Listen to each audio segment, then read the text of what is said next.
Creep on in, on in, on in.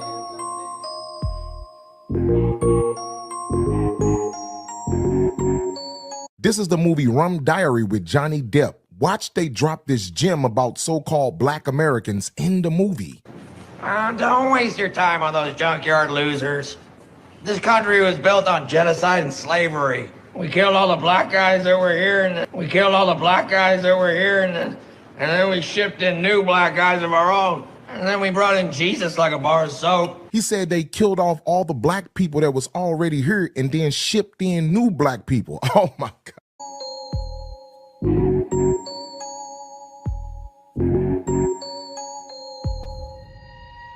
Hey, yo, shout out to all of my black Indians down there in Louisiana. On Super Sunday, Bale Kudifayo, Indian. That's when the Indians come out. It's just the Indians. It's nothing but no Indians. Floats to compete with. No folks to compete with, just us. Wow. So you can stand there and watch all that beauty and pageantry that comes in front of your face. Watch years of resistance that's manifested in creativity. So that act of masking Indian is actually an act of defiance. Wow. Because you're saying, during my time when I couldn't go on Canal Street, couldn't drink at your water fountain, couldn't go in Woolworth, I'm a chief. I'm a queen. Oh man, that's beautiful, man. Shout out to all of my Indians down in Louisiana.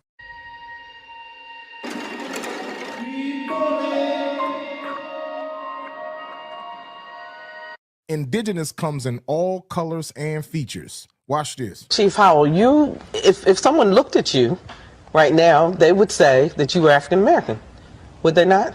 Now, your grandfather, though, was supposed to have been, according to records. Well, he was. Or he was the last. Well, no, but according to, he wasn't the last right, of exactly, the Nottoway, exactly. of the Cherahaka Nottoway tribe, though. Right. Tell us about him. And he was kind of a quiet man. He didn't hardly say anything. And now it's coming clear as why he was so quiet, because what happened to his people. He never had much to say. Mm-hmm. And it's coming pretty clear to me as why he was so quiet. Because at that time, they did not talk about being Indians because you could be jailed, correct? Exactly. Right. At that time, you could be jailed for saying you were Indian.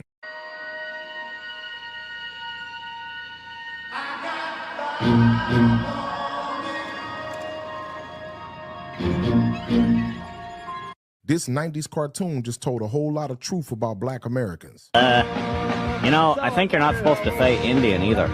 No way, really? Yeah. I think you're supposed to call them African Americans.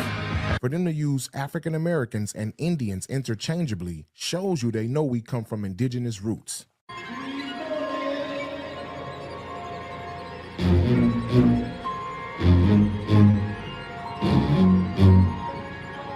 These are black tribes in America before Columbus. It went out to what is now known as Oceania and became a people known as the Negritos.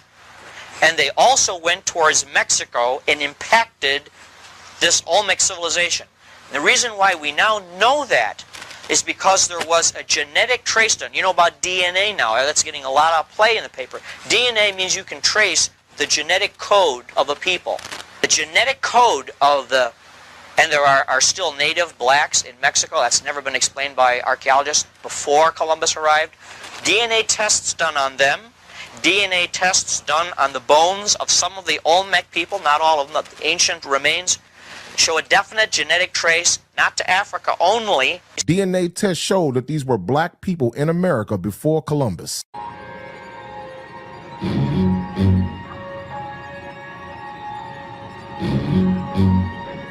Our people are the only ones that accept that African American term. Color? No, you weren't colored. I remember when we became African Americans because I worked in the black marketing department at Coca-Cola, where we were selling Coke to our people. And the vice president came in and said, okay, we are now African Americans. We were like, all righty, African. How you spell that again? Right. Is it two ways? And I heard this white woman was sitting next to me and she said to another white woman, they don't know who they are.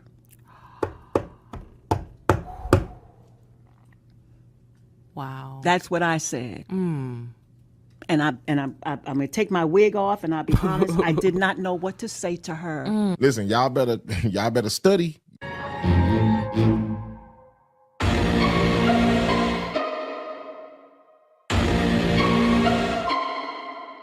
If more celebrities actually start speaking out about this, this truth will get out way faster. The most offensive thing somebody could tell me is that I'm black. Because that's not what I am. I don't subscribe to that indoctrination. What do you subscribe to? I mean, African people come from Africa. So Chinese people come from China. Ain't no continent called black. Yeah. Like, we are the indigenous people to this land. Like this land, the pyramids here are hundreds of years older than the pyramids in Egypt. This was the new world to the people that just came over here. We was always here. Yo, we had the oldest DNA in America, the oldest pyramids in America, the oldest mummies come from America. We always been here.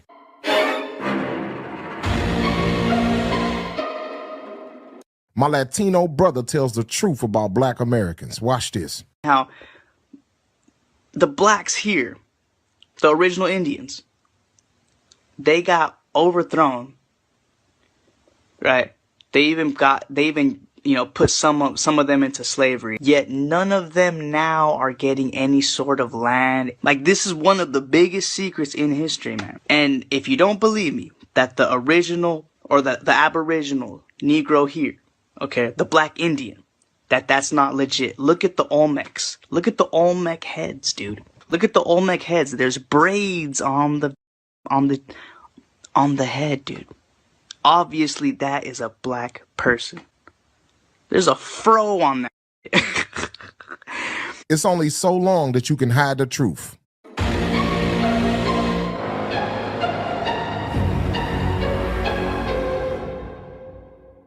I love this sister Jane Elliott because she always speaking that real. Believing the myth. In this country, what we call education is actually indoctrination. And it takes us from the age of 5 to the age of 18 to thoroughly indoctrinate people so that they will believe in the myth of white superiority. And it is a myth. Right. Now, you can't do that while you're teaching that Columbus discovered America. Right. There were black people on this continent 4,000 years before Columbus was born. Right. Like it or not, our people have always been in America.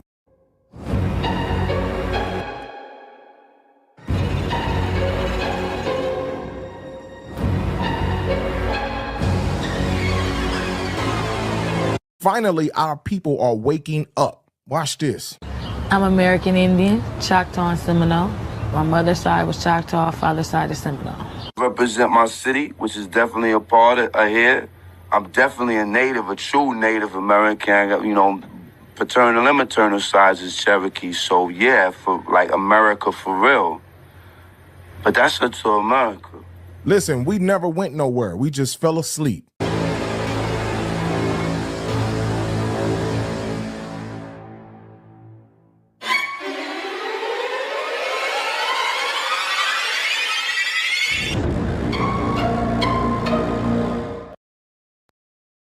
All right, ladies and gentlemen, boys and girls, let me get a 1 in the chat if you can hear me loud, crisp, and clear, and we will get this party started. I apologize. Your humble servant has an apology to bestow upon you. My camera just died on the last stream.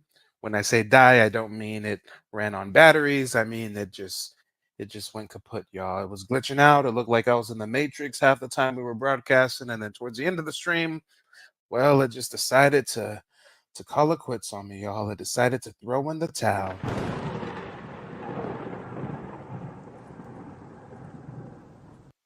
So with that said, if anybody wants to pitch into the Help Might Get a New Camera Fund, throw 5 on the Cash App or the PayPal. But goddamn, I guess we're just gonna be on our Jason Black for the next week or two.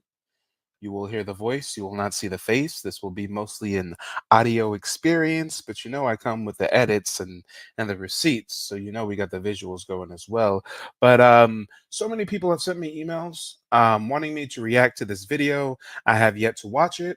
I saw it went viral just 3 days ago, and I think it's very important to discuss our hidden Black Indian history. I'm a person who is quote unquote Black or quote unquote African American, but I always felt in my heart of heart that I had some affinity to Native American culture and customs and traditions.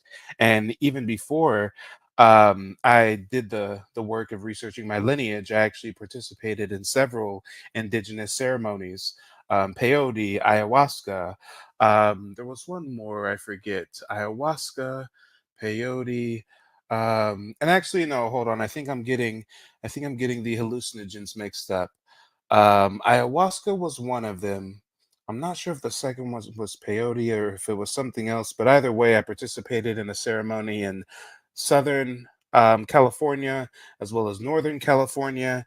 And I just always felt that there was more to my lineage than simply my folks came packed like slaves, sardines, if you will, on some ship to be nothing more than farm equipment. I knew that there was more to the story, and through watching a lot of YouTube scholars, Tariq Nasheed, Dane Calloway, I actually learned more about our true history. And my father was inspired by a Dane Calloway video and researched our lineage and found that we were indeed Muscogee Creek Nation um, citizens as far as our ancestors. So, just a year or so ago, I got my citizenship, and I really like to spread the gospel about the hidden history of our Native American heritage, because there were many quote unquote black tribes that were reclassified as Negro, reclassified as colored, enslaved, and come on, if it was only a couple years ago they really told people the truth about Christopher Columbus, then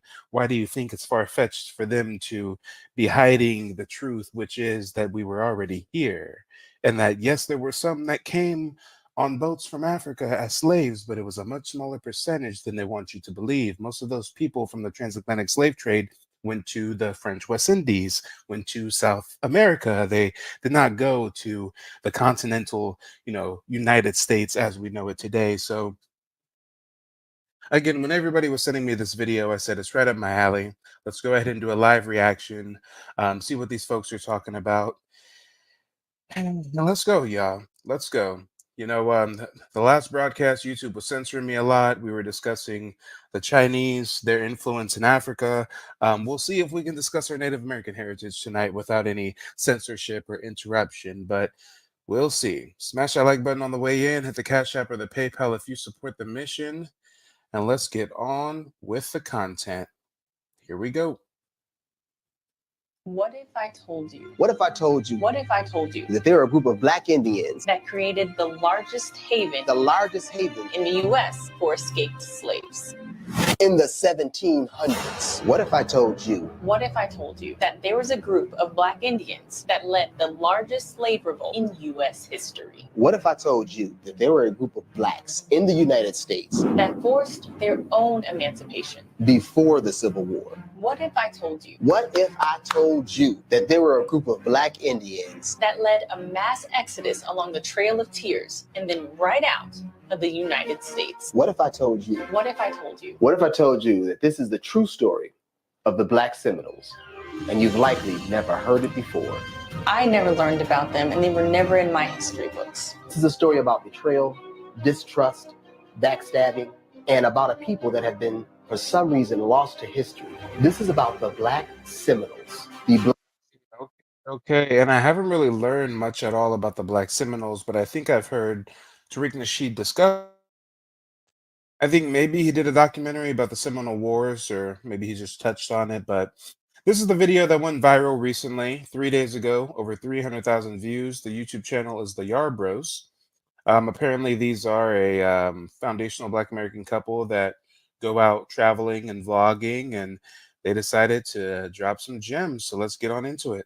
Black Indians and their long, remarkable journey to freedom. Can't do this no more, Abigail. I won't. What do you mean, Abraham? You're scaring me. We've been slaves long enough now.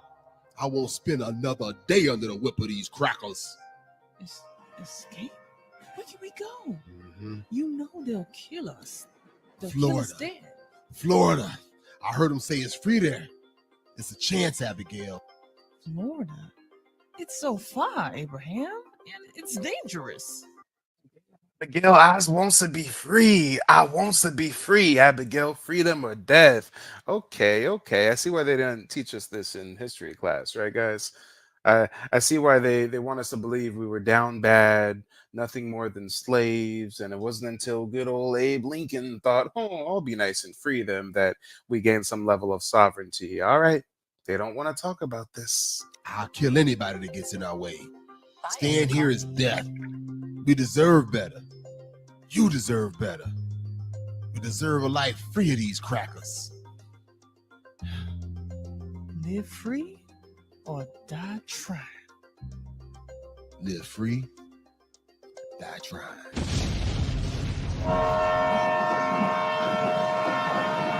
Them, along with several other enslaved Africans, made their way down to Spanish Florida. They fought slavers, bounty hunters, and many were recaptured and lost their lives along the way. But finally, several made it to freedom, at least for a while, in the swamplands of Spanish Florida. During the same time period, there were several civilized indigenous populations scattered. My tribe's a part of the civilized. Oh yeah, even my tribe has a dark history when it comes to black folk. I mean, it really pays to research your lineage and get on into it. And actually, pretty soon here, I'm starting some kind of consultation package where I can give you guys the game one-on-one on how to look into gaining your Native American citizenship if there is a tribe that you think that you are a part of ancestrally. So stay tuned for that, guys. I got a lot of different things I'm working on behind the scenes, and I am a one-man band after all, but we'll have that dropping shortly. Across these lands. The term civilized tribes was applied to the major Native American tribes that took the bad medicine of the white man. They were classified as civilized because they had adopted the attributes of European culture, becoming Christians, sending their children off to re-education institutions, market participation, intermarriage with white Americans, and wait for it, chattel slavery practices, including the purchase of enslaved Africans. Little My tribe was part of the problem and not the solution. My tribe had black slaves. Not only did they have black slaves, but when Abe Lincoln passed the Emancipation Proclamation, he told the civilized tribes that held slaves, you must free your slaves. And not only must you free your slaves, but you must also grant them tribal citizenship. And all other tribes said, okay, we'll grant them citizenship, except for my tribe, the Muscogee Creek Nation.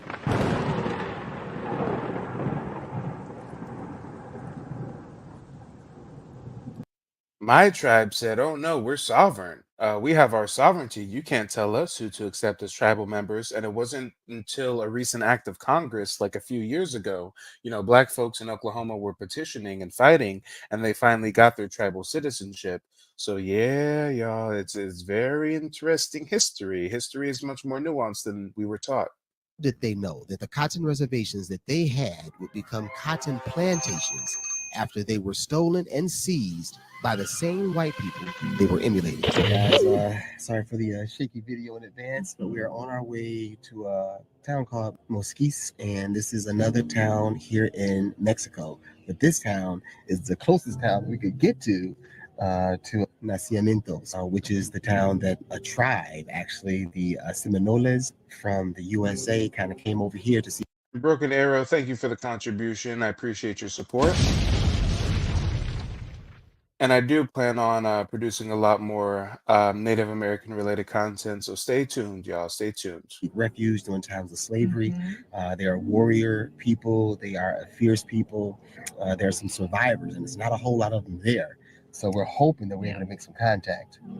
We've been exploring stories of how Africans made it here, and it's a variety of ways, but this community that we're going to is a completely different story and history of how they made it here. So we're just praying for some favor as we go so we can show you guys, and so we can learn about the real deal here in Mexico and Black people and their migration here. So see y'all there.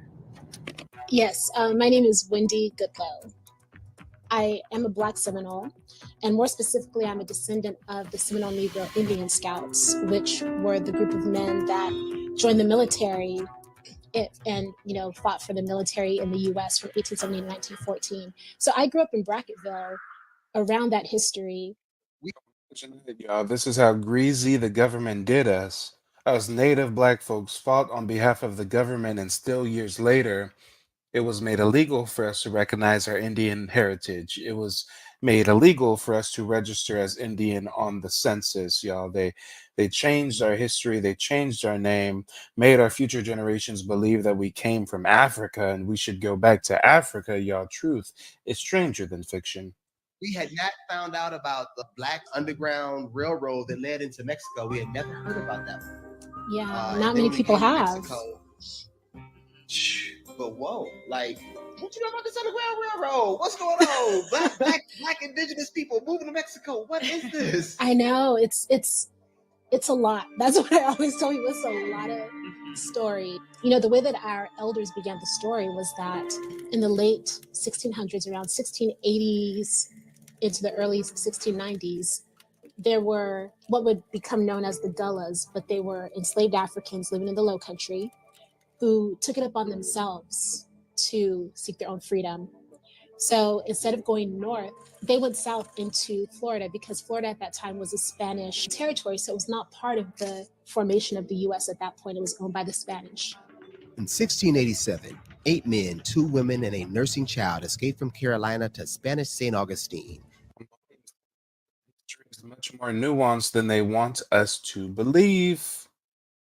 Not only were there Black indigenous people before the advent of slavery, but even there were Africans who came here enslaved and then later gained their freedom and mixed in with Native American tribes. So either way you slice it, there were indigenous Black folks here, and then there were Africans that came here as slaves and then later on mixed in with the natives. So either heritage you have within your own family, there's bound to be some indigenous mixed in, much more than a European, much more than a pilgrim, y'all. Let's talk about it. And requested baptism into the true faith. Florida's governor sheltered the runaways out of Christian obligation and refused to return them when an agent from Carolina came to reclaim them. The Slaves' Telegraph quickly reported this outcome, and soon other runaways began arriving in St. Augustine.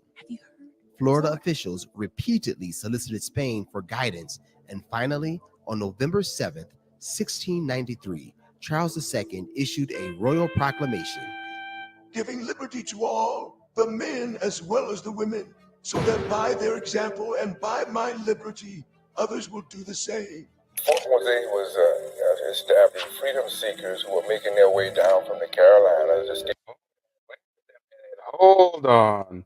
Not the Spanish, not the Spanish acknowledging Black folks' freedom. And correct me if I'm wrong, this seems to be years before Lincoln. Was to establish freedom seekers. This is Fort Mose, St. Augustine, the first legally sanctioned free Black settlement in U.S. territory. Damn, okay. Okay, history is much more nuanced. I see. I see. What's going on here, y'all? We got to rewind the tape a little bit. Obligation and refused to return them when an agent from Carolina came to reclaim them. The Slaves' Telegraph quickly reported this outcome, and soon other runaways began arriving in St. Augustine. Florida officials repeatedly solicited Spain for guidance, and finally, on November 7th, 1693, Charles II issued a royal proclamation giving liberty to all, the men. In the 1600s, as early as the 1600s, the Spaniards were giving liberty to all Black people. Okay. As well as the women, so that by their example and by my liberty, others will do the same. Fort Mosaic was to establish freedom seekers who were making their way down from the Carolinas, escaping slavery. If they made it down to Spanish Florida, they could live free. And once they got there, they found that there were already people there who were living free. There were formerly enslaved Africans. There were free Blacks who were living on the land. At Nero's Town on the Swanee River. Here on the Apalachicola River, even before the one here at Prospect Bluff, you had a settlement near Ocheesee Bluff. They established a separate one where there were several hundred Maroon fighters. You had many, many settlements of free Blacks all through. All right, Chad, I need you to help me out. Chad, help me out, okay? I'm a little bit inebriated. You know, I be smoking a joint in between live streams, right? I'm only human. I'm only human after all. But it sounds like the Spaniards recognized our freedom as early as the 1600s, and we had free black settlements as early as the 1600s, but it wasn't until the 1800s that Lincoln passed the Emancipation Proclamation, right? Is that correct, guys? I mean, I'm just I'm trying to understand here. 1600 to 1800 is how many years, chat? On average, to go from the 1600s to the 1800s is how many years again? Pop quiz, guys, pop quiz. You're telling me that we already had independence in certain territories. We're mixing in with not just the indigenous, but also culturally with the Mexicans. All right. All right. Yeah. Yeah. Yeah. I'm a little high. Hey, I know New Era is a little high too. That's why I defaulted to ask in the chat. You feel me? I don't want to make an ass of myself. I said either that's 2,000 years or it's 200 years. So I said it's 2,000 years or it's 200. I know there's a two involved. Come on, chat. Is it 200 years or is it 2,000 years? Come on. All that time we were free, mixing with the Mexicans, the Spaniards, the natives. So when these Africans want to deflect and say, oh, you guys want to talk about us Africans, why don't you talk about the Mexicans that are moving there? Hey, we've got a long-standing track records with our brothers and sisters from South America. Come on. We've got a long-standing track record, but you Africans, oh, no, no, no, no, no, no. Florida, particularly, late 1700s, early 1800s. There were also Native Americans. At the same time that that was happening, there was the group of Creeks who lived just north of Florida. And because of moral differences, they splintered into the Upper Creeks and Lower Creeks. And the Upper Creeks decided that they wanted to break away and go down into Florida to get away from the Lower Creeks who were taking on more European ways of life. And one of those was to begin chattel slavery. That's where the idea of the word Seminole comes from, is that some linguists believe that it is a Creek word or Muscogee word, and it's pronounced Shimonoli or Seminole. They believe it means runaway because these Creeks believed that part of their group was running away. And so it's also interesting that it fits for what would become the Black Seminoles because they were essentially running away as well. They formed their own villages, but were interacting with the Seminoles, so they would become known as the Black Seminoles. The African and indigenous people lived and worked closely together. And in time, they came to view themselves as a part of the same loosely organized tribe, cultivating a mutual respect of each other's cultures. The Africans adopted a lot of the Indian garb, and the Indians adopted African agriculture, music, and folklore. And they lived this way for over 100 years, raising generations of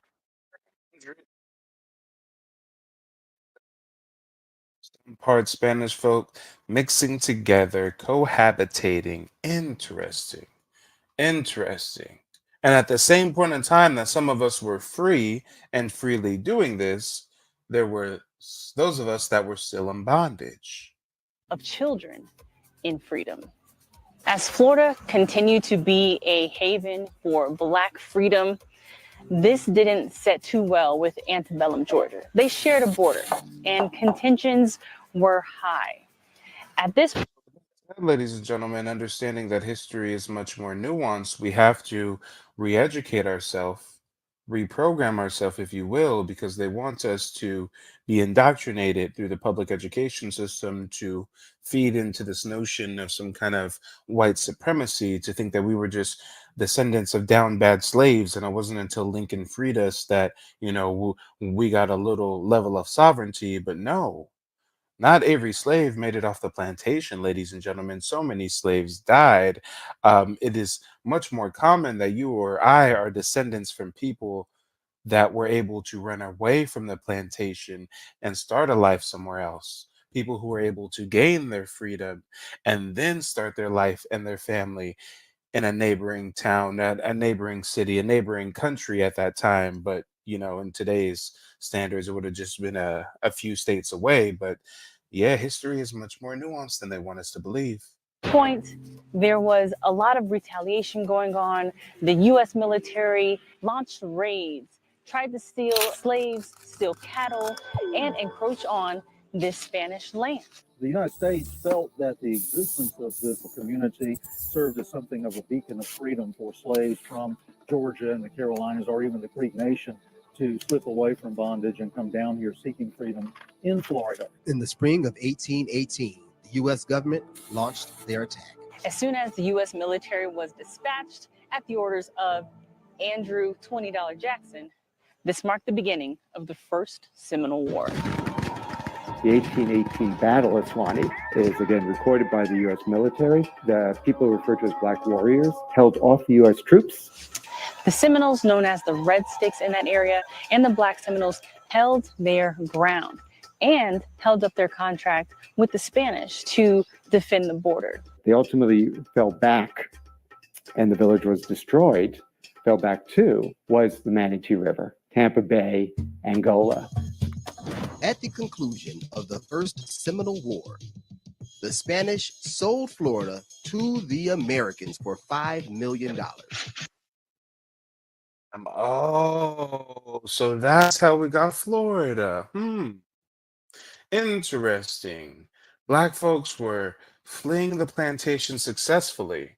They were successfully taking their freedom by force and going to Florida to live out their lives peacefully, because Florida was ran by Spain, and Spain gave us our independence, recognized us as citizens and everything as early as the 1600s. They say, damn, so the United States government said, let's do a war.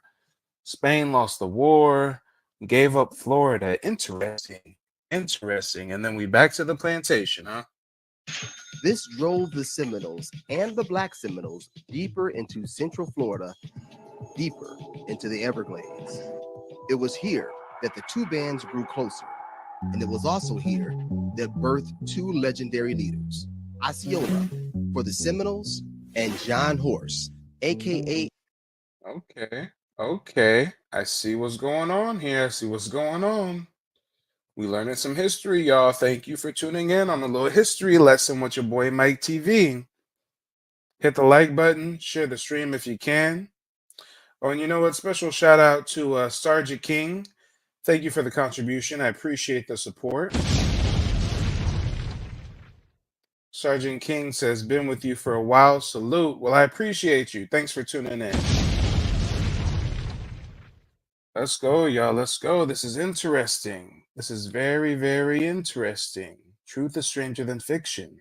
Abraham to lead the Black Seminoles. So the First Seminole War began between 1860 and 1870 when General Andrew Jackson went in and started a war. I read somewhere that he was trying to recapture black formerly enslaved. They weren't even formerly enslaved at this period. They were never even They were slaves, generations right? removed. Yeah, they were generations removed. And Andrew Jackson, he was the only president who ever ran on the idea of committing genocide. So he promised that he would wipe out, all Native Motherfuckers on our dollar bills wiped out our Black and Native ancestors. What? Damn. Truth is stranger than fiction. Oh, Lord. Americans and return formerly enslaved Africans to their owners. Andrew $20 Jackson was POTUS number 7. This wealthy Tennessee enslaved, known to be the poor white man's champion, with a base known for their riots and lynching, a presidency full of scandal, he would be best known for his deep hatred of black people and Indians, promising to deal with the base, restructure the government, and deal with the nagging Indian problem holding the country back. The Indian problem. This was the name given to indigenous Americans. They always gotta dehumanize us. They always have to make us seem like a nuisance, y'all. They always have to make us seem like less than, to compartmentalize the destruction, to compartmentalize the devilish things that they're about to do to us, y'all. They have to make people think we're savages, we're subhuman, we're black. And no one likes black, do they? Just living their life on their land, but land that the colonial settlers wanted. They wanted to take their land, their joy, their happiness, but especially that land. There's almost a mythology about this, that Somehow, when the Pilgrims arrived, they were dragging land behind them. There was no land brought here. The land here was Native nations. And this is what the United States needed. It's what it wanted. They wanted all of it. They wanted everything. Between 1830 and 1850, about 100,000 Native Americans were evicted at gunpoint from their ancestral homelands. Damn, come on, y'all, come on. And these are the people that they taught us were heroes in America. Andrew Jackson, George Washington, etc., etc., etc., etc. You see what it takes for them to keep up the lie of white supremacy? They do it on an educational level, a scientific level, an economic level, a spiritual level. Guys, they have to keep this thing turning 24/7, foot on the neck, because that's the only way we can keep a lie alive for so long. They were escorted by the United States military to the designated Indian Territory in present-day Oklahoma. The relocation, known as the Trail of Tears, was the result of genocidal legislation.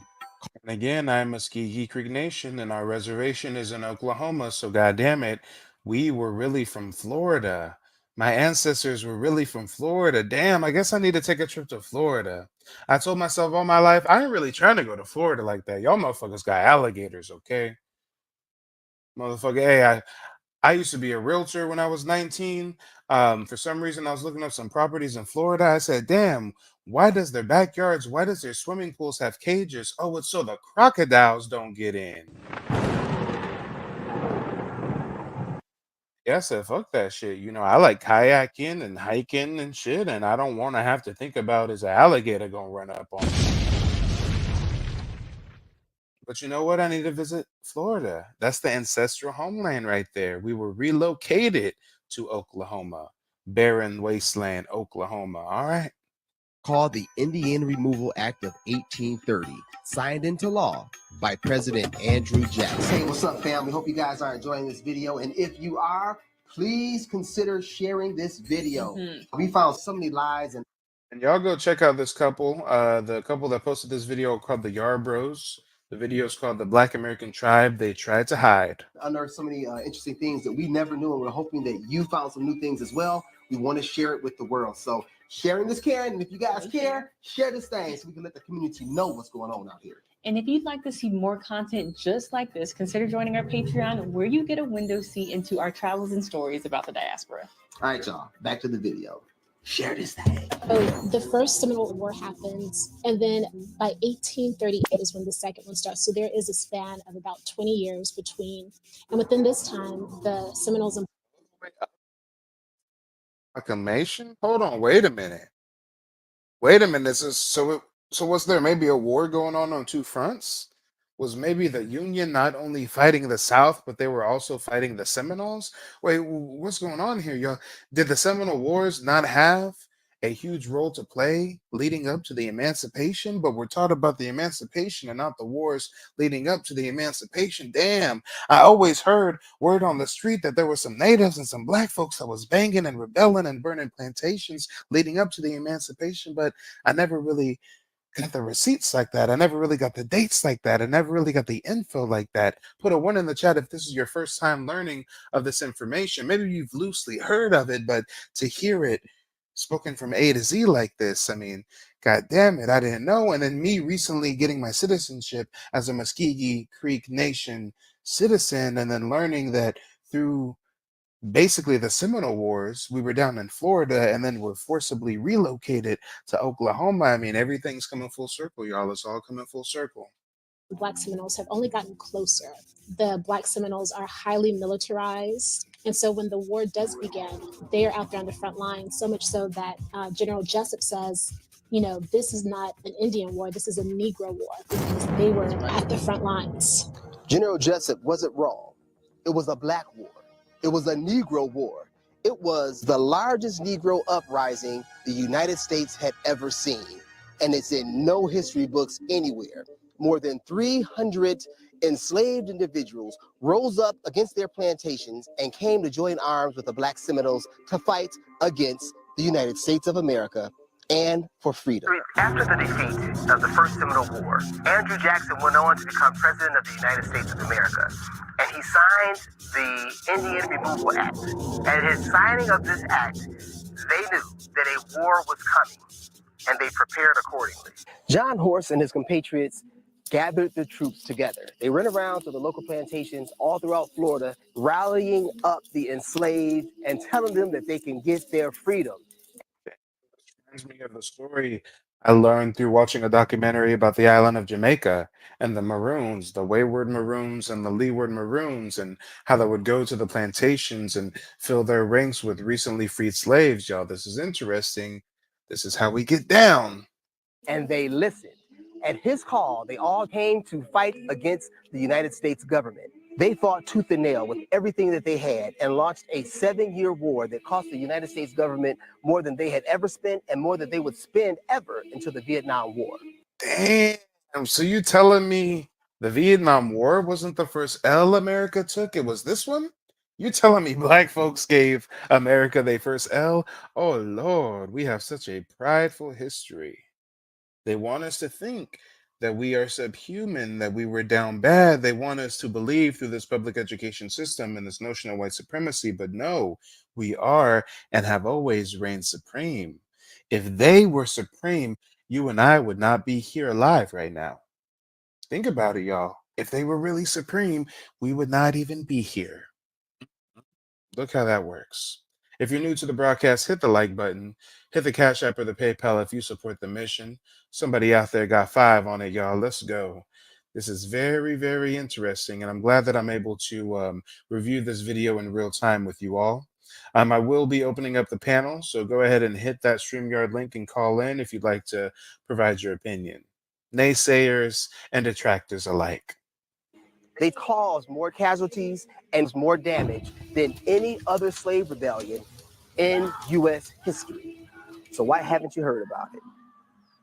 The reason that they fought so hard and were known for fighting was because for the Seminoles, they would just die. But for the Black Seminoles, they would be returned to slavery. So that was what they were fighting for and against. And so the thing was that they didn't just kill, they killed twice. You know, they wanted to make sure that their enemies were dead. John Horse, being the excellent strategist and leader that he was, told the United States government that he would lay down his arms if and only if they would give them papers of emancipation for each and every one of his soldiers. Are you telling me the first time the United States ever brokered an emancipation was because we were banging on them successfully? Oh, Lord, but they want us to think that Lincoln was the first one to come around talking some emancipation. Oh, wait a minute. Oh, wait a minute. Ladies and gentlemen, I would never advise anybody to take any certain kind of actions. My TV does not endorse violence, hate speech against any protected class, including gender, sexual orientation, religion, race, nor immigration status. But God damn it, Avery Culture's history of revolution involves bloodshed. Returned to slavery. So that was what they were fighting for and against. And so the thing was that they didn't just kill, they killed twice. You know, they wanted to make sure that their enemies were dead. John Horse, being the excellent strategist and leader that he was, told the United States government that he would lay down his arms if and only if they would give them papers of emancipation for each and every one of his soldiers. And they agreed to this. So they put down their arms, and the Black Seminoles began their trek on the— God damn it. Why do I have a sneaking suspicion that the United States government is going to pull some bamboozle shit? Why do I have a sneaking suspicion the United States is going to renege on their promises of emancipation? Why do I have a feeling that this story is not going to end on a positive note? I just have a sneaking suspicion. It's in my DNA. The truth is there. It's in the blood. Okay. I just have a feeling. I have a certain feeling that this is not going to end well. Let's see. Let's see. And Big Hank, thank you for the contribution. I appreciate the Cash App, brother. Big Hank says I'm hitting from the logo tonight. Well, I appreciate it. I was supposed to take a week off, but you know, there's so many topics to discuss, so much history to explore. Come on, y'all. I had to go live. I had to go live with the FBA family and learn some history with y'all. Let's get into the content. The Trail of Tears headed to modern day Oklahoma.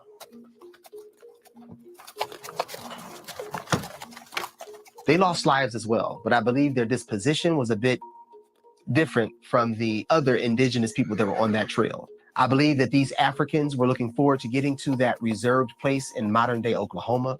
I believe they saw it as a new start and a new life that awaited them.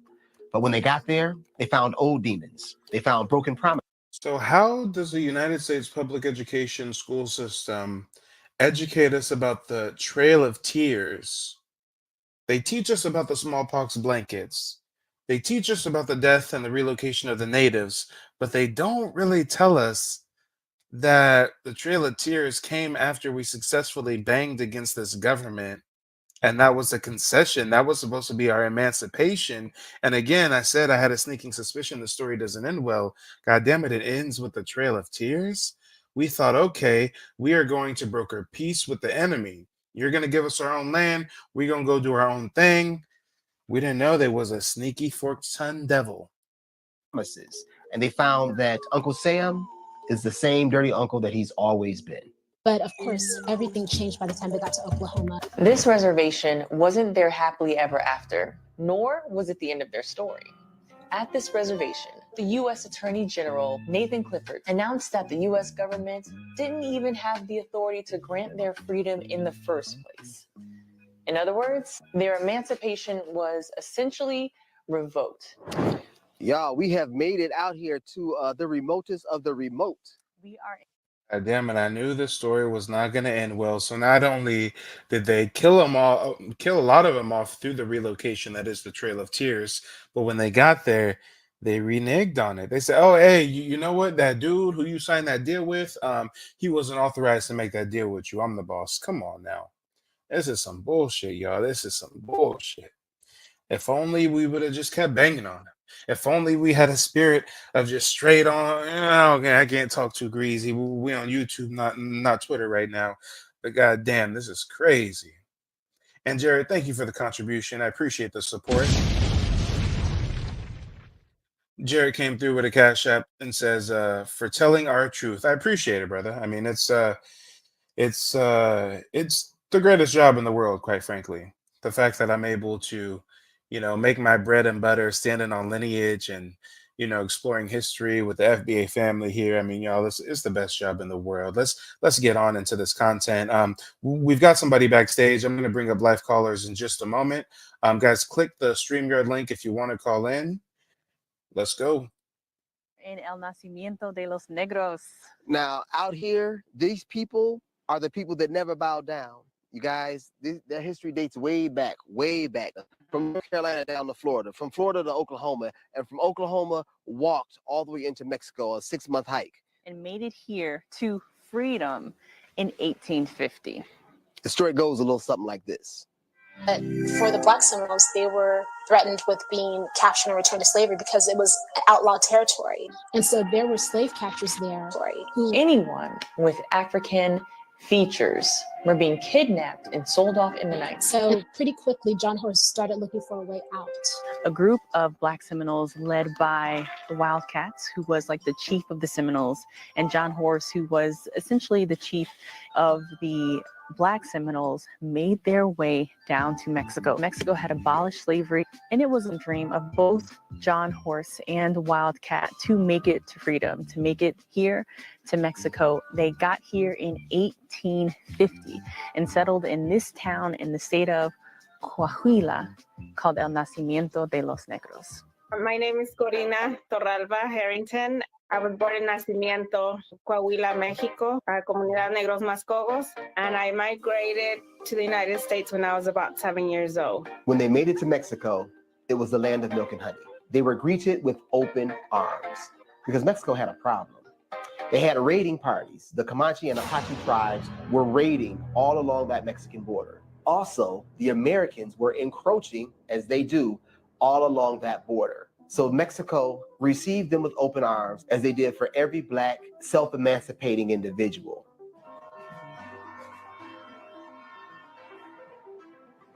But for these people, they gave arms, they gave weapons and land in the state of because they needed some protection.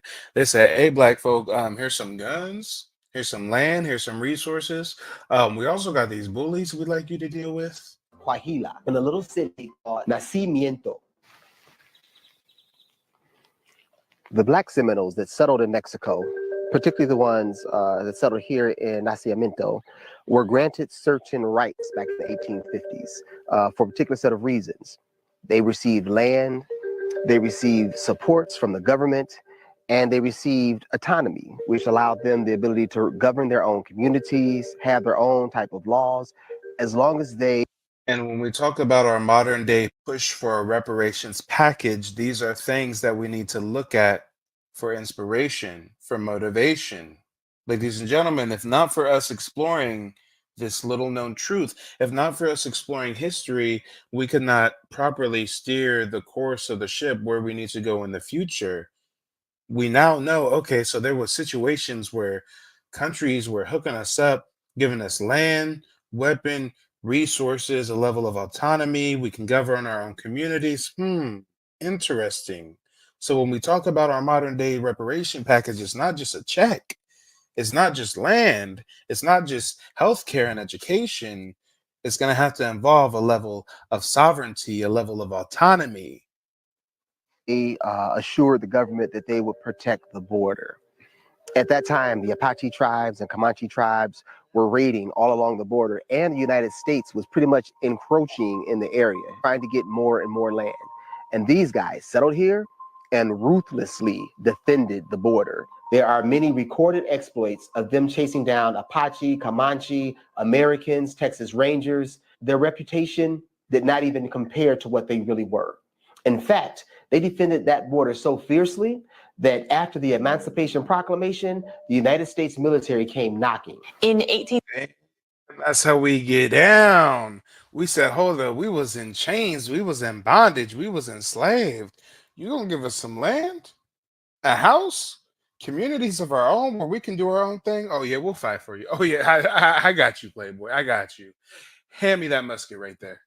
1870, the United States Army sent a message to the Black Seminoles chief, John Horse, inviting him to enlist with them to become Indian scouts and help them fight the hostile Native Americans. They accepted because they were promised repatriation, but they also believed that they would be granted land, food, provisions, and reimbursements for traveling costs. But there's one thing about promises made to the Black Seminoles from the U.S. government.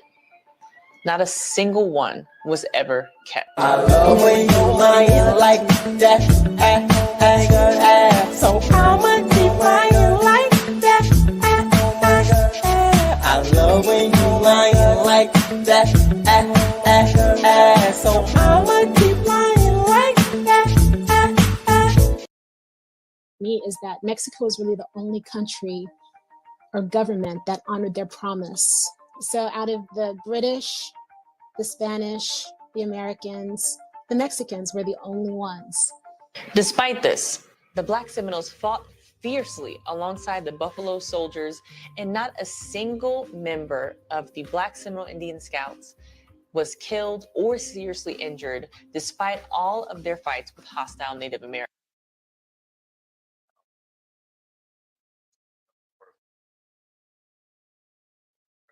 We always knew how to bang on the yacht. We always knew how to bang on the enemy.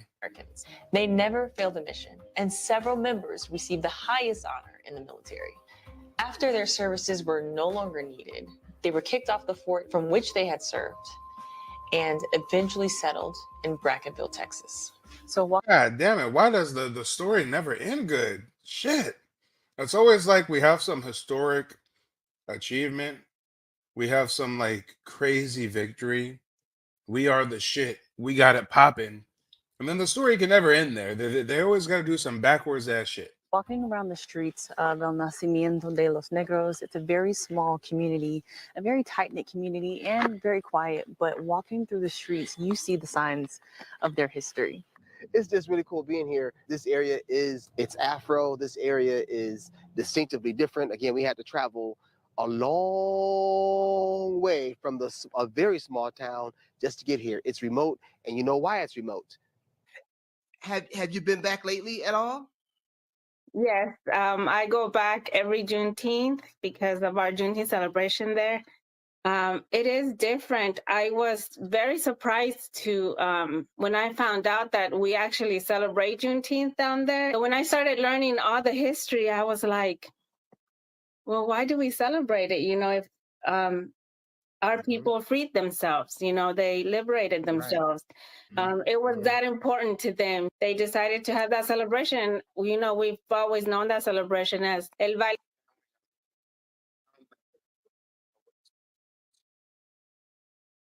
So if any FBA brothers get with some Hispanic ladies, it can't be viewed at the same way with such critique as when we get with white women, okay? the mamacitas be allies. De los Negros, o el Día del Negro, o el 19. So It's a day of honor. That's beautiful. Yeah. So it's in solidarity almost. It's yes, like exactly. I also have a Casa de la Cultura there, and I'm wearing my shirt today. Oh, I love it. And so I go back for that a lot too, and other projects that I'm. Okay. Mamacita, I knew there was a reason why I love me some carne asada tacos, some good salsa with some chips, some good horchata. Come on, yeah, I knew there was a reason why we have such an affinity towards the Hispanics and their culture. It's such a cultural exchange, if you will. I knew there was a reason. Working on there. I never knew about any Black Seminoles coming over to Mexico. I never knew about it until maybe last year. So our history starts in Africa. Our people were the people that would rather die than be enslaved. To just tell, everything that our people did, because I just want those kids to know who our people were, the warriors that they were. They were brave, what they did. I want them to know what kind of people are their people, they come from. So many people believe it was only one way. And that's not the way, that's not even the real way it was. We didn't just sit down and take it. We didn't just come over here and say, okay, we're just gonna be slaves. Yep. We come from freedom fighters. We come from guerrilla warfare tacticians, ladies and gentlemen. We come from people that freed they damn selves before Uncle Sam ever came around talking some emancipation. Let's keep it real. That's what we'll do, Yeah. No, not hardly. So that is the main reason I'm telling the story, so people can get the real information, the honest information. Like we have people that we know that are getting involved, especially here in the United States, just being native, we're native, we're not Black. Yep. So what all I That's right, papi, me no Black, me native, papi, me no Black, me native. have to say is to those people is, okay, that's your story. This is my story. If you're just native, then you're not part of the Black Seminoles. That's not something that I'm making up. We cannot tell our story and take away our Blackness, our Africanness, our Negro, whatever it is that you want to call yourself, we cannot. To the Latina and the Latinos than Africans. And that's a fact. Let's talk about it. Tell our story, taking that away. Throughout this video, we have been diving into the cultural heritage and influences of the Black Muscogos, or the Black Seminoles. And it's so interesting because it's this mix of like American indigenous, it's a mix of African, and now that they've been settled here in Mexico for a while, it's a mix of Mexican also. It's really interesting to dive into and reminded me of diving into my own culture and history. We recently took DNA tests with my heritage to kind of dive in and find out. With the DNA tests ain't really on the up and up, y'all. We already know them DNA tests. Oh boy. Let's see what happened with the DNA test, y'all. Let's get into it. what we're made of.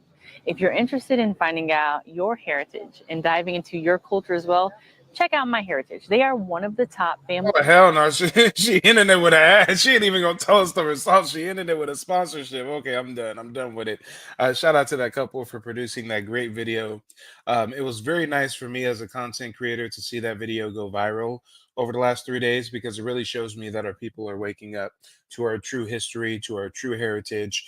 And I'm actually working on a program where you guys can consult with me one-on-one, and I can guide you through the process of tracking your family's lineage and applying for Native American citizenship, just like how me and my family have done over the last year or so. There are many tangible benefits. Of course, they differ depending on which tribe you become a member of, but for every Black person out there that thought that they had some Native American heritage, that heard it from a grandmother but didn't know exactly what the formal process was of getting our check, so to speak, then I am working on something behind the scenes that will be released shortly to help you out with that. But now is the time to call in. Let's see if any of you guys have something on your mind before we wrap up. We've got somebody backstage already by the name of Betterment of BW. Betterment of BW. What's the BW stand for? Black woman. All right, Betterment of Black women. Let us know where you're calling in from and what do you think about the topic at hand. This is very good. I'm glad you're talking about this, the true history, because we've been brainwashed for generation after generation. And I just don't know, and I just don't understand why we just went with this lie that we were colored, we were Negro, we were African American, and everything in the book except for where we come from, because both of my parents are from the Cherokee tribe. So we also came from the side of the Mississippi River, and we have been, been a part of the Trail of Tears, moving into Oklahoma because that's where my grandpa is from before he moved to Colorado. So basically, we have a lot of history in being in this country. And I'm glad that, more and more of us are waking up. However, some of us are still brainwashed to the fact that we're still claiming to be African American and going to Africa. And I still don't understand that, because these Africans are telling us that we're not a part of their tribe. They are killing us in numbers in their country. And I'm just hoping that we will wake up and realize who we truly are as a whole. Because I even talked to a woman one time, and she said, well, if you guys are claiming to be an Aborigines or quote unquote Native American, then you guys can't fight for reparations. And that's not true. That's not true at all. And I think she was kind of triggered to on what I said about us, being on this land for over thousands of years. And she's like, I'm a proud African, blah, blah, blah. I'm like, yeah, when you get your genealogy, it's going to tell you differently. A lot of you guys are going to be in shock, and a lot of you are going to be upset. But I'm very happy that most of our people are waking up from the nonsense that we were taught in schools, and our parents really didn't. Our parents really didn't teach us where we really come from. Now, they might throw some Indian and stuff in there like that, but they did not keep up with the culture that our original culture that we have for thousands of years. And it's gonna take a lot for us to get back to the way we was. because of all the lies and the miseducation in these schools. This is why I do not like the education system today, because it is so many lies that has been told to us, and they don't fully tell you the truth. And some of these stories are made up. And I'm a history major. I am a history major, and I had to do some digging and some research to find out that most of the history was rewritten, and it wasn't told the way that it should have been told. So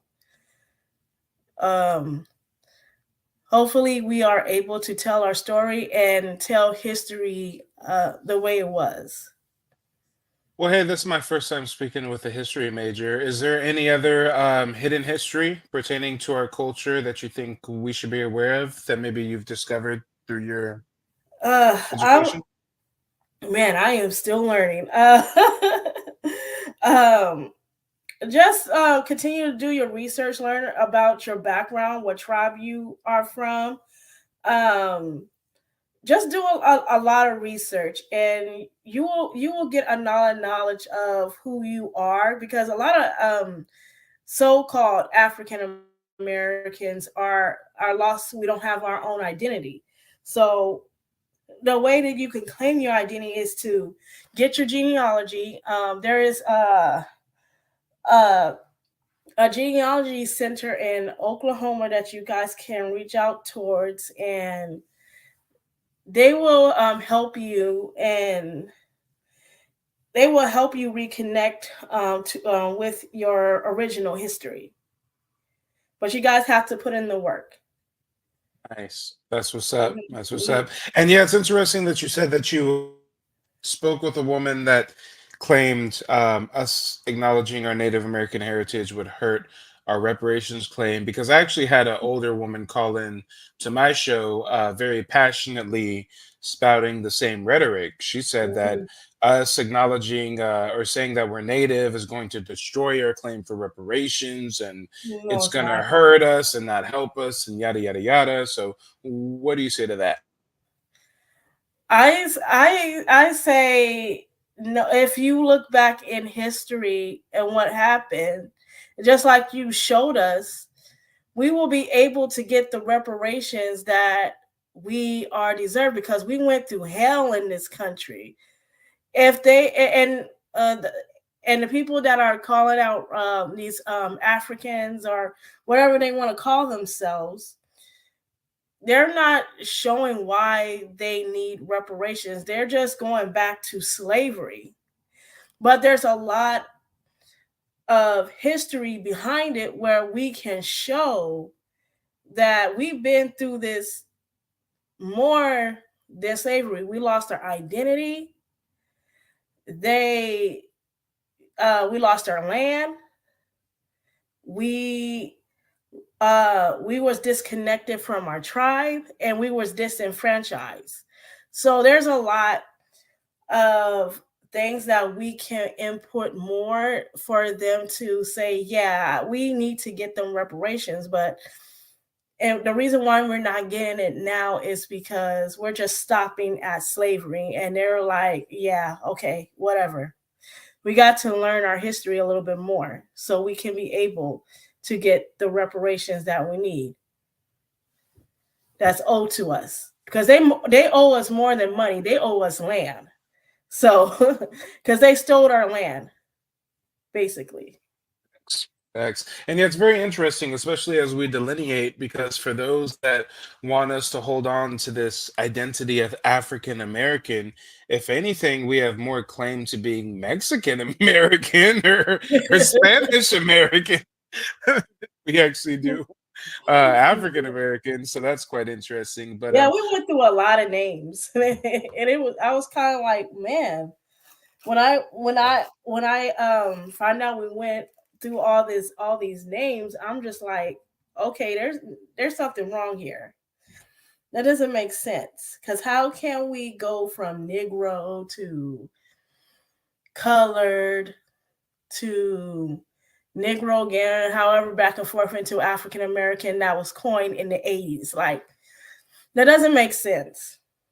And I know the older generation, if you guys lived through the 80s, You guys shouldn't have made some suspicion like this doesn't make sense. Why would I call myself an African American when I never been to Africa? My family. Actually, I saw a video the other day. It was a Uh-huh. black woman who Mhm. works for Coca-Cola in Mhm. the black marketing department.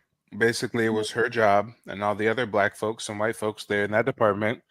It Mhm. was their job to sell Coca-Cola to black folks.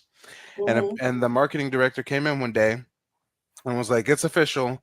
Black folks are now African Americans."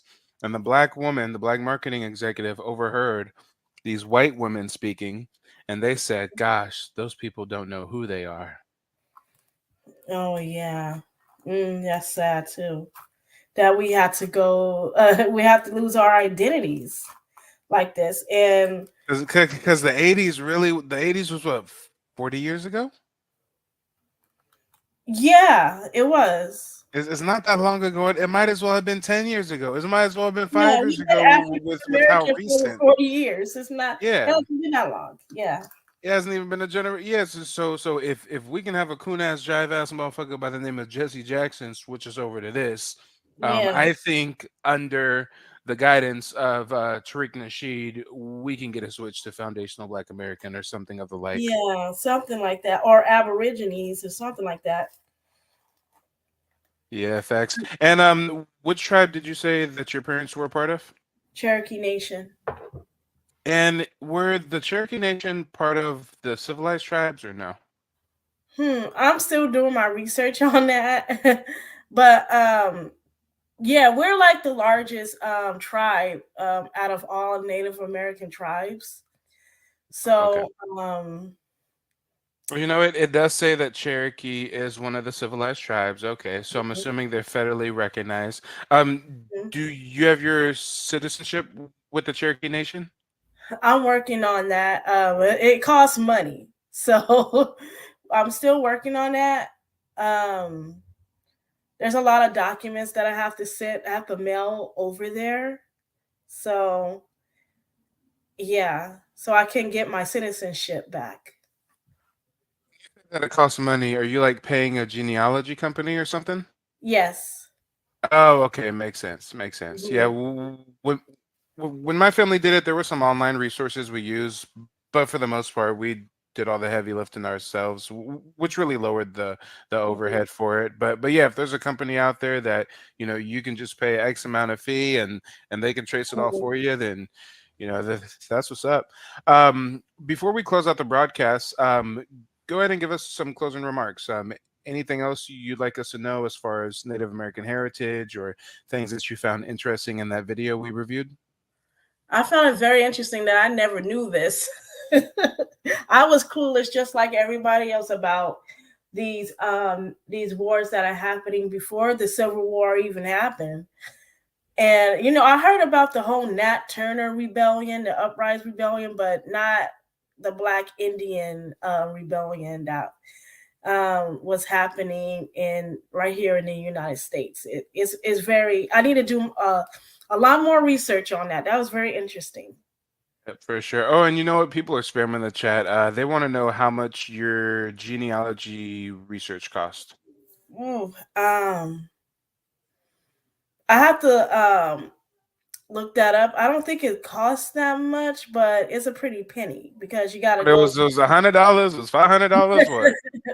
I'm still going through the process. I have to send in the paperwork. So, yeah, So you don't know how much they're going to charge you for the service? not yet. Do you know the name of the company you're thinking of going through? Let me see. Because yeah, there's hundreds of people out there watching right now who are in the same boat as you and are like, man, I wish I knew how I can go about, finding out what my lineage is and applying. Yeah, it's always good to it's let me see. It's the heritage let me see. Let me see. The Native American Heritage Commission. Okay, the Yeah. Native American Commission? Oh, Heritage Commission. Yeah. All right, let's see if we can find some research here. I'll share my screen in just a second. If I can find some info.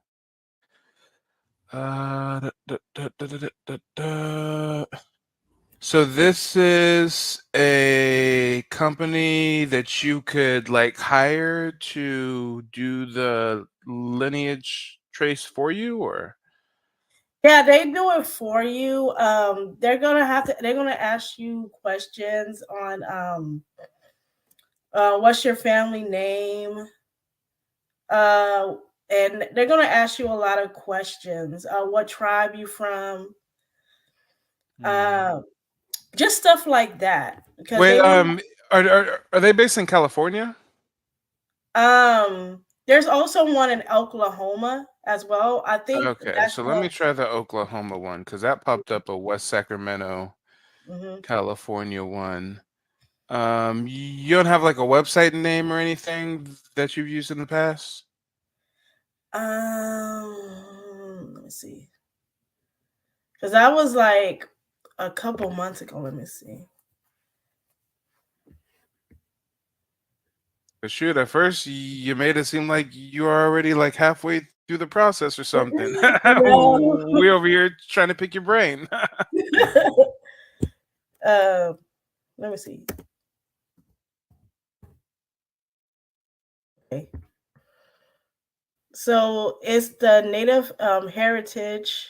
Well, mine is the Cherokee Heritage Center. It is on. If you guys want the address to send your documents over there, We need a website. yeah. Let me see. Let me click on it. Here, let me. Can I put it in the private chat? Can I put it in the private chat? Yep. Okay. So here it is. Oh, let me put it. Let's see. Here it is. And Mark Jones Right here. asks, how do you know you're Indian if they didn't finish your genealogy? Well, my parents said this a long time ago that they came from a Cherokee tribe, so that's why I'm doing it now to get it confirmed. But I know that I have Cherokee heritage in And my then family. also, so I found the website, and Uh-huh. it does talk about genealogy research and tribal citizenship, but I'm trying to see the services. Okay, learn about genealogy services through this link. Let me click this other link and see if this will. Because what the folks want to know out there is how much this costs. Shoot, if somebody out there want to know, hey, I can pay X amount and get my research done. Let me see if we can find something. Tribal registration, family research. Yeah, I'm not seeing a price. And how long have you You have been? to call them. There's a number that you can call. They're probably they can tell you depending on what you're looking for. Um, yeah, there's a number you can go back. The number And should be on the bottom. you've called that number? Yeah, I call that number. It's legit. And when you called that number, what was the price they gave you? Um, I'm I'm thinking about because that was back in what like when I did this over the summer of 2003. The price that they gave me, I'm gonna just go ahead and guess. It's probably around like $100 or something. I'm just guessing at this point because it was back in the summer. So I don't know what their prices are now. I think it's still the same. I got But you. yeah, So when you say wait, you said you originally looked into this how long ago? back in the summer. Yeah, Okay, yes. because Someone in the chat I've said read 2003. 2003. Okay. Yeah, I was like, maybe she mentioned 2003 and I missed it. Okay, so when you say it's 100, do you think it would be like closer to like 190, 150, or like 120, 110? Somewhere around there. All right. Yeah. And when you said the summer, did you say the Two summer of thousand 2003? no, 2023. Sorry. Oh, 2023. Okay, we was about to say what's been taking so Yeah, long. What's been sorry. taking My so long? brain. Yeah, my brain is racing right I now. So got you. I got you. We got her nervous, y'all. There ain't no yeah. reason to be nervous. It's okay. It's Yeah. okay. Well, well, thanks for calling in. Is there anything Mhm. else that you'd like to say? Just check into your genealogy, and they it's not just for Cherokee, it's for anybody that's looking for into their heritage. Yeah, just do your research. All That's right, all I say. sounds good. All right. We'll talk to you later. Thanks. Bye. Bye. Yeah, that was interesting, ladies and gentlemen. Why is it every time I talk to a black person claiming to be indigenous, when I ask them, are they a citizen, they get to doing some, a little bit of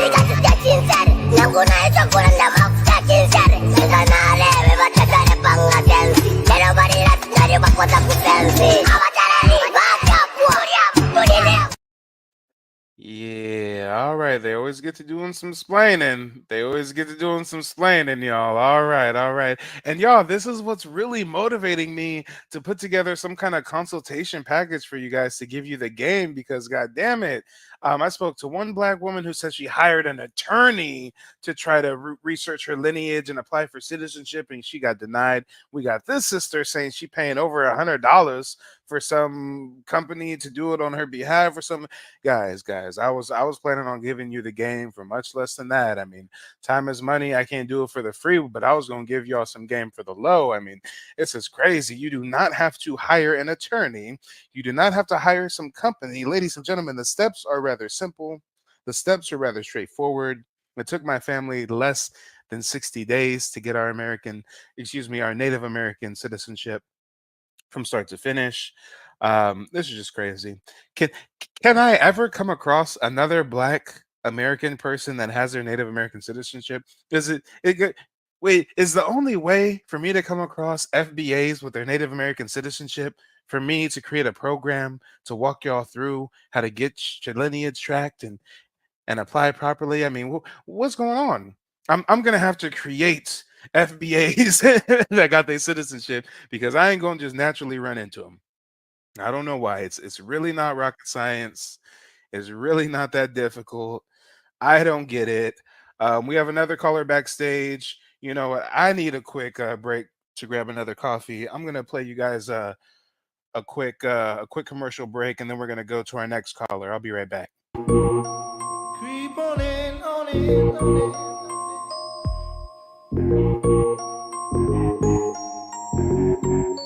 This is the movie Rum Diary with Johnny Depp. Watch they drop this gem about so-called Black Americans in the movie. Don't waste your time on those junkyard losers. This country was built on genocide and slavery. We killed all the black guys that were here, and then we shipped in new black guys of our own. And then we brought in Jesus like a bar of soap. He said they killed off all the black people that was already here and then shipped in new black people. Oh my God.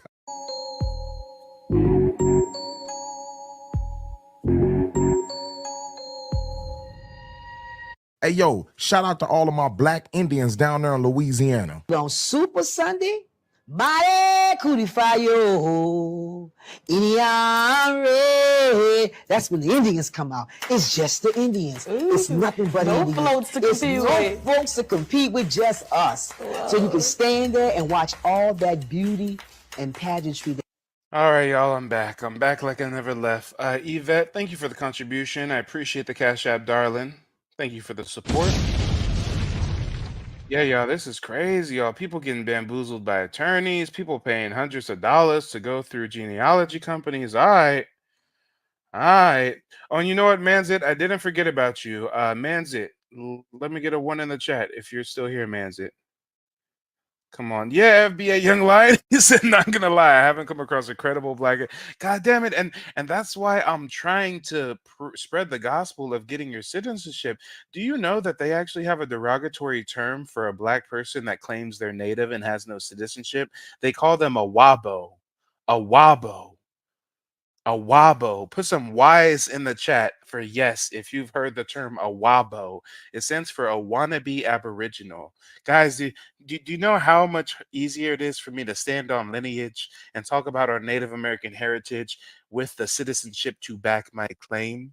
And every single black person I talk to, some of them get belligerent with it. Some of them get real defensive and insecure when I ask, wait, why don't you have your citizenship? Well, why haven't you even looked into getting your citizenship? Why, so some of them get to explaining, y'all. They get to explain, okay, yeah, man's it. So I saw earlier that I was confused. You weren't asking her how much she paid. You were asking me what the price is going to be for my consultation. I don't have anything officially set up yet. I'm probably going to officially launch it like next week. But off the top of my head, I was thinking about like $50.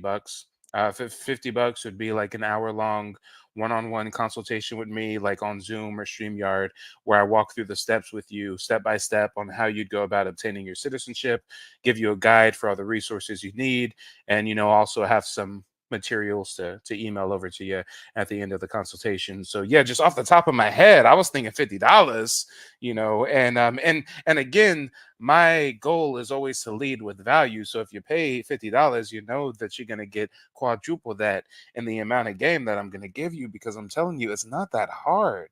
It is not that difficult.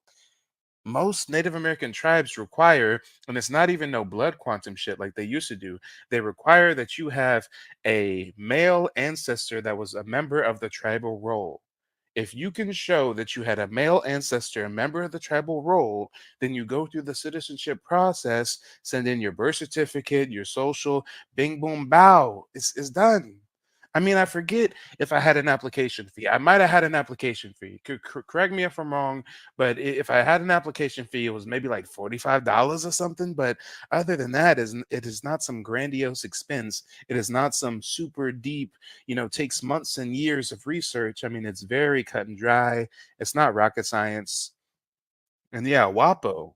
That's what they call it, a WAPO. A black person running around claiming they was Aboriginal with no citizenship. They calling us WABOs or WAPOs or whatever the fuck. Yeah. And God damn it, if I am the only one who's FBA and proud with his citizenship, I can't go out like that, y'all. I can't let that rock out.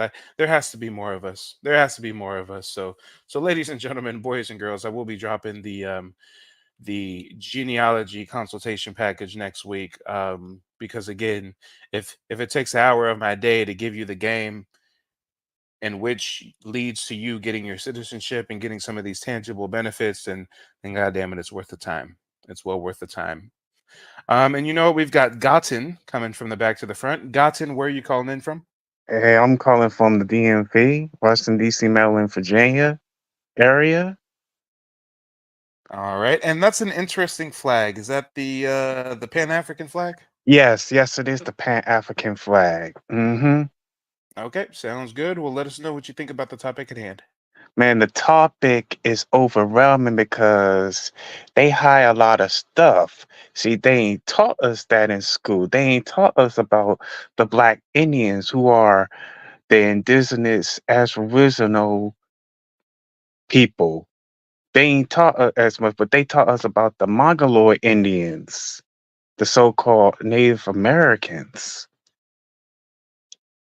And I'm kind of like surprised, like we were the original Indians, who are the Black Indians, but everything that we had was our land that they took. I used to celebrate Thanksgiving, right? And when I found the origins about it, I was kind of disgusted. I was so disgusted that mom celebrate this holiday and the Indians and Pilgrims having a feast, and the whole time they was killing us all so they can have all the land.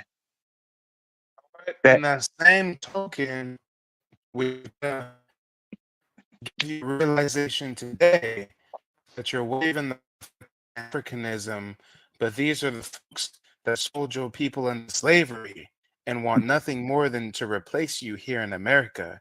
Did you know that, Yes. sir? Yeah, I think I know that. They want like a replacement, like it's their own. And it's not really their own land, it was our land. No, no, no. Then Whoa, whoa, whoa, whoa. I was just highlighting the fact that the Africans want to replace us. The Africans are claim oh, that you're Pan-African with. oh, my I bad. was That was attacking your Pan-African philosophy, sir. You missed it. it was a misunderstanding. I don't know why they do this. Sir, I've got to ask you a very poignant question. What inspired you to become a Pan-Africanist? To know about the true history of our ancestors. And you've done genealogy research to learn the true history of your ancestors? Yes, but I still got a lot to learn. And what research have you done? Did you do like a DNA test or did you like look through archives, census records? Well, the DNA test, no. The archives and stuff, a little bit. Cause I find out So about for the most part, you haven't really done the heavy lifting as far as the research, right? well, I did the research about the Marvel superheroes and DC heroes and how they got you know how they was using it as their own and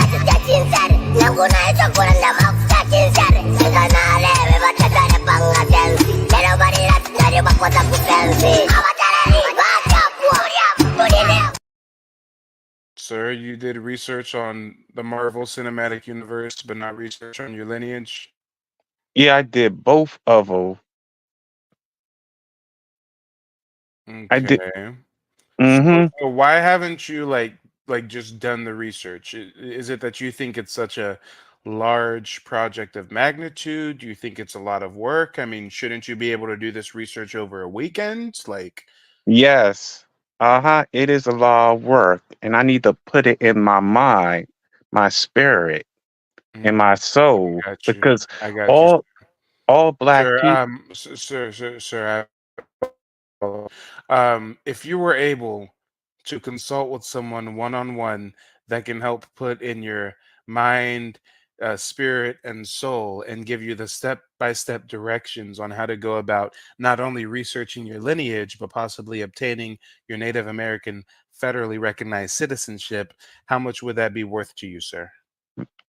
It would be free because after crackers money,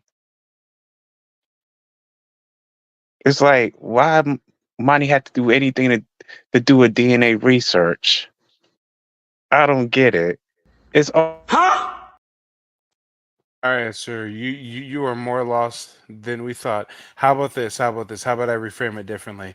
I know that we all think, damn, with the crackers money, but if you were able to consult with a black Native American and he was able to give you the game and walk you through the steps to do what you've been able to achieve on your own, what would that be worth to you, sir? What would that be worth? I mean, it won't be worth nothing because I don't give a F about the crackers money. It's funny because they people have Sir. I know you don't care about the crackers money, but you know you live in a fiat society and you pay taxes and bills with the crackers money. And learning about your heritage and your history, I mean, this is of paramount importance. So when I say, well, would it be worth to you, sir? I'm talking about a fiscal dollar amount. Would it be worth a Popeye's chicken sandwich to you, sir? Would it be worth $5.99? Would it be worth a Swisher Sweet? Would it be worth a Blueface Benji? What value would you place on having a foundational Black American that had their Native American citizenship intact to educate you on that in which you are illiterate on? well, I will say um like $1. I will say that. I wonder if you know that I know he's lying right now. Oh, you got the new Margellas? That's what's up. I see you. That's your BMW? That's nice. That's your girl? Golly. Okay, I see you. But I just want to know one thing. You ready? Why the fuck you lying? Yeah, you know what, guys? I played that clip for entertainment purposes only. I don't think he's lying. I think he values it at literally $1, which is why he has not done the work to trace his lineage, guys. $1 isn't really worth shit. If I see $1 on the ground, I ain't really bending down to pick up that dollar. And this is the same way man treats his lineage, his heritage. He is what many people would call a wabbo, right? A wabbo. Fake Aboriginal, fake woke Aboriginal. All right, sir.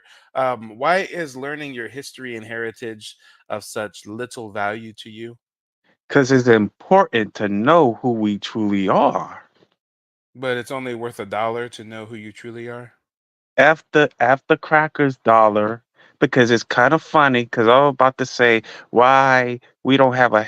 Oh Lord, these Pan Africanists, y'all. These Pan Africanists. I was supposed to end the stream 20 minutes ago, but I just wanted some additional entertainment. I'm petty, y'all. I'm petty.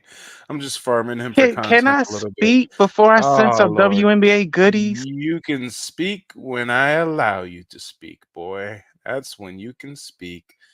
Oh Lord. No, Papa, hey, Papa, we ain't even talking no $50 with him, okay? He said $1. He said 100 pennies, okay?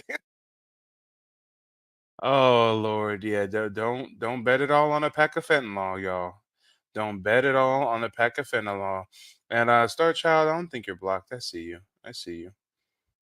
Yeah. Apparently our least brightest are members of the Pan African community. If you were ever wondering where our low IQ members, our low IQ members of our community, when they want to feel smart, they become Pan Africanists. When the dumb niggas are part of our culture want to seem like they know some shit, they become Pan Africanists. Oh Lord, oh Lord. All right, Gotten. Before we wrap up this broadcast and I go smoke a lovely joint, do a little bit more babbling for us. I kind of like the way you babble, boy. See, I was trying to give you a point. Like, can I give you an example? Because I'm going to be off topic. It was a black woman, right? She made the recipe. It was a KFC recipe she did. Colonel Sanders watched her making the recipes. So I have to interrupt you real quick. I have a question from an audience member. What, bro? Are you a top or a bottom? Oh my God, not that Diddy and Birdman shit. Nah, I don't swing that way. Okay. Sir, I'm pretty sure that you're the type of individual that would have swallowed up a pastor. Would have been swallowed up. Have you ever been swallowed up? Have you gone through a time of swallowing where everything was overwhelmed? Have you ever been swallowed up? Have you ever been swallowed? I would have been. Have you ever been swallowed up? Have you ever been swallowed up? Have you ever been swallowed up? Have you ever been swallowed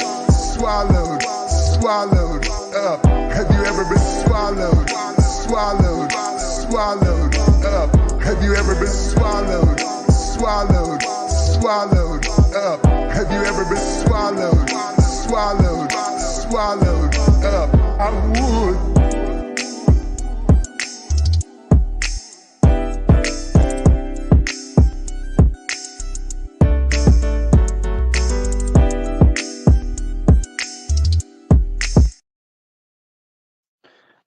Oh, yes, Poppin, thank you so much. I've always been lost on how to properly pronounce it. So it's fentanyl. So he's smoking fentanyl powder tonight. Okay, fentanyl. Sometimes I call it fentanyl. Fentanyl is his drug of choice. I see. And you know what? I think you have a great idea. I'll end this broadcast with a contribution to the Cash App or the PayPal. You guys want to go Mike. to bed, hit the Cash App or the PayPal, and we'll go ahead and play PG some Jakes, music. he's a powder. sound He's him a off. power bottle. You know how he is. He's a power bottle. What? Yeah, TG Jakes. He's part of the Dusty agenda along with Diaper Booty Diddy. with him and Usher used to fight over the phone. Whoa, and you're telling me you're not a part of this community when you know that his nickname is Diaper Booty Diddy? This is the first time I heard somebody call him No, Diaper Booty Diddy. please don't make me say some WNBA goodies, my Sir, you nigga. are moist. You are moist. The zest is I will strong send you with some you. Kalani Live Brown, your my nigga. truth, but god damn it, you know how to do the splits, nigga. You are a foul one. Come on, don't make me send some WNBA videos, my nigga. I don't even know what that means, and I question Women's your National ethnicity. Basketball Association, nigga. What does the WNBA have to do with this conversation? Because you ticking me off. Sir, why do I feel like you're laying on your stomach with your feet kicking behind you in the air, with the cord of the phone wrapped around your index fingers, sir? The zest is so strong. The zest is so strong. You got your legs crossed and everything. I know it. Oh my God. And Kalani Brown, her birthday's on March the 21st, 1997. She's 26 years old, and damn, she's Sir, 6'6". you are tweaking. You are in need of ADHD medication. What are you talking about now? I'm Tanya talking about who? Kalani Brown that played for the. Melania, guys, a humble contribution of $5 will end the suffering. This is now a weird type of Mr. Beast challenge. We are now in the Squid Games. I have to listen to the zesty ass wabo fake native ass nigga talk until somebody bails me out with a contribution. Sir, why are you ranting about the WNBA? Because I got a thing for the WNBA. Why do you have a thing for the WNBA? Because something about it's the legs, my nigga. You like feminine, masculine women, huh? Yes, yes, yes, man. I found You them like attractive. transsexuals, don't you? No, You're attracted to ladies with dicks, aren't you? no, nah, Sir, bro. sir, sir, we can hear the ear-to-ear grin. We can hear you smiling as you say no. Sir, you like trannies. Live your truth. Live your truth. Lord. Oh, Lord. This I'm man not, needs to live his truth, Lord. I'm not part of the Diddy and Birdman agenda.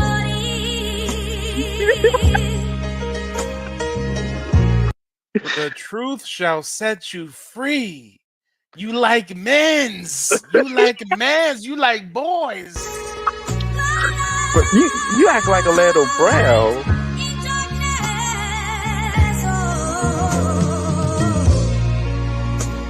You remind me of a Play with little. men's butts. You play with men's butts, don't you? Chi man, batty boy things. You batty boy. You batty boy. Batty boy. You batty boy. You batty boy. Batty boy. Letting dudes play with your booty hole. Letting dudes play with your booty hole. You ain't hard, bitch. You ain't hard, bitch.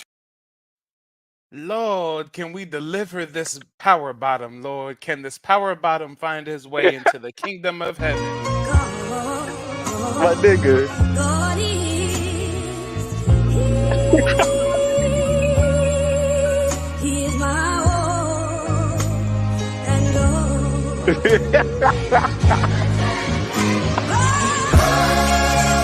Everything that I've read, praise the Lord.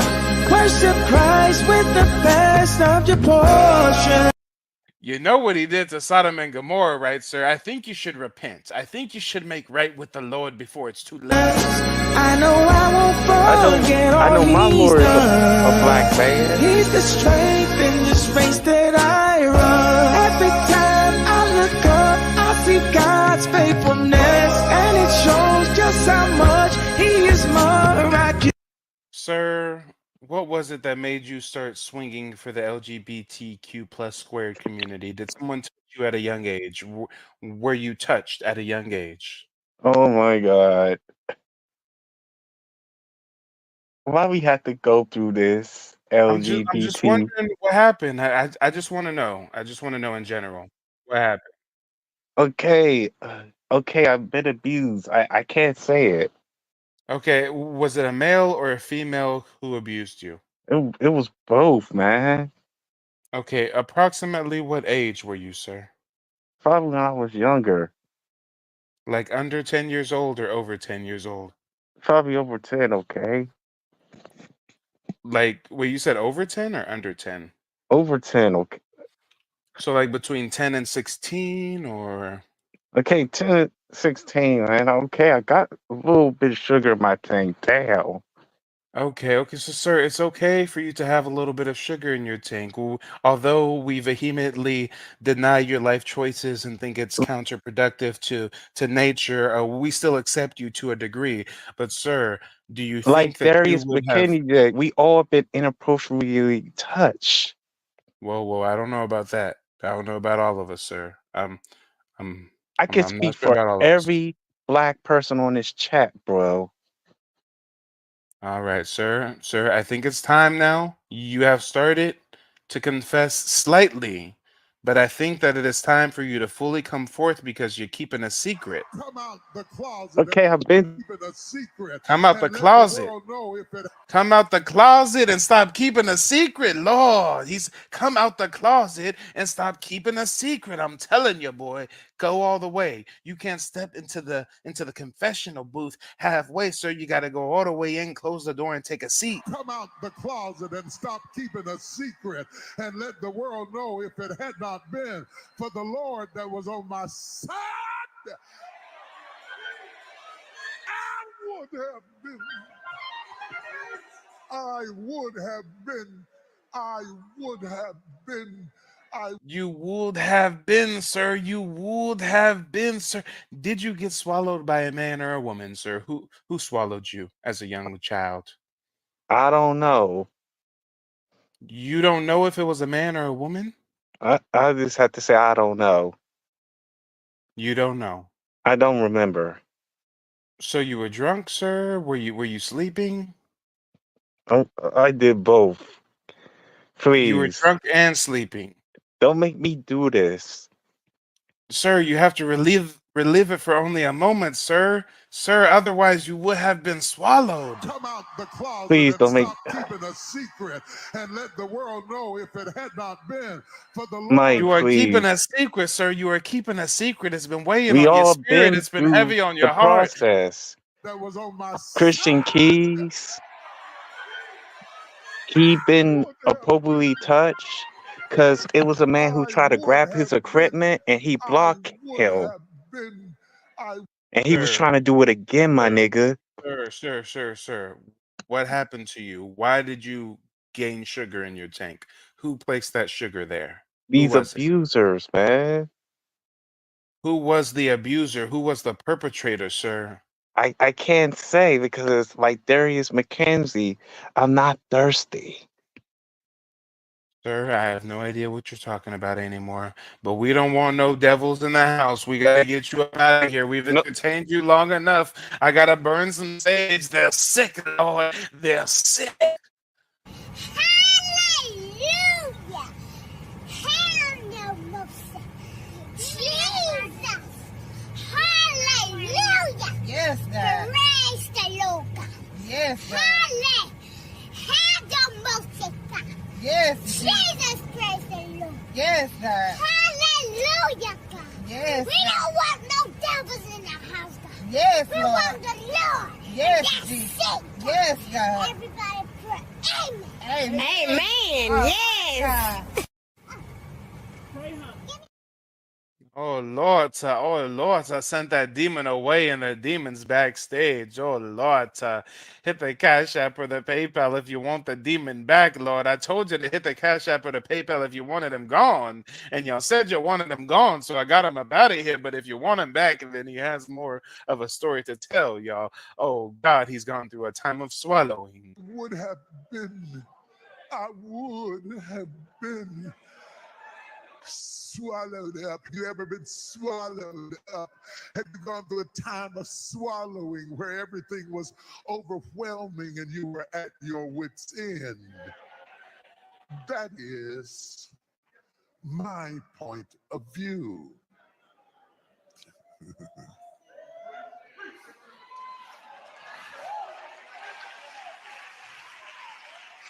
Because my point of view in the Easter story is relational. But from God's perspective, it is quite transactional. Would have been the word swallowed up. Have you ever been swallowed up? Have you gone through a time of swallowing where everything was overwhelmed? Have you ever been swallowed up? Have you ever been swallowed? I would have been. Have you ever been swallowed up?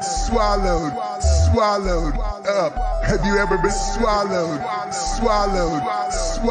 up? Have you ever been swallowed up? Have you ever been swallowed? The people want him back. He's back. Go ahead, got him. What do you have to say?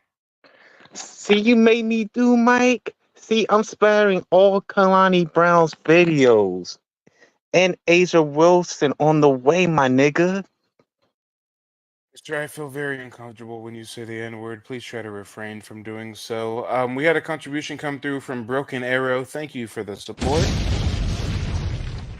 We had a contribution come through from Francis. Yeah, Francis likes the zesty behavior. Francis says keep him on. We got a contribution from Monica. Thank you, love. I appreciate you. All right, what does our zesty McQueen have to say? I am not, Daddy, I am not Birdman. I am not Chris Stokes. I don't. Can you try to get on topic? We're talking about Native American indigenous history, sir. What do you think about Black Indians? See, Black Indians are the greatest, educated.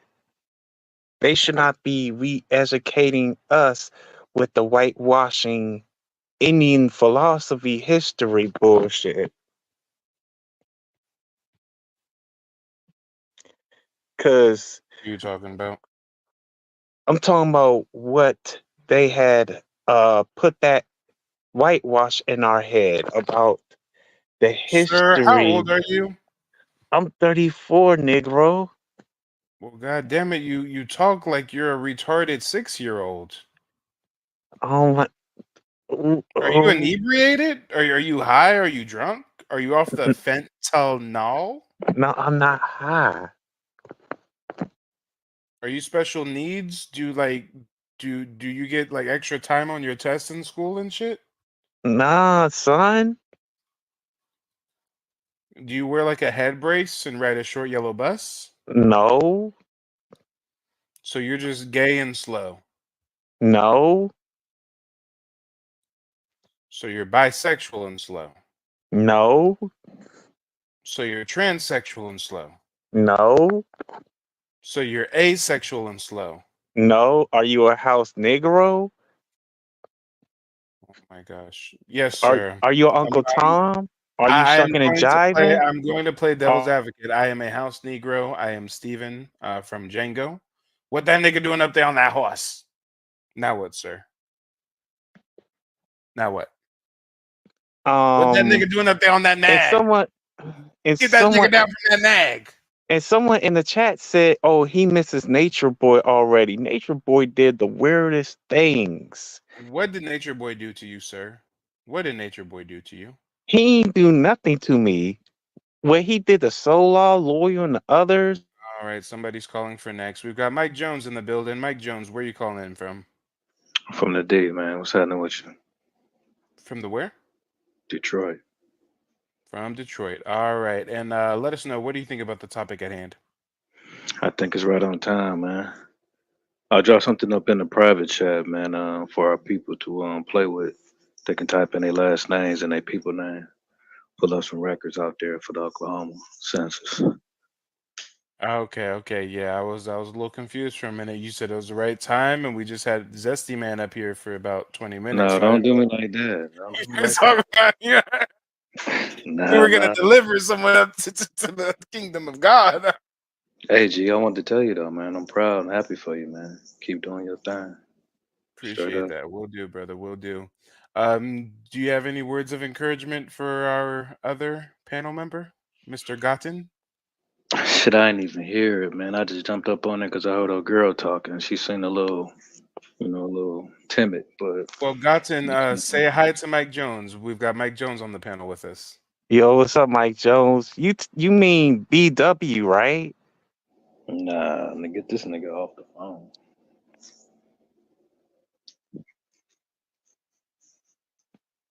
About the what was it, I forgot because my mind is all over the place. Gotten, don't be rude. Start off by saying hi to Mike Jones. I did say what's up to Mike Jones. This nigga high as hell. Oh, oh my God. Mike, you want to see some WNBA players? Wow. You want to see some Hey, Mike. Columbia Brown and Asa Wilson, my nigga? My Why are homie? you obsessed Hey, with hey, WNBA players? What the Mike. fuck are you talking about? Yeah, what's If you up, Mike? can, if you can, since we handling the business, pull up that that little link so you can kind of see what I'm talking about. Yeah, I got you. We ain't gonna let the LGBT agent Nah, man. lead us astray, okay? Fucking up shit. Talking about lineage. All right, so you're talking about the Dawes roll, right? Search the Dawes roll, first name, last name, roll number, Just card type number, in, if known. yeah, just type in a regular last name for our Here, people. I'll You just type try in mine, whatever. for example. Yeah. There we go. Dawes roll. Oh, see. Nope. Just No, type man. in. Just type in Oh the wait, that's last. just right. Just the last name. Yeah, because there was. I'm a junior, so there ain't that many Michael names. Cordelia Cherokee by blood. Cherokee by blood. Thomas L. Lane. Cherokee by blood. There's a bunch of lanes on the list, huh? See what I'm saying? So our Yeah. people can type in shit. It'll say Freedman. It'll say all kind of stuff, man. But that's where they can start at, and they can kind of go from backwards from there. Exactly. You know what I mean? Exactly. That's all It's I not wanted, rocket man. science. It's not rocket Yep. science. That's all I wanted to show you, though, man. Do your thing. For sure. Well, thanks for stopping by, Mike. No problem, man. Peace. All right, peace. And yeah, the name of this website is okhistory.org. okhistory.org. All right, Zesty McQueen, are you done or are you finished? Well, I'm not done. Someone put me on timeout. All right, just hurry up. Just do all the babbling you can do. Just get it all out of your system. I mean, we can't really deal with the zest for much longer. Nigga, you gay. You gay. Y'all niggas are gay. That's gay. Nigga, you gay. Nigga, you gay. Nigga, you gay. Nigga, you gay. You gay. Y'all niggas are gay. Nigga, you gay. Nigga, you gay. Nigga, you gay. Nigga, you gay. You gay. Y'all niggas are gay. Nigga, you gay. Nigga, you gay. Nigga, you gay. Nigga, you gay. You gay. Y'all niggas are gay.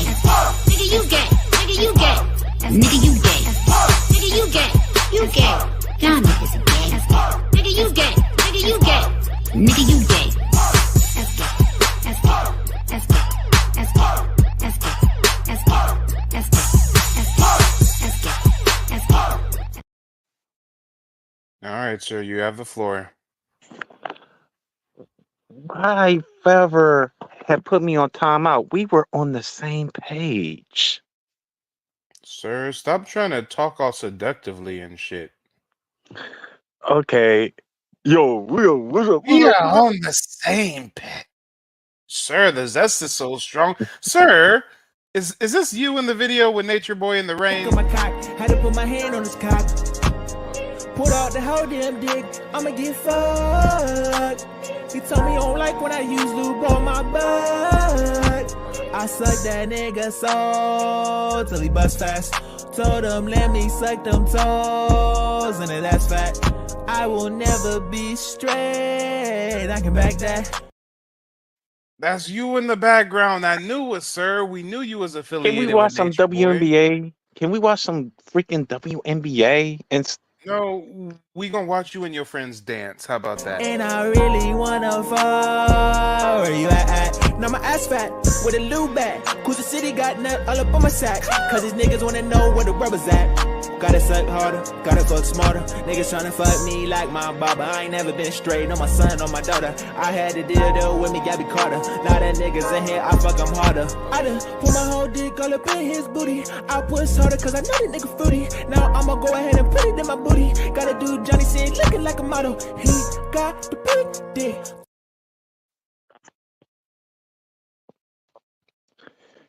Can we show some Asa Wilson and Kalani Brown instead of some sussy shit, sussy shit, homie? Can we show some WNBA players? You Bati boy. You Bati boy. Bati boy. You Bati boy. You Bati boy. Bati boy. Letting dudes play with your booty hole. Letting dudes play with your booty hole. You ain't hard, bitch. You ain't hard, bitch. Oh my gosh. Well, ladies and gentlemen, when people are saying welcome on my TV, treat them like the awards ceremonies. So if he doesn't get the memo here, to just play hands off.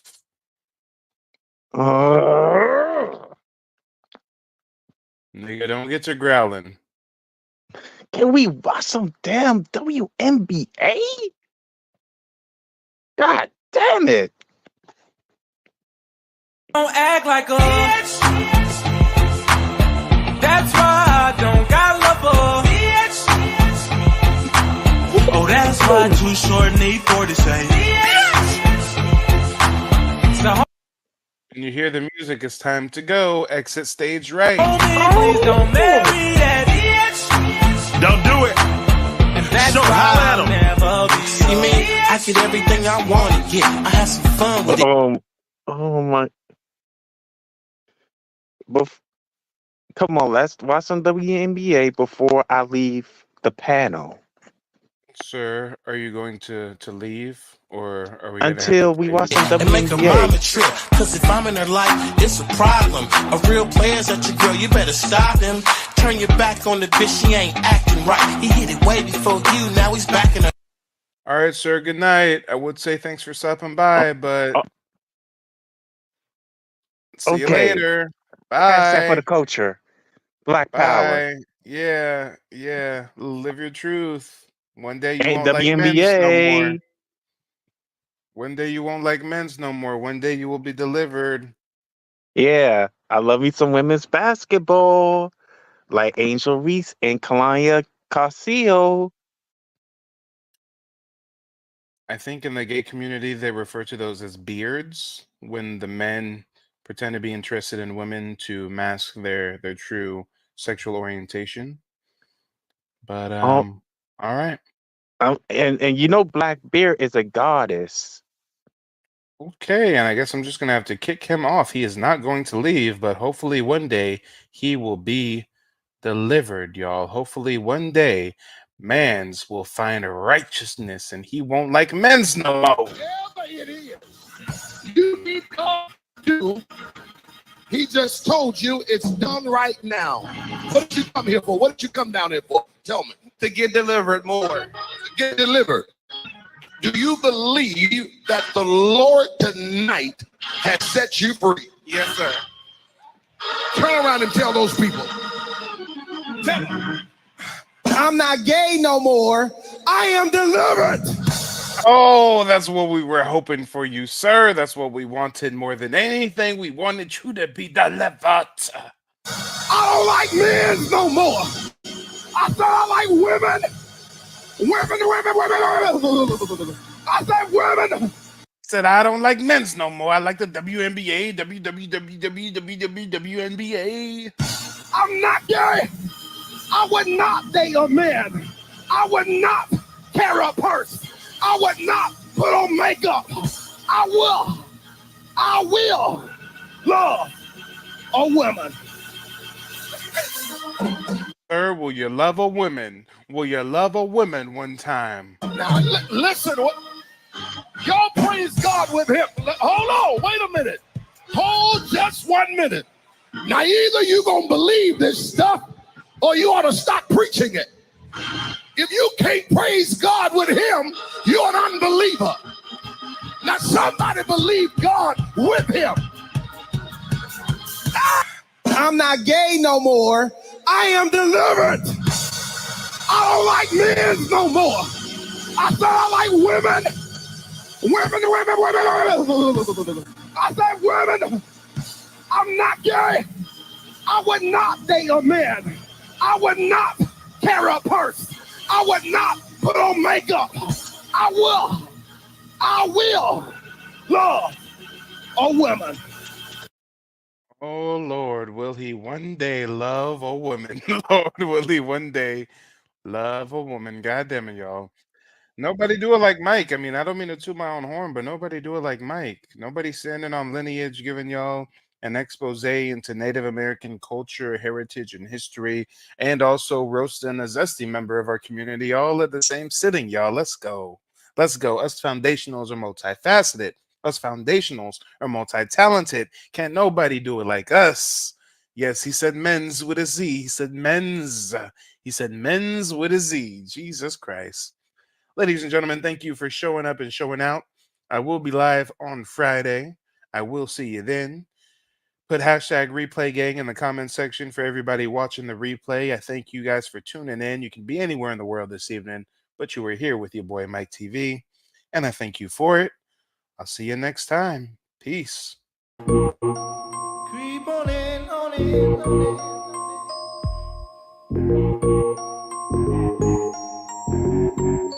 This is the movie Rum Diary with Johnny Depp. Watch they drop this gem about so-called black Americans in the movie. Don't waste your time on those junkyard losers.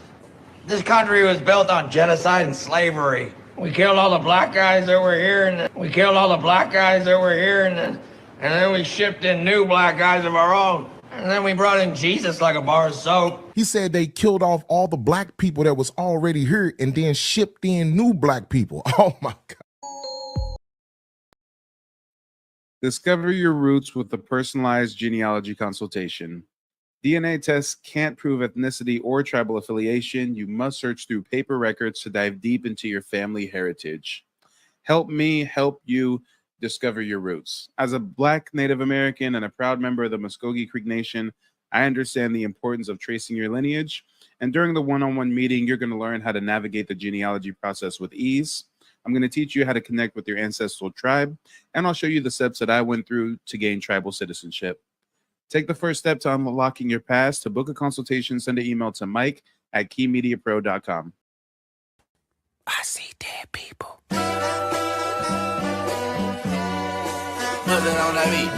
Hi, monster on the beat, ho, Depot, any rap nigga, he a freak throw, man down, call her Amber Lambs, tell him breathe, bro, nail a nigga to the cross, he walk around like Tizo. What's up with these jabroni ass niggas trying to see Compton? The industry can hate me, fuck them all and they mama. How many options you really got? I mean, it's too many options. I'm finna pass on this body, I'm John Stockton.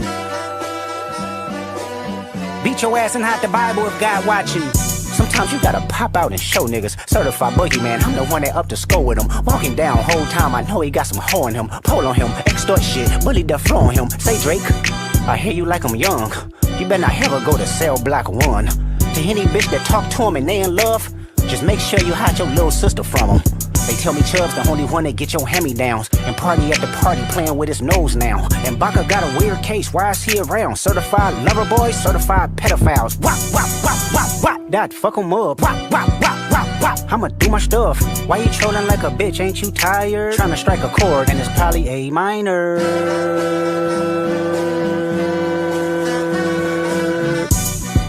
They not like us. They not like us. They not like us. They not like us. They not like us. They not like us. You think the Bay gon' let you disrespect Pop, nigga? I think that Oakland show gon' be your last stop, nigga. They cold foul, I don't know why you still pretending. What is the owl? Bird niggas and bird bitches, go. The audience not dumb, shape the stories how you want. Hey Drake, they're not slow. Rabbit hole is still deep, I can go further, I promise. Ain't that something? P-Rest stands for bitchin', you Malibu most wanted. Ain't no love boy, you ball boy, fresh Gatorade or something. Since 2009, I had this bitch jumping. You niggas will get a wedgie, be flipped over your boxes, or over your foe. The other vaginal option, pussy. Nigga better straighten they posture. Got favorites all up in content. Might write this with a doctor. Tell a pop star quit hiding. Fuck a caption, won't action. No accident, I'm hands on. He fuck around, get polished. Fucked on Wayne Grow, he was in jail. That's conniving. Then get his face tatted like a bitch apologizing. I'm glad D-Rose came home, y'all didn't deserve him neither. From Alondra down to Central, nigga better not speak on Serena. And your homeboy needs subpoena. That predator moving flocks. That name gotta be registered and placed on neighborhood watch. I lean on you niggas like another line of walk. Yeah, it's all eyes on me and I'ma send it up the pot. Ay, put the roll label on me, I'ma get them dropped. Ay, sweet chin music and I won't pass the ox. Ay, how many stocks do I really have in stock? Ay, 1, 2, 3, 4, 5 plus 5. Ay, devil is a lie, here 69 God. Ay, freaky ass niggas need to stay their ass inside. Ay, roll their ass up like a fresh pack of Zod. Ay, city is back up, it's a must, we outside. Ay.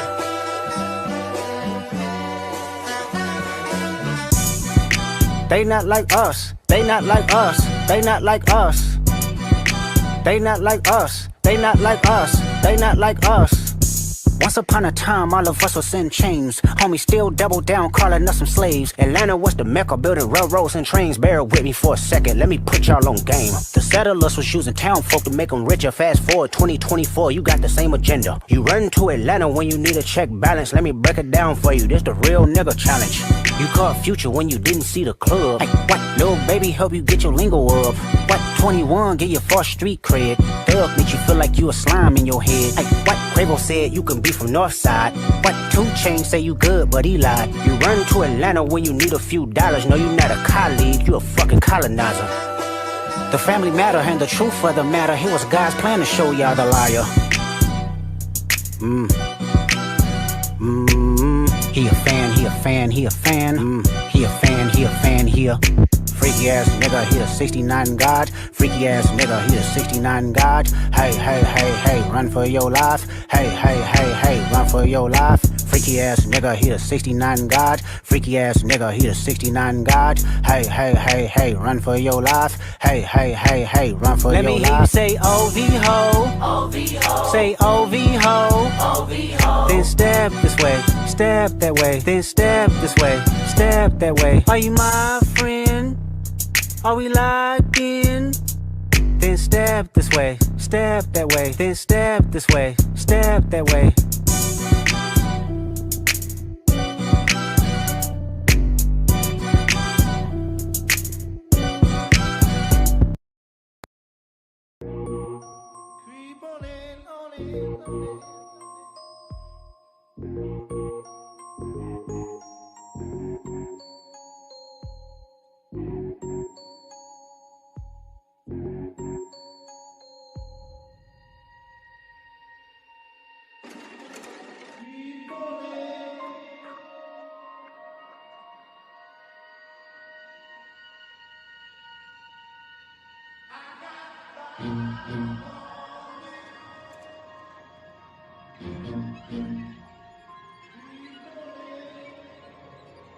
At House of Freedom Body Care and Spa for today. As you can see, it's very instant. You can see now it's peeling off, and this is December period. So your instant body wash, your wiping instant body wash, it's very, very effective. Just for 30K, result is instant at House of Freedom Body Care and Spa. As you can see.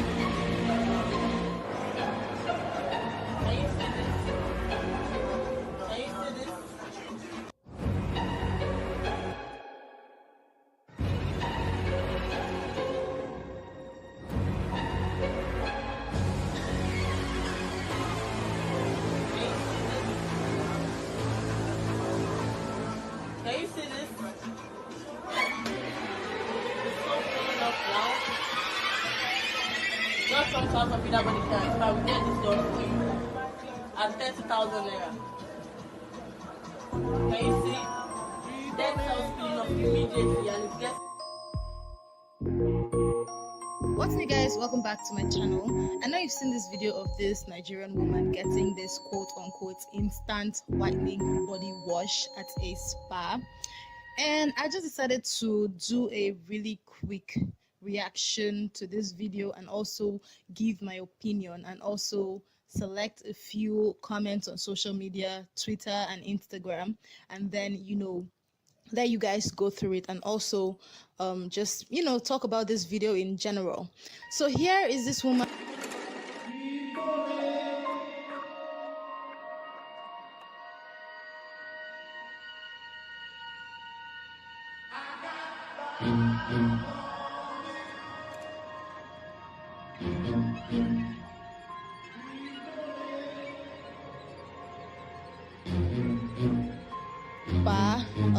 Being given this service, the first thing that struck me is that she's in a bath with some sort of chemical. The second thing is that it was actually being administered by a fellow Nigerian woman. Now, before we get to the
asking to come up, and I explained to him, hey, we're playing a replay, but if you want to chop it up with Mike, we can do our own special stream. Come on, come on, come on. I'll give you the time of day. I will share my platform with you and let you get whatever you got to get off your chest. So we have a man here. I guess his username is the African Rattle. Is there like maybe a shorter name you want us to call you by, or? I'm Kevin. Can use Kevin. Kevin. Okay, Kevin. And Kevin, give me a little introduction to yourself. That stream that you were watching, that replay, was that the first broadcast you've ever seen of mine, or have you been watching Mike TV for a while? No, I've been seeing notifications. But yeah, you've been appearing on my timeline, and you clearly have a stick up your butt about Africans. So I needed to address you because I see you speaking to some West Africans, because West Africans are the ones who tend to leave Africa a lot, and a lot of them are not very articulate. They can't defend themselves. So Hold on. you bully them easily. You were breaking up a little bit. What were you saying about West Africans? Can you hear me now? Yeah, it's not as clear as it should be. It's a bit muffled. Before you were saying I was bullying West Africans, you were saying something else about them. What was it about West Africans? It's mostly them that tend to leave the continent a lot. Oh, you're saying most of the Africans that flee come from the west side of the continent. Yeah. Oh, okay. I see. And then you were saying something about the West Africans call in to speak to Mike a lot, and you don't think that they are able to defend themselves or something, right? Yeah, the arguments are weak. They don't seem to be able to articulate themselves very well. So I kind of thought I would speak up for them a bit. So you think that out of all the Africans that I spoke to, you'll be the one who can properly give me a good challenge? No, it's not about a challenge or anything. It's just setting something straight and being blunt about it. Interesting, interesting. Well, before we get into exactly what you want to set straight, tell us a little bit about yourself, Kevin. What country are you currently in, and what country are you from originally? I'm in Kenya, born and raised. So you currently I'm a live Kenyan. in Kenya? Yes. Okay, interesting. And you've lived in Kenya all your life? Yes, I've moved around a lot because I'm a businessman, but in terms of just selling, but I've never left Kenya as in permanently. I've always been in Kenya. Okay. And again, I'm going to give you the floor to bring up whatever you want to set the record straight on. But just to give us an introduction to yourself in the shortest amount of time possible, we typically ask a couple questions of an African to kind of pick their brain. First question, what's your general sentiment towards Black Americans? I never really paid attention to them much apart from the media stuff that I saw. But then with social media now, that's big. So people get to know each other. The world is smaller. So you get to pick a lot of things. And the general sentiment basically is that you guys think we don't like you or something, which is weird. But my sentiment is like, you guys are narcissistic because America is a narcissist country. Americans generally are narcissists. So you kind of get caught up in that web because you're Americans also. But you guys like to act like you're not, like you're the victims, but you're just Americans, just like the white ones. Okay, hold on. I'm a little bit confused. On the one hand, you said you don't really ever think of Black Americans. Then you went on to say you think we're narcissistic and we think we're victims. I said I never used to think about you guys at all because all I saw was the media stuff, like the music and stuff like that. But with social media now that everything is coming up, like the world is coming smaller.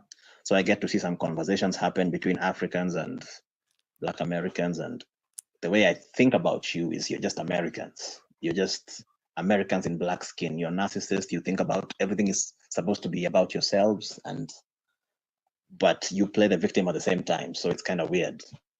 Okay, so you're saying that you only knew of us by way of media, and through the advent of social media, you've seen some interactions between us and Africans, and social media tells you that we're narcissistic victims.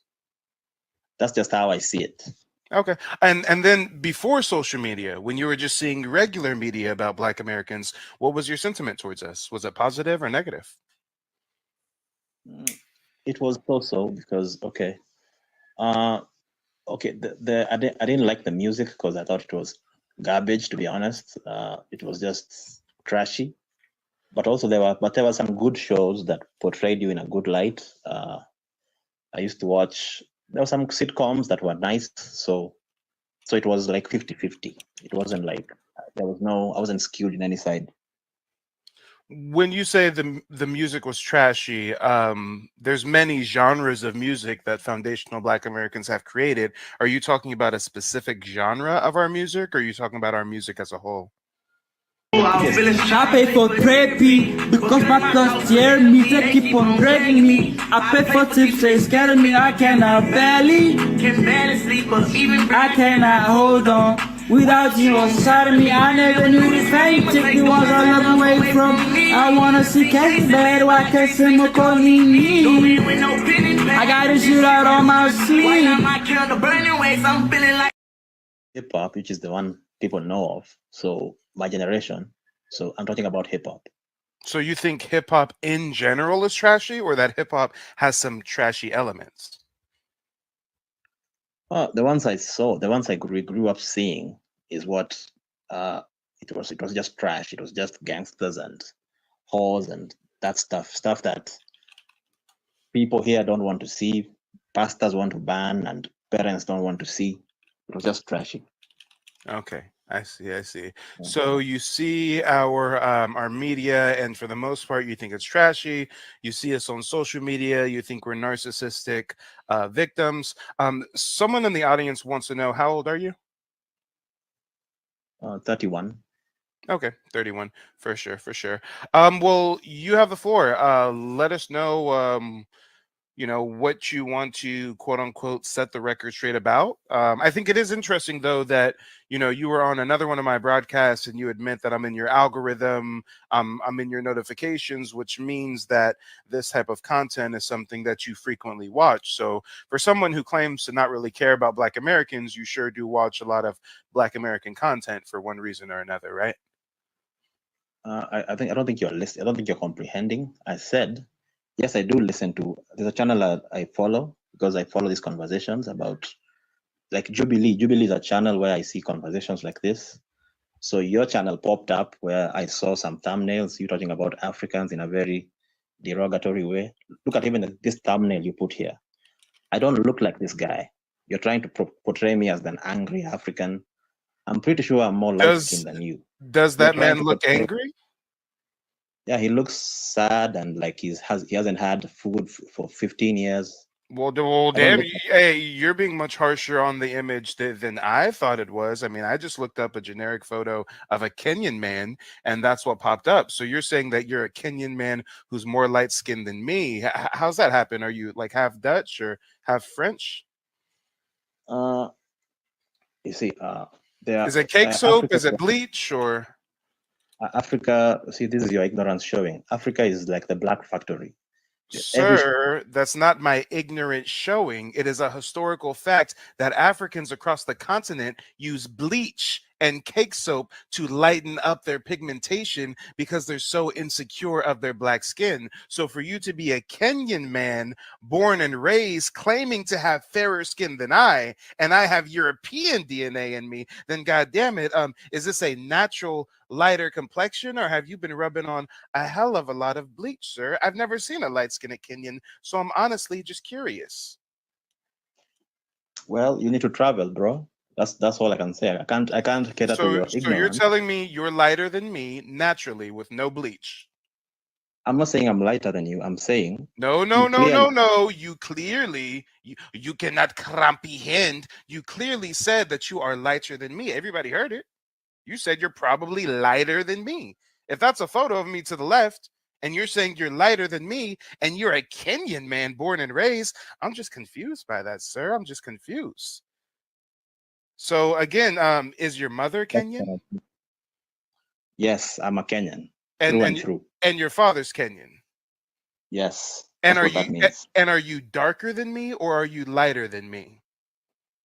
I'm probably the same shade as you in this picture. If this is you on the left. Oh my gosh, good Lord. We got a lion-ass Africans on the line. First, he's probably lighter than me. Now he is the same shade as me. Sir, if you've been bleaching, just say so. I wonder if you know that I know he's lying right now. Oh, you got the new Margellas? That's what's up. That's what's up. I see you. That's your BMW? That's nice. That's your girl? Golly. Okay, I see you. But I just want to know one thing. You ready? Why the fuck you lying? And of course, it's the African going to colorism. It's the African going to complexion. It's the African claiming that we're narcissistic victims and our culture is trash. But he omits, he retracts from the record that you Kenyans have a real strange issue with bleaching your skin. They say beauty lies in the eyes of the beholder, but today beauty is no longer a choice for the beholder to make. Women have now taken matters into their own hands with a perception that men are more inclined to lighter women. More and more women are opting for fairer, glowy and lighter skin. Yeah. According to Dr. Benani Rua, a dermatologist at the Avane Dermatology Center, there is a difference between bleaching and skin lightening. Basically, the bleaching is a term that a lot of ladies, they want to have a fairer skin, a clearer skin. But then they find themselves dealing with darker areas in the body. The lightening of the skin, it can be a medical process. We use a lot of technique. We use the laser, the ionization, we use creams, we use supplements, we use injections.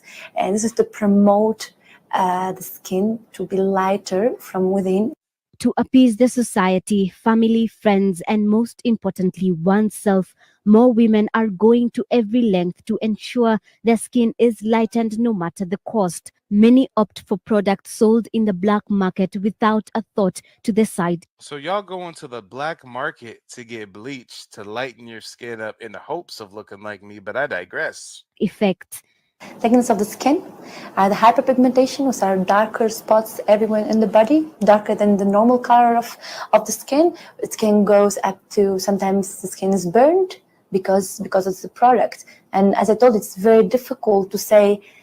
All right, guys, he's cammed up. Go ahead and let him know, chat. Is he lighter than me or is he darker than me? Since first he claimed he was lighter, then he claimed he's the same. Go ahead and let him know, chat. Let him know.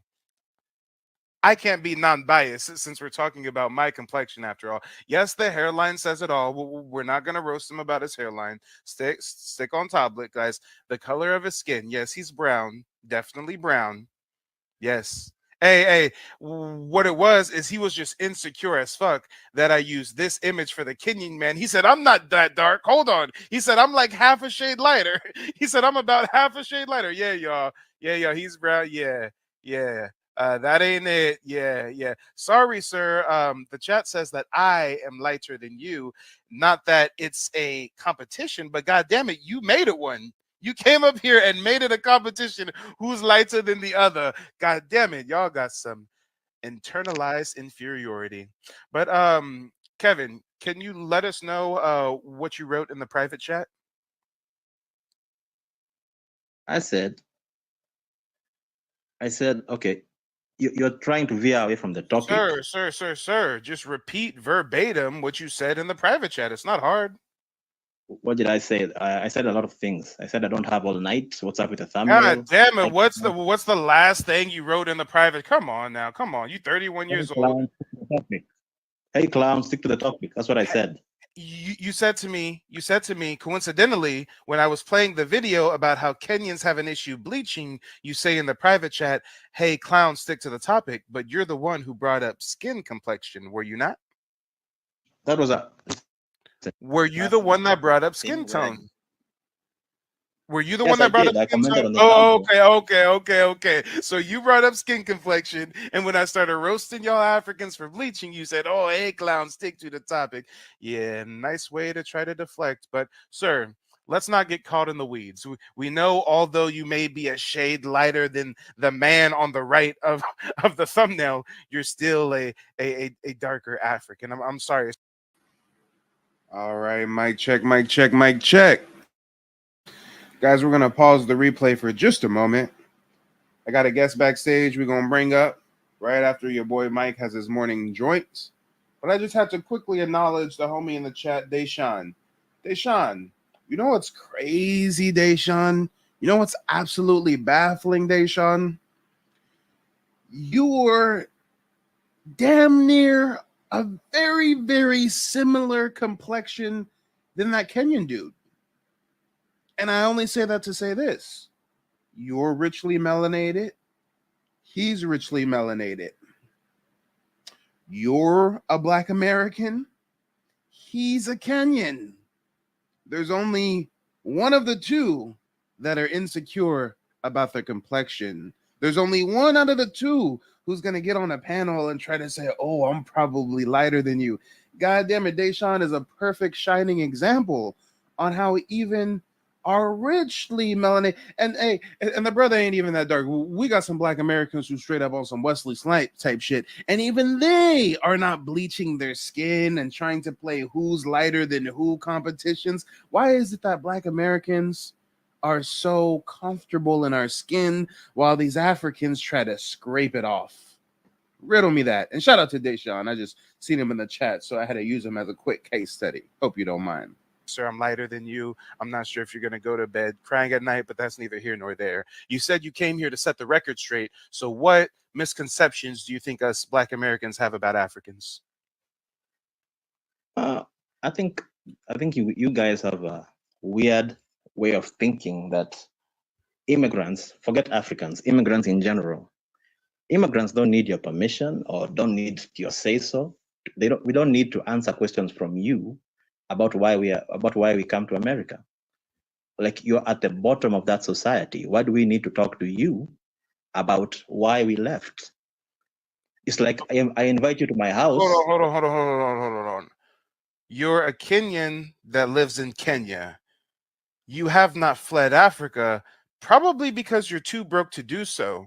But you're up here crying foul at the fact that when we do speak to Africans that flee the continent, we like to ask them why they left their homeland. So you're up here upset because we're curious as to why you fled Africa. And you're saying that they don't have to answer us. We're at the bottom of American society. If they don't have to answer us, then why are they in our spaces answering that question when we pose it? If they don't have to answer to us, why are they in our live streams just like you are right now? Let us know, Kevin. First of all, Kevin's not even your real name. I'll ask you what your second name is, but you probably won't tell us. But Kevin, let us know, what time is it right now in Kenya? It's almost midnight. It's almost midnight in Kenya, and you're up here on Mike TV show griping about Black Americans while simultaneously saying you don't care about us and you don't owe us any answers. Make it make sense. All right. So I understand you're insecure because we asked you why you guys fled. We don't have to touch on that. You're too broke to flee. So I'm not going to ask you that question. What other gripe do you have with us other than being insecure with the fact that we ask you why you leave Africa? Not just leave Africa, but y'all go to whoever just colonized you. That's where y'all go. Y'all go to France, y'all go to Europe, somewhere in the UK, and the best and the brightest of you who got it going on flee over here to America to become Uber drivers. So when you talk about being at the bottom of society and yada, yada, yada, y'all are over here in New York City living in fucking basements on bunk beds and furniture stores. What are you talking about, Playboy? What are you talking about?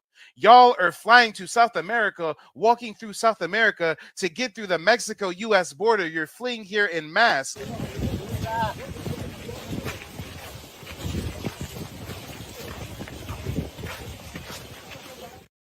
Yes, when shady ass looking Africans, when adult age, military age males come to our country with no women, no children, just themselves, we want to ask, what the fuck you doing here, Playboy? What the fuck you doing here? He was the last one. Hold on. Blue punch on. He's right here. That's what I'm telling you. Hold on. Bro, he just said hold on. Hey, you still whooping in. Hold on. Bro, he just told you to hold on. Now you gotta wait, bro. You're not coming in. Really? No. I'm sorry, sir. It's natural for anybody to ask why someone travels from so far and so wide to come to their country. It's a very common question. So other than you being insecure that we ask that, what other issues do you have with us Black Americans? Okay, I don't think you're trying to have a conversation. I think you're trying to roast. That's why you're not letting me talk, and you keep playing random stupid videos instead of letting me talk. So you may think they're random stupid videos. I think that it's very important that I show the videographic evidence of you guys fleeing into our country en masse. Get out of your feelings. I see dead people. In Harlem, a former asylum seeker is doing what she can to meet growing needs in the West African community. In our series, Migrants in America, Fox 5's Stephanie Bertini shares her story.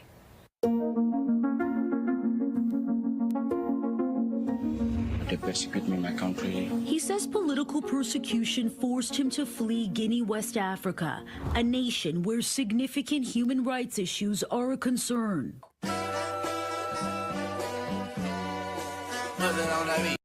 You interrupted my schedule today. You interrupted my last broadcast, bitching and whining in my chat. Give me the link. Give me the link. I want to talk to Mike so bad. Give me the link so you will speak when it is your turn.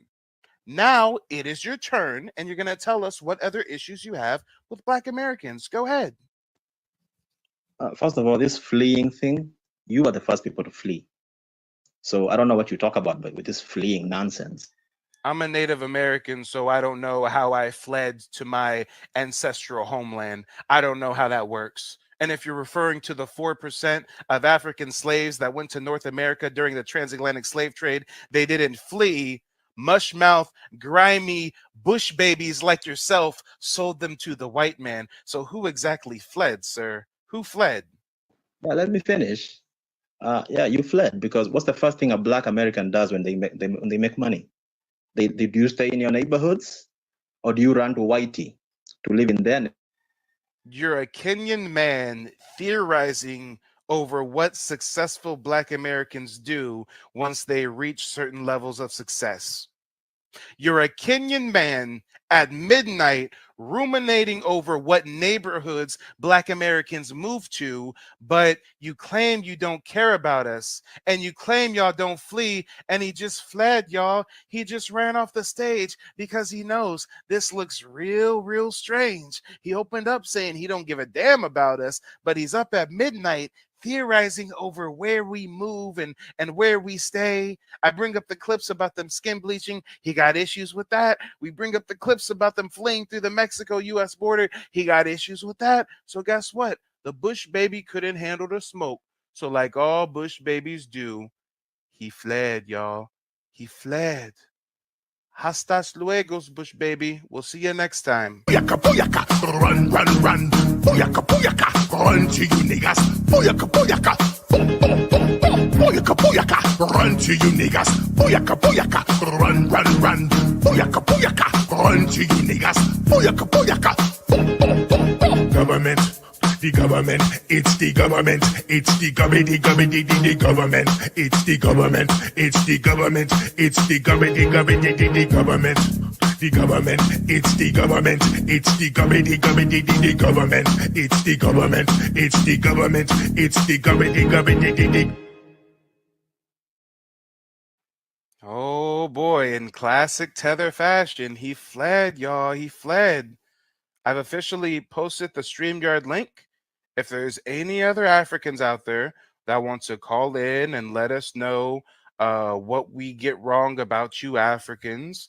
I mean, guys, it was very interesting how he really didn't have anything to say about what we get wrong about Africans. He was really just up here to spout a bunch of xenophobic vitriol against Black Americans. He doesn't care about us, but you know, our culture's trash and we're victims and we're narcissists. And Africans don't flee. When they run away from Africa and go to Europe for quote unquote better opportunities, they don't flee. Really, the fleers are our ancestors who came by way of the transatlantic. Oh, listen to this fuck shit, y'all. Listen to these mushmouth bush babies. He's gonna really tell us the people that got captured by Africans like him are the real people that fled? Well, then why are you up here calling to a fleer, sir? Why are you so upset with us? Why do you have so much contempt if we're just some fleers that are narcissistic and failures? Then why are you up here at 12 in the morning trying to play the who's more light-skinned game? God damn it, y'all. This was a class act. This was a case study in how insecure and colonized these Africans are. Y'all just witnessed an African come up here and try to challenge me over who has the lighter skin. Those people are sick. Those people are sick. And Kelvin, you are banned from my chat. You cannot type another message in my chat. Click the link and call in.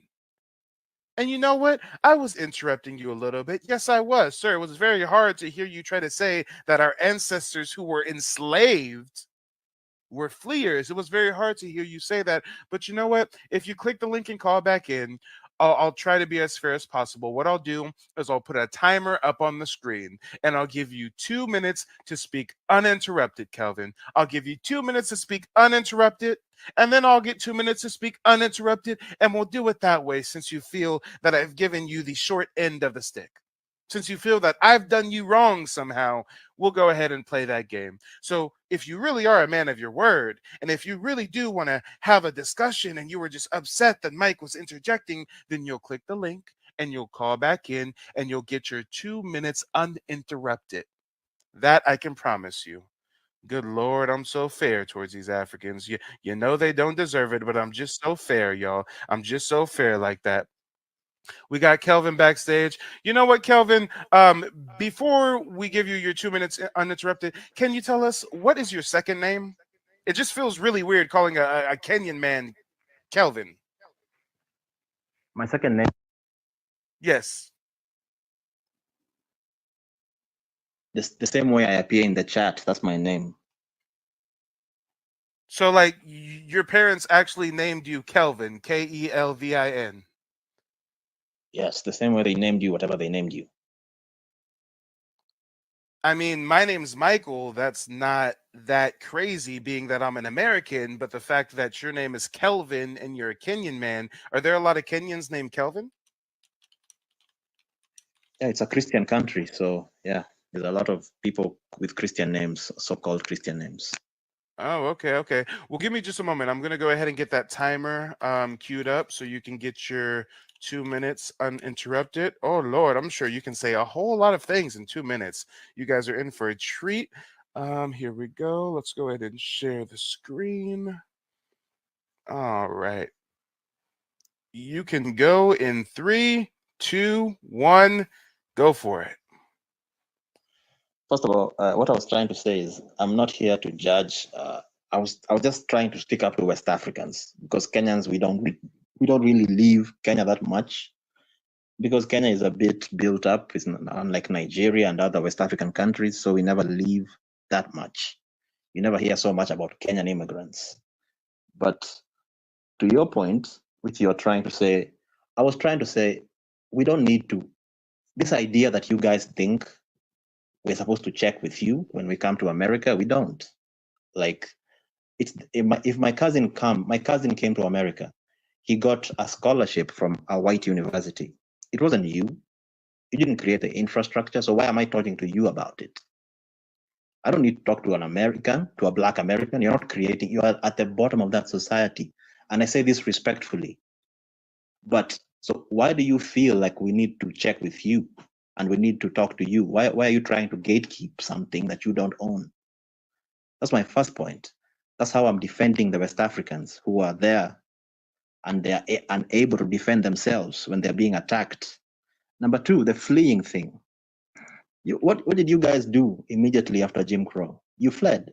You fled Black businesses. You fled. You fled Black areas. You even fled from your Black woman to go be with a white woman. So what is this fleeing business? And what's the first thing you do when you make money? Do you stay in the hood, or do you go live with white people? So you're the last person to tell anybody that they fled, because you would know something about fleeing, because that's what all you do. You always flee. You flee from everything Black and go to everything white. So never ever tell an African about fleeing, because you would know something about that. You feel me, homeboy? So go ahead. No, I don't feel you, Bush baby. I don't feel you at all. Let's go ahead and start the timer, and let's see how badly I can obliterate this Bush baby in 2 minutes or less. Okay, here we go.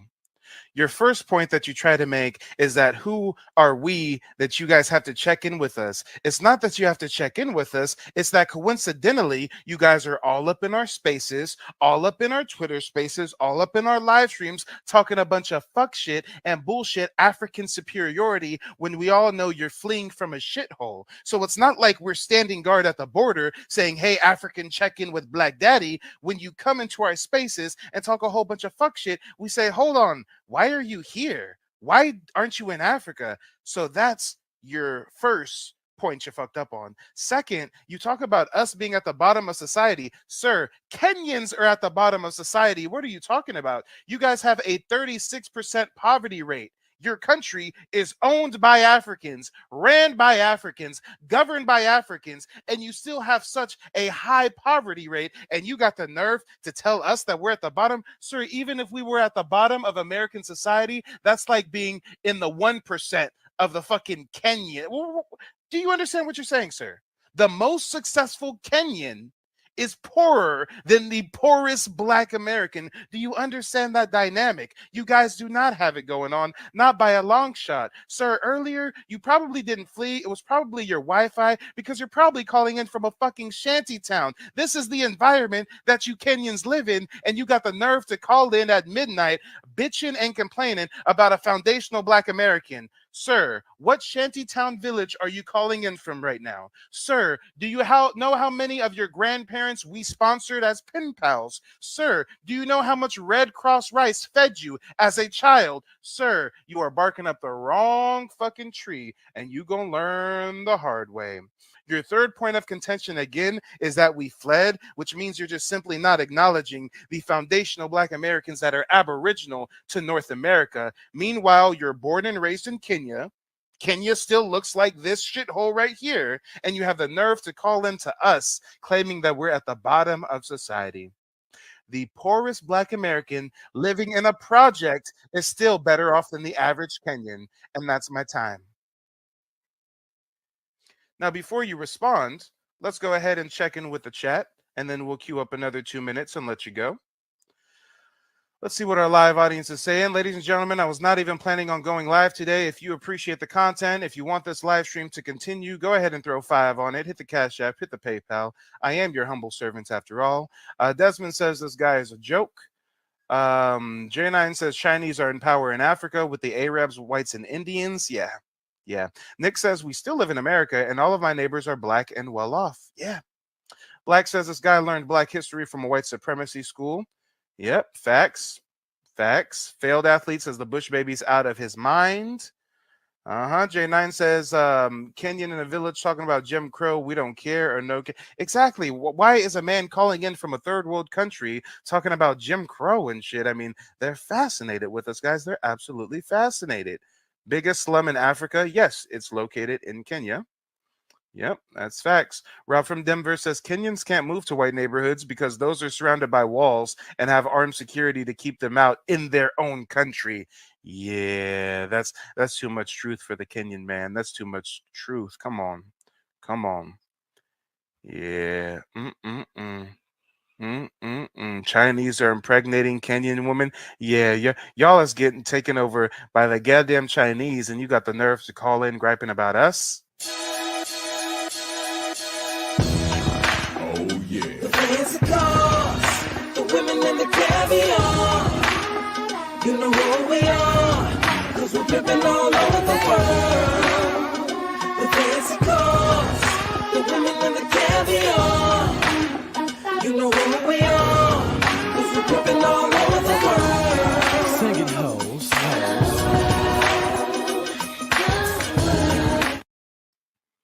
All right, well, we'll go ahead and queue up your next 2-minute segment. Here we go. All right, Kelvin, you have the floor. The law of Black Americans with all these chats, but okay, let's continue. But the point you're making about Kenya being a poor country, okay, cool. We are a poor country, but I do well for myself. I'm part of the 1% in Kenya, so I'm fine. I don't live in a shanty. I live very well, so I'm very happy with myself. And when you bring up, and when we challenge you, you guys always bring up the poverty in Africa. But we're talking about America. We're talking about that. You're complaining about African immigrants in America. So compare yourselves with them in America. Stop talking about the poverty in Africa. Those Africans that are in Africa in poverty, they're not your problem. Your problem is the black immigrant, okay? There's no way you're fighting with a black immigrant if you're doing better than him. People who are doing better than you don't care about you. They don't talk about you. The reason you have a whole channel discussing black immigrants is because you're probably intimidated by the black immigrants that are there kicking your butts. There's no way you talk about black immigrants if they're insignificant. If I'm rich, I'm a rich man myself. I'm a millionaire in Kenya shillings. I'm good. I don't talk about poor people down there because they're below me. The reason you talk about Africans is because African immigrants is probably because they're competing and outbeating you. If they were above them, they wouldn't be a topic. They would be a charity case to you. The reason you have a whole channel discussing black immigrants It's because they are a threat, sir. You don't want to admit it with your light-skinned bitch ass, but you know they're a threat. Otherwise, you wouldn't talk about them. You would be talking about other things, like your 10 baby mamas. That's all you would do. So just admit it and shut up and stop talking like we don't matter. We matter. That's why you're intimidated by us. And that's your time, Bush baby. That's your time. Give me just a moment. Let me go ahead and reset that. All right. Well, ladies and gentlemen, the Bush baby is really on one. He admits that Kenyans are poor, but he says that he's in the 1%. He doesn't live in the shanty town. Matter of fact, he says that he's a millionaire in Kenya. Listen, Bush baby, your Kenya shilling is worth 0.0075 United States dollars. So don't get it twisted, ladies and gentlemen. When he says he's a millionaire, he makes about 7,500 a year USD. Sir, that is fucking sad. That is laughable that you think that that is a flex. And it's not that you migrants are coming over here and you're such a threat. Yes, you are a threat to our community. You're not a threat to our success. Don't get it twisted. Y'all come over here to be Uber delivery Eats drivers and shit. Y'all don't got shit popping. The way that you Africans are a threat is over in Africa. You are raping, mutilating, and butchering women and children. And you're coming over here and doing the same thing, you savage ass African. Illegal African immigrants raped an unconscious 14-year-old in America. This is what we're battling with. You criminal ass Africans coming over here and bringing that genocide and rape culture to America. That's what we're fighting against.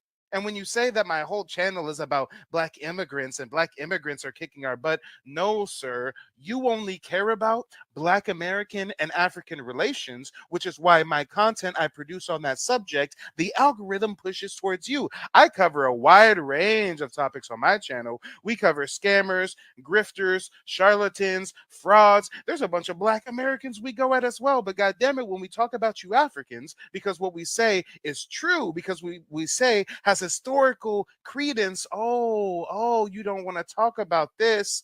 This is what we're fighting against. You illegal African migrants coming over here, raping and pillaging. You illegal African migrants that are not doing better than us. You illegal African migrants that are holed up in basements in New York City, driving unregistered illegal mopeds, shoplifting and shit, so that you can get some fake papers to go get you a job. You guys aren't fucking competing with us on a success level, but you are criminals that are fucking up our communities. I digress. Now, before we go ahead and give you another 2 minutes, we got to get tuned in with the chat real quick. Black World Forever. Actually, hold on.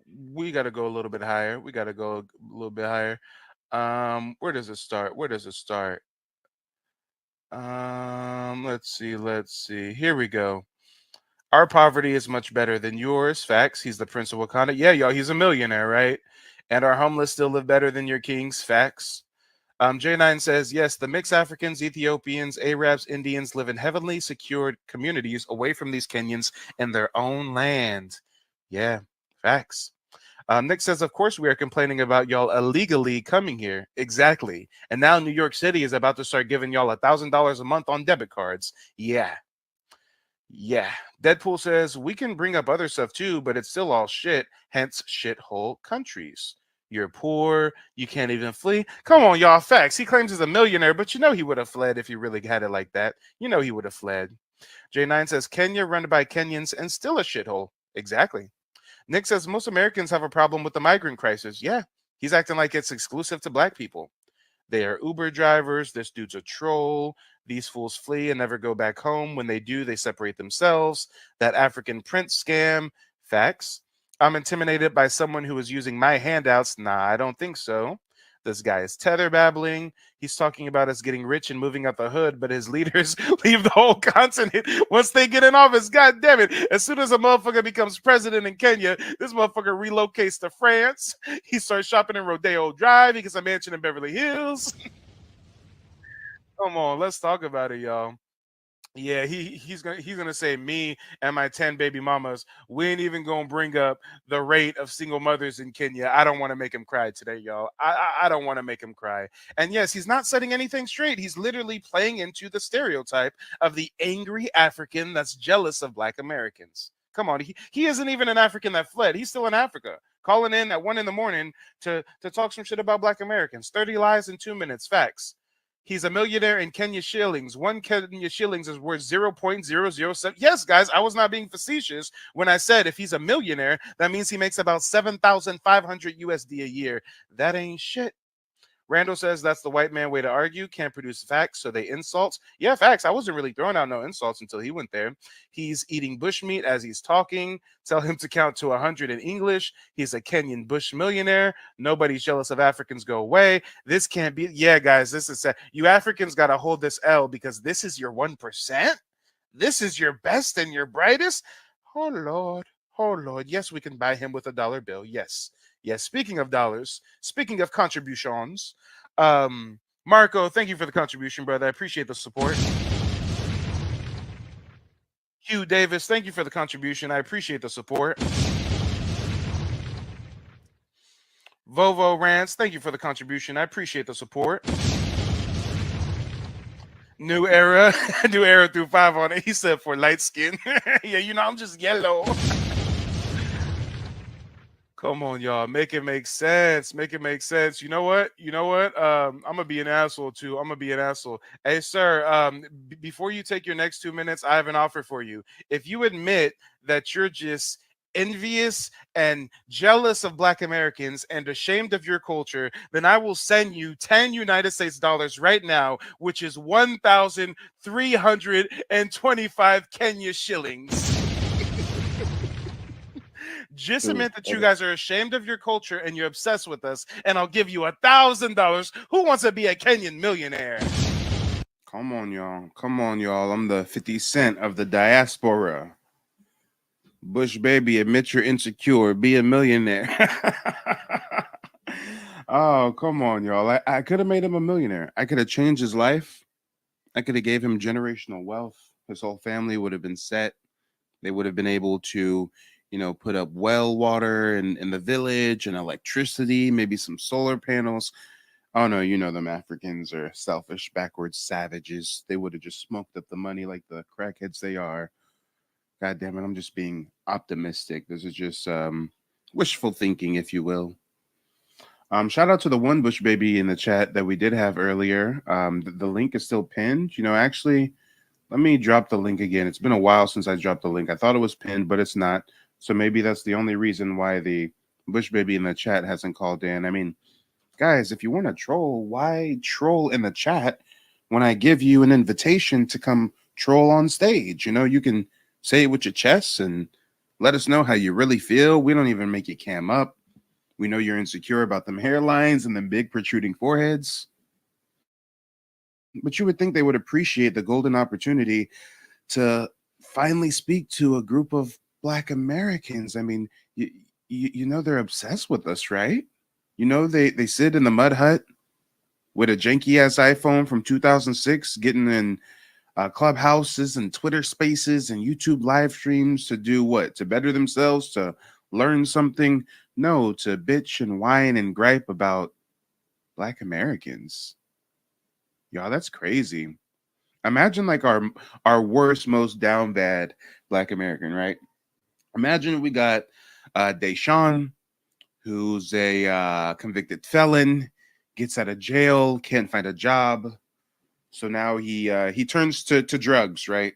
He's a crackhead, homeless, jobless, drug addict on the street. Matter of fact, he's lucky. He's fucking on some chick that has Section 8 housing, so he can sneak into the Section 8 housing, right? So if we just create and hypothesize the most craziest scenario of a Black American, just the extremist ideals of poverty, right? Now imagine that individual up at night at 1 a.m. bitching and whining about some foreigners on the other side of the world. God damn it, you know what? I heard about those Turkish people and those fucking Turkish people, and those Turkish people are degenerate and they like crime and like the oppression, and I don't even think they really have right. Those fucking Turkish people. It just really wouldn't make sense, right?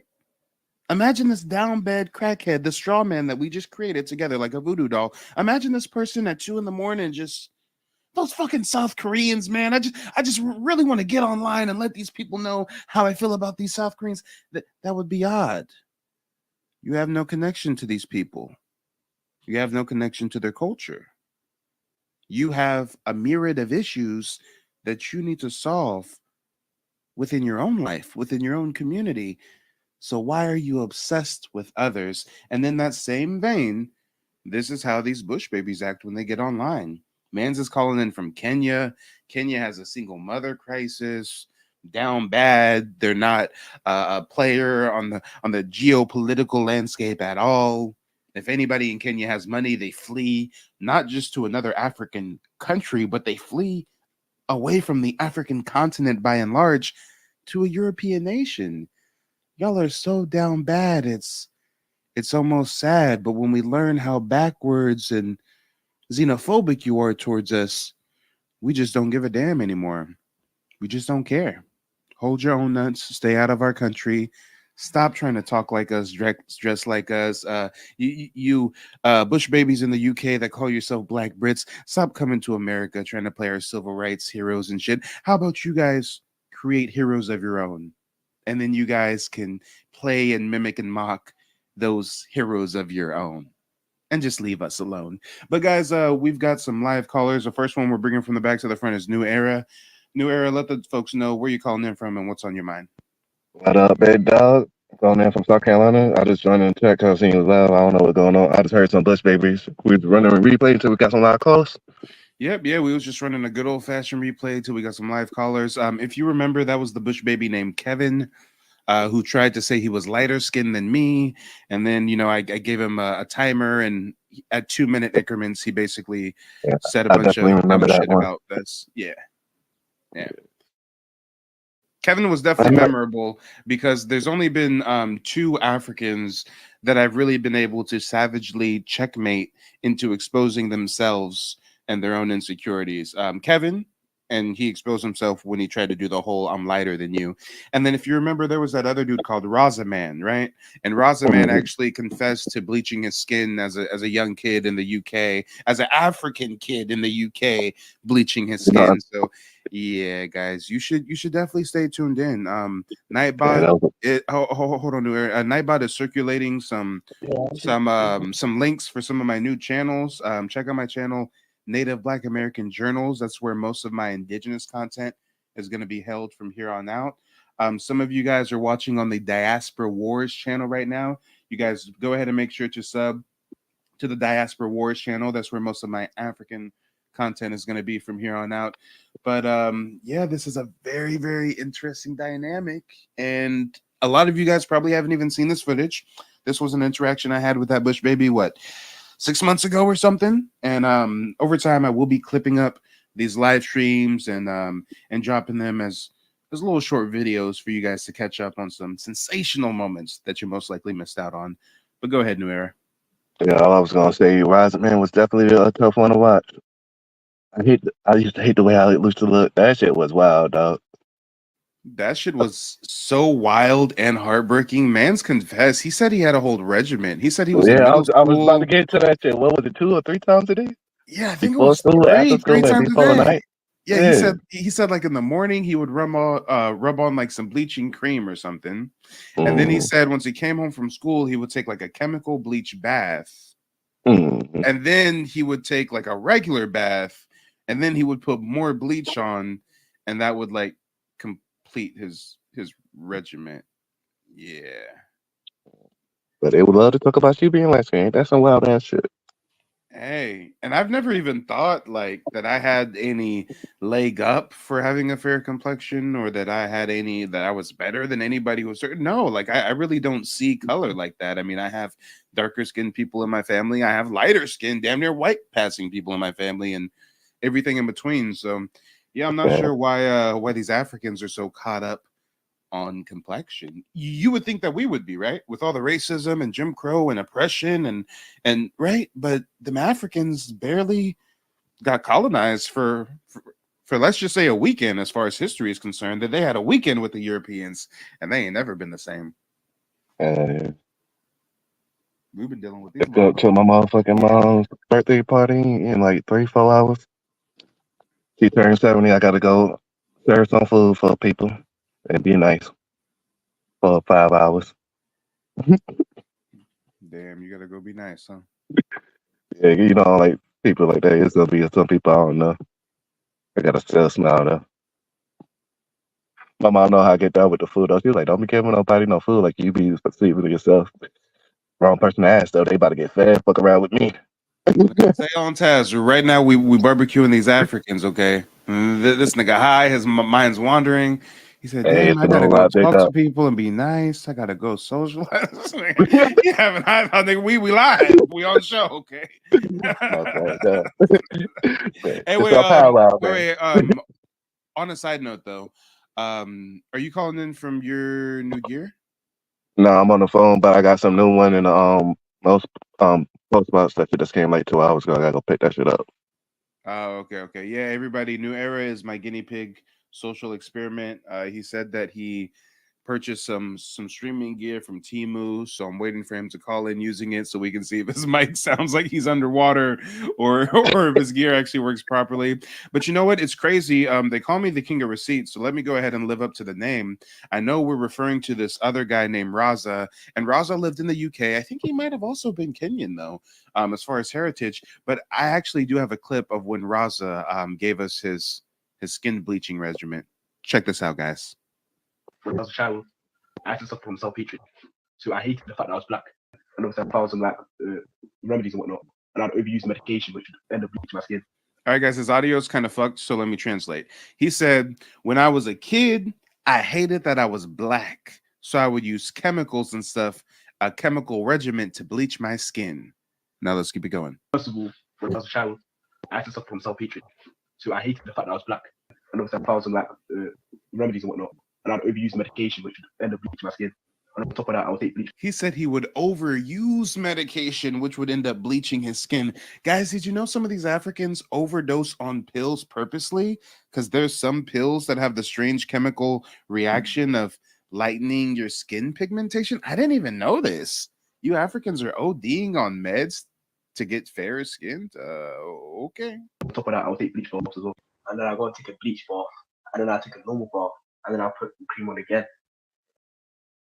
Damn. Hold on, guys. I wasn't paying attention. He said he did what? He would overuse the medication. He popped them perkies. he popped them bleach pills, right? And then he would take a chemical bath and a regular bath. What? And the bleach my skin. And on top of that, I would take bleach baths as well. And I would take bleach baths as well. then I go and take a bleach bath. I'd go and take a bleach bath. And then I take a normal bath. And then I take a normal bath. And then I'll put cream on again. And then I put the cream on again. And on top of that, he's ODing on medication. Ain't nothing an African can tell me. How about you, New Era? Can an African tell me nothing? Let's talk about it. Let's talk about it. And ladies and gentlemen, boys and girls, if you're new to the broadcast, like the video, share the video, hit the Cash App or the PayPal. If you support the mission, you know they still got your boy demonetized and shadow banned, but we still here to bring you that good content. Oh, man, these Africans kind of give me a headache. You know, I find myself smoking through my supply at a much rapid rate the more and more I conversate with these Africans. But New Era, if you have any closing remarks, I'm going to drop you down, and then I got one more guest that we're going to bring up. All right, go on to the guest. I'll fuck this a little bit up. You know how I get down. All right, for sure. Talk to you later. Peace. All right, next one we got coming from the front is Ditso. Ditso, let the people know where you're calling in from and what's on your mind. Hey, Mike. Pura vida. Ewa, how are you? Doing well. How about yourself? Busy. Got several things going on down here. You know. So we're just coming up. I don't know. Our last. Well, you've been backstage for a while, so let us know what you think about the content you saw. There's so much to converse about. In fact, one thing I was looking at while catching up onto this, um, you know my work, you know that what I do over here. Um, so people have an idea. I work here in migrant issues, human rights issues. One major issue that I've been working for the past 14 years is the drug policy reform in Latin America and Central America, Caribbean, and South America. And one thing that came to mind, well, this old conversation was being replayed. I just loaded something real quickly for you to see. This was an analysis done by Guillermo Navarro Alvarado from the University of Costa Rica.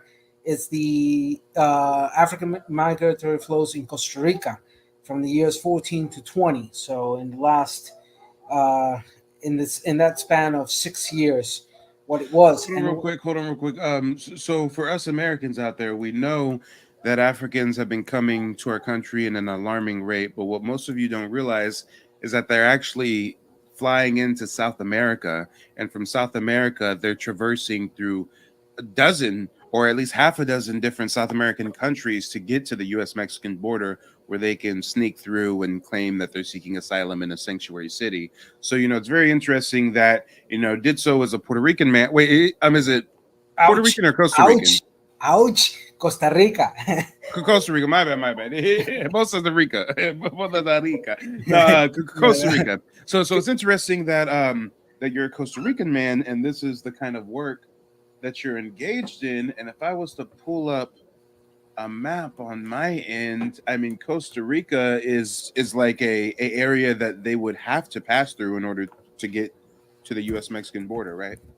Yeah, pretty much. Like, there's no way that they can like circumvent Costa Rica or go around Costa Rica or anything, right? Just to give you a particular idea, hold on, I have a map here. This is Let me see. So Costa Rica, yeah. So Costa Rica's right here. So like they literally have to go through Costa Rica. There's no way around it. And oftentimes these folks are flying into places like Colombia or Brazil because apparently they don't like require you to have proper papers to take a flight into some of these countries. So they'll fly into a country somewhere over here where they don't need papers, and then they'll start going by foot and by bus and by coyote all through all these countries: Panama, Costa Rica, Nicaragua. Can you Honduras. zoom in into the Panama border with Colombia? Yeah. There's a just zoom very right there. dangerous This stretch. this is the Darien stretch, which Yes. stretches over 17,000 kilometers. I've walked this. I've been there about 10 times in my activism. Yes, I've walked that. In fact, if you move a little bit up to the north, where it says Talamanca, Tocomuna, and then just a little bit up, you'll see the Talamanca. All this area is also indigenous area.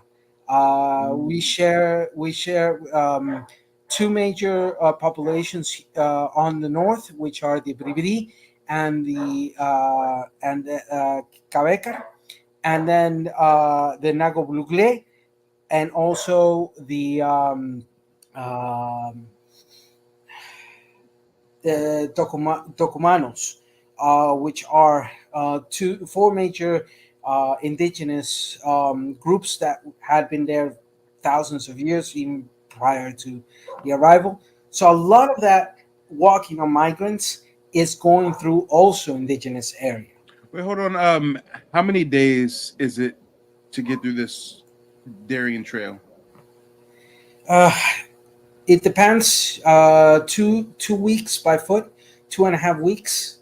Damn. Depending on the terrain. And guys, I only know this because I research this kind of stuff in my spare time. And when I was researching how the Africans are coming through South America, they mention this Darien trail, and they mention that this is a very arduous trail. It's difficult. They have a lack of supplies. Sometimes there'll be people to poach them or rob them on the trail. There's no social services. There's no police. If you die, if you get injured, you're on your own. They're going to leave you. Women are getting, molested and raped in certain situations. And this is a place that you have to travel to on your path to America. There's no way to get around this. Even if somehow you started at this point or this point instead of actually starting over here at the furthest side of the coast, you still have to go through this multi-day or multi-week hike, and it's pretty mountainous terrain as well, right?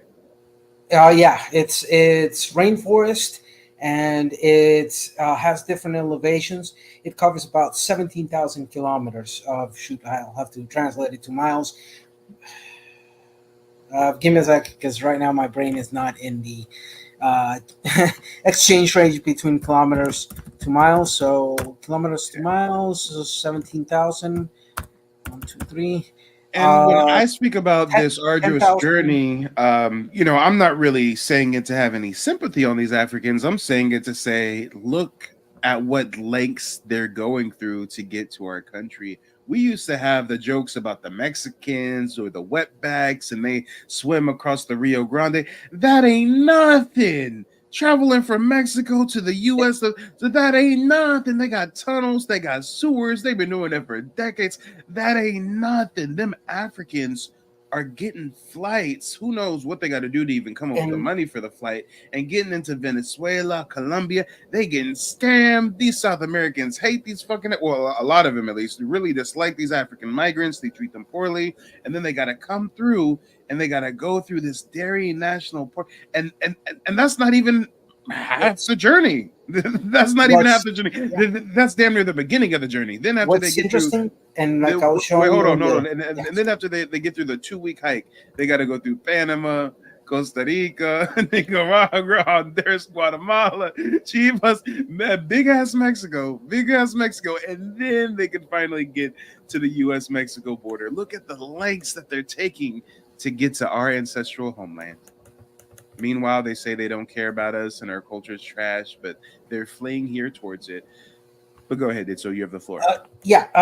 Well, going back to this whole conversation in this sense, for example, on the document I brought in, which was one of many studies that we've done in regard to this.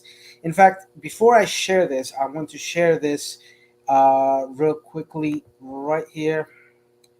And this just, and this was, I'm bringing a North American source, but this just happened. In fact, I was called out as part of the civil groups that we help in this type of situations, but this just happened 3 days ago.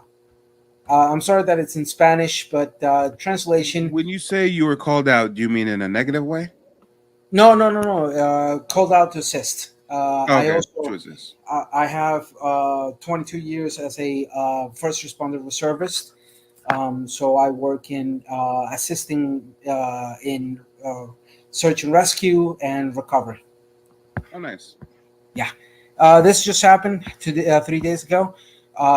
We found Panama's authorities found 10 bodies, migrants, in one of the dangerous parts of the Darien, what we say in Spanish, el tapón de Darien, or the blockade of the Darien.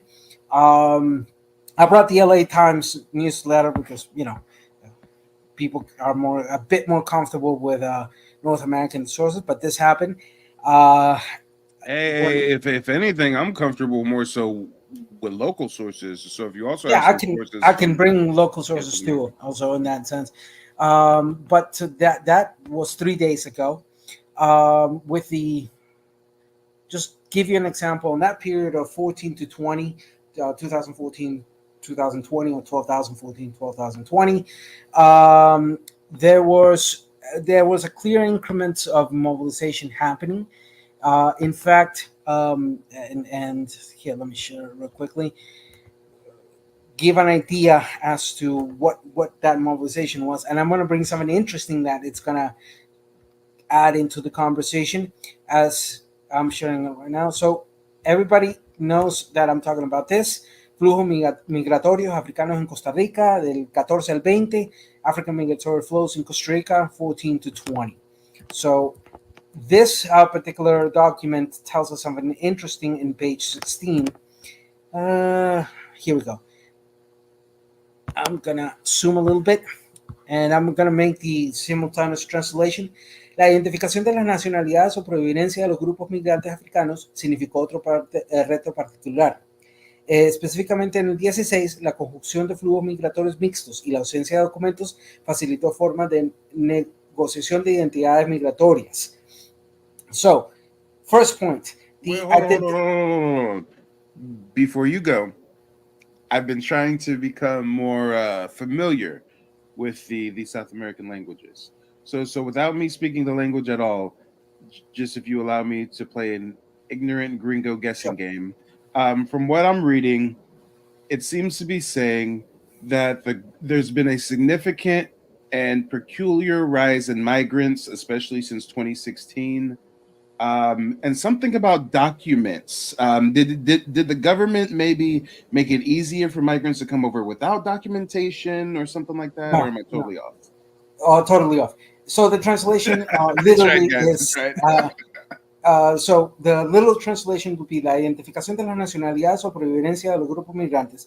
The identification of nationalities or origin of the migrant groups, of African migrant groups, meant another particular challenge. Specifically in 2016, the union of migratory flows as well as mixed and the lacking of documents, it made easier for that to be harder to reconcile. Why I wanted to give this perspective is because of this. For example, this is data of that period, 14 to 20. Out of that amount of people who came in, about 220,000 in that period of 6 years. 1,614 were women, African women, 20%. 6,080 were men, 79%. And you had a composition of different African nationalities migrating, like Ghana, Eritrea, Senegal, and Cameroon. And this was just, this is data from the 16, not the 4 years.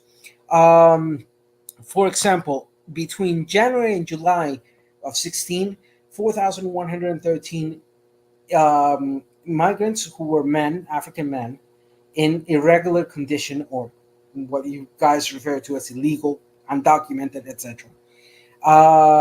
And in that same period, 1,515 women, African women. In general terms, the three nationalities that were at that period were Congo, the Republic of Congo, the Democratic Republic of Congo, Somalia. Those three represented over 5,000 in that period. Maria Jose Chavez Gro, another analysis in conjunction with Nanake Winters. So what were they saying was the year-over-year increase? The year on those period years, in that sense, give me a second. I have that figure right here. It's up. Sorry, right there. Sorry that it's sideways, so I'm gonna try to see if I can. Nope. There we go. Sorry, it's just that was the original. This is between 13, and this is on the northern part of Costa Rica. So you can see that the increments started happening between 14, 15, and 16. It went from a 2,000 entry up to that peak of 18,000 between 15 and beginnings of 16. That was 2000 to 18.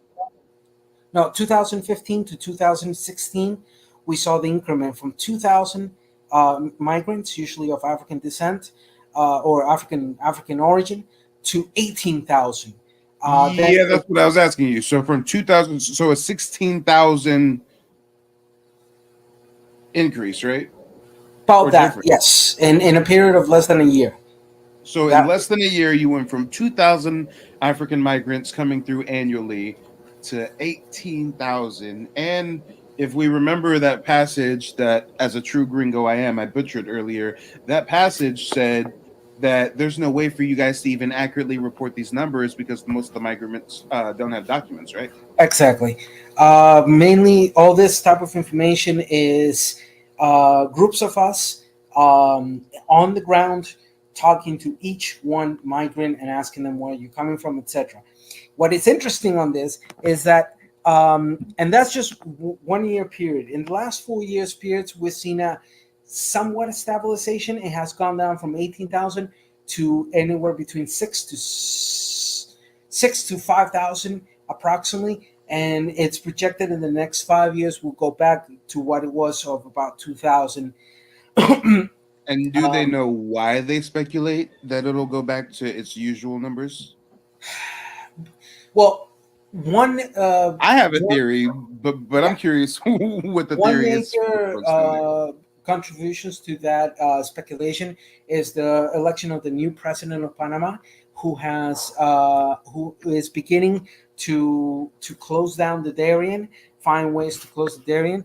Another aspect of this is that on the border of Colombia, there are the Frente de Liberación Nacional, the FLN, the subset of what used to be the FARC, is also making pressures to not have that many migrants move through.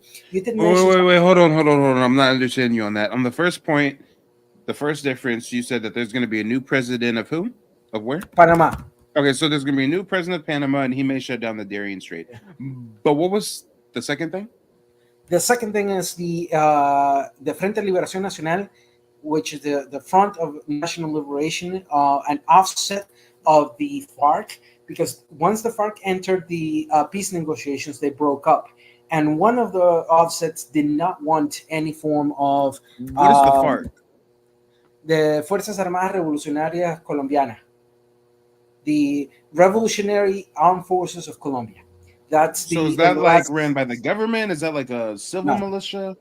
The FARC 60 years ago was a leftist movement, Marxist leftist movement, that in inspiration of what happened in Cuba and what had been happening throughout Latin America on that period of time, they rose up against the bipartisan liberal conservative movements in Colombia, and they pretty much Okay, hold on. So it says here, the FARC is the Revolutionary Armed Forces of Colombia, or the People's Army. They're a Marxist-Leninist guerrilla group. What the hell is Marxist-Leninism? Marxist-Leninism is a communist ideology that became the largest faction of the communist movement in the world in the years following the October Revolution. It was a predominant ideology of most communist governments through the 20th century. It was developed by Joseph Stalin. Okay, what does it actually mean? What are the tenets and the principles? Orthodox Marxism, ideology of ruling party. A whole bunch of history in that sense. Yeah. So just to make it... Hold on. I'm speed reading. After the Atlanta movement. Okay, what are the main tenets? Communist states. All right.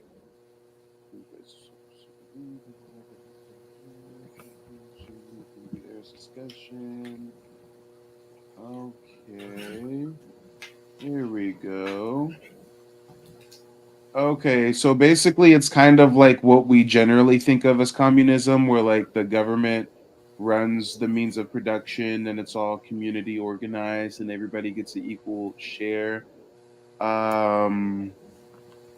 Interesting. So these folks, again, were a guerrilla warfare group, communists. They were funded by kidnapped ransom and illegal mining. That doesn't sound very people's champion-esque to me. I mean, it depends, though.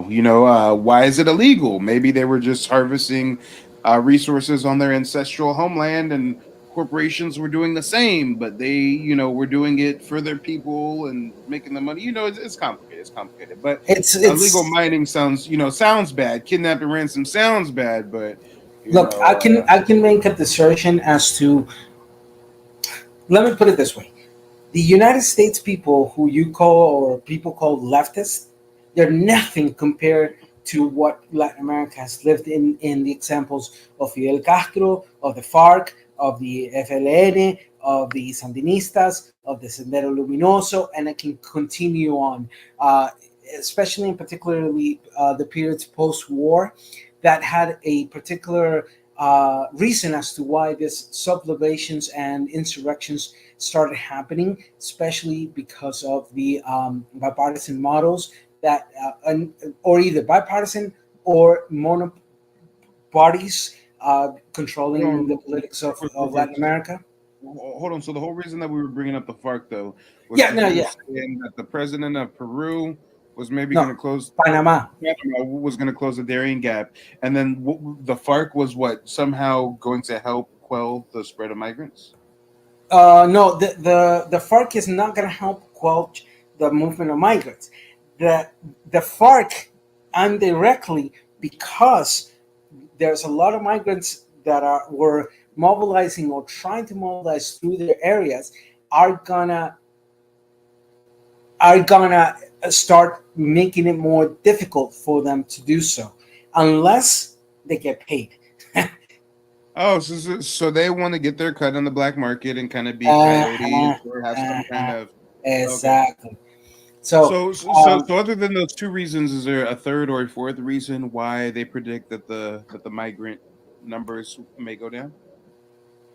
As we said, the new president of Panama, Laurentino Cortizo, has ran on the campaign and won to close the Darien Gap as one of his tenants. So we're seeing that he's going to start executing that within the next 6 months to a year, but it depends a lot of how much income he's able to redirect towards that, because you're closing 17,000 kilometers, 10,000 miles of rainforest protected area that is that you can't build, or you cannot do anything more than have minimal interaction, because it is considered an ecological reserve, and he legally can't do much against that establishment that has been on for decades. So anyhow, I think all that quells in comparison to what I think will actually slow down the spread of migrants, and I think that Trump's gonna become our president once again, and he's gonna really reverse a lot of these sanctuary city, open border type policies, and I think that will have a far-reaching impact that's especially felt through South America. But what do you think about that, Ditso? Do you think our Black Indian girl Kamala's gonna win? Look, to be very sincere, the works we've been pressuring since the Obama era, well, for me, since the Obama era, where I become a bit more active into this, is three major factors. We have to end the war on drugs. We have to then reestablish new ways of drug policies throughout the whole continent. That will enable then the lessen the impact of displacement of people because of war on drugs. On second aspect, we've been telling the United States for 30-40 years that one of the major factors that is also playing a role into the mobilization of migrants is the economic depressions and the economic inequality in other areas of the world as well as ours, that we need to establish better methods of reputation and of economic wealth in our countries. Well, hold on a second. Hold on. So what do you think about this whole African situation? Because with your illustrious background with human rights and grassroots organizations, I would imagine, similar to Black Americans, you at one point in time felt sympathy and empathy and tried to lend a helping hand. But now seeing how it's destabilized your country and the continent by and large, have you got maybe more so callous towards your thoughts on these African migrants, or? Look, my work is being able to understand the macro and the micro circumstances as why displacement is happening. Empathy or no empathy, what I'm looking at is why is this happening? What are the circumstances that make this happen in such exponential grave situation? And obviously, when you look into that, you start realizing that there are a series of patterns happening and affecting Well, hold on, vulnerable hold on. society. Before we get into the reasoning and the catalysts and the different factors and different actors at play, what are your thoughts on it? Have you grown a negative sentiment towards these African migrants at all, or do you feel that these are just, poor people and you're willing to help them any way they can, even at the detriment of your own nation? No, actually, neither. I think I've talked to these people. I've seen what, and I've walked what they have to walk. I understand why, in many circumstances, some of them are displacing. But I want to give you an example. Haitians who are moving to this area of Panama and then doing the whole trip.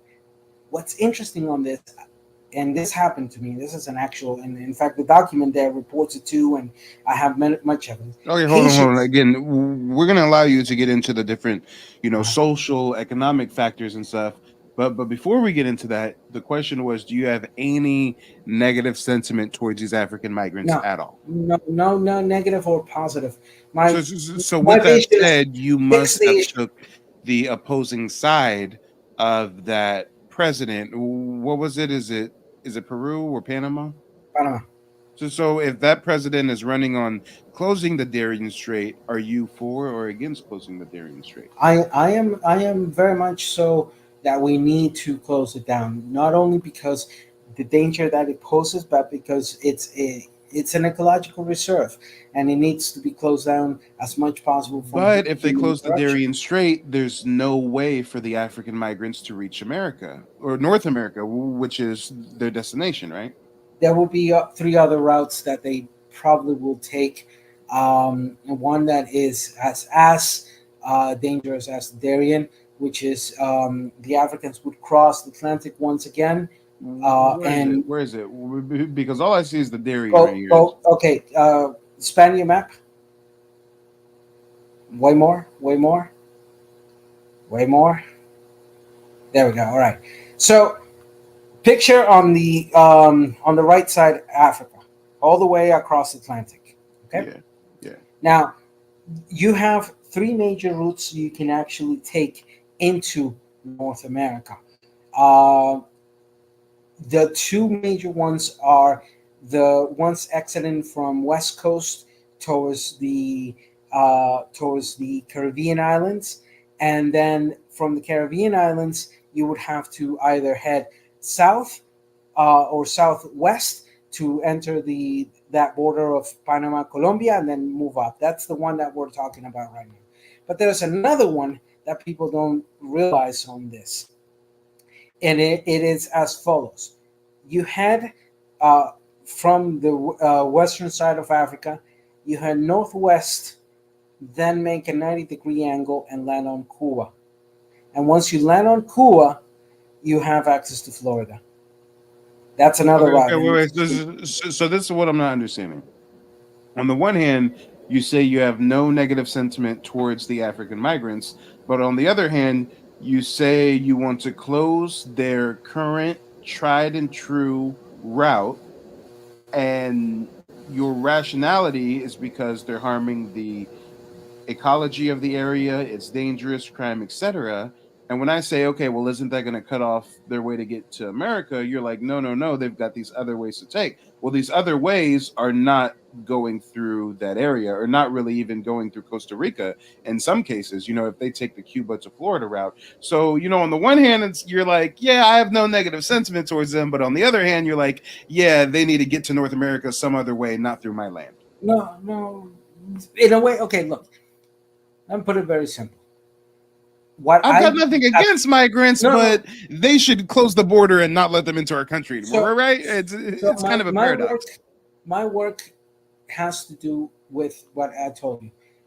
I and many people of us were trying to understand why this is happening and how we can impact that We are going to those take a things. deep dive into why it's happening, but we're still not onto that segment yet. So again, how Yeah. can you say that you have no negative sentiment towards the African migrants if you recognize that there's been a negative impact due to their presence?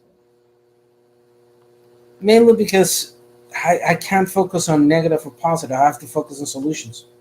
That's it. I have to do You something only to create fix a the issue. solution for a problem, and problems have a negative connotation. So again, you've listed several negative outcomes of the increase in African migrants coming through that area. So you clearly have a negative disposition to a point. I mean, I'm not saying that you hate Africans. No one's saying No, you no, I demonize don't. Africans. Clearly, you're a very compassionate person. You've been involved in grassroots organizations for decades now, but you clearly see the negative aspect Of of them course. coming here in mass, and you think that there should be other avenues for them to make their journey that has less of a negative impact, right? No, in fact, I would go another step and say we have to engage in those things that will minimize that irregular migration, that will open the door for Africans to stay in their homes, in their ancestral homes, Why is etc. that your responsibility? Why do you, as a Costa Rican man, need to do things that make Africans feel better about staying in their country? I mean, it seems like a pretty big burden you're taking on as a South American man, right?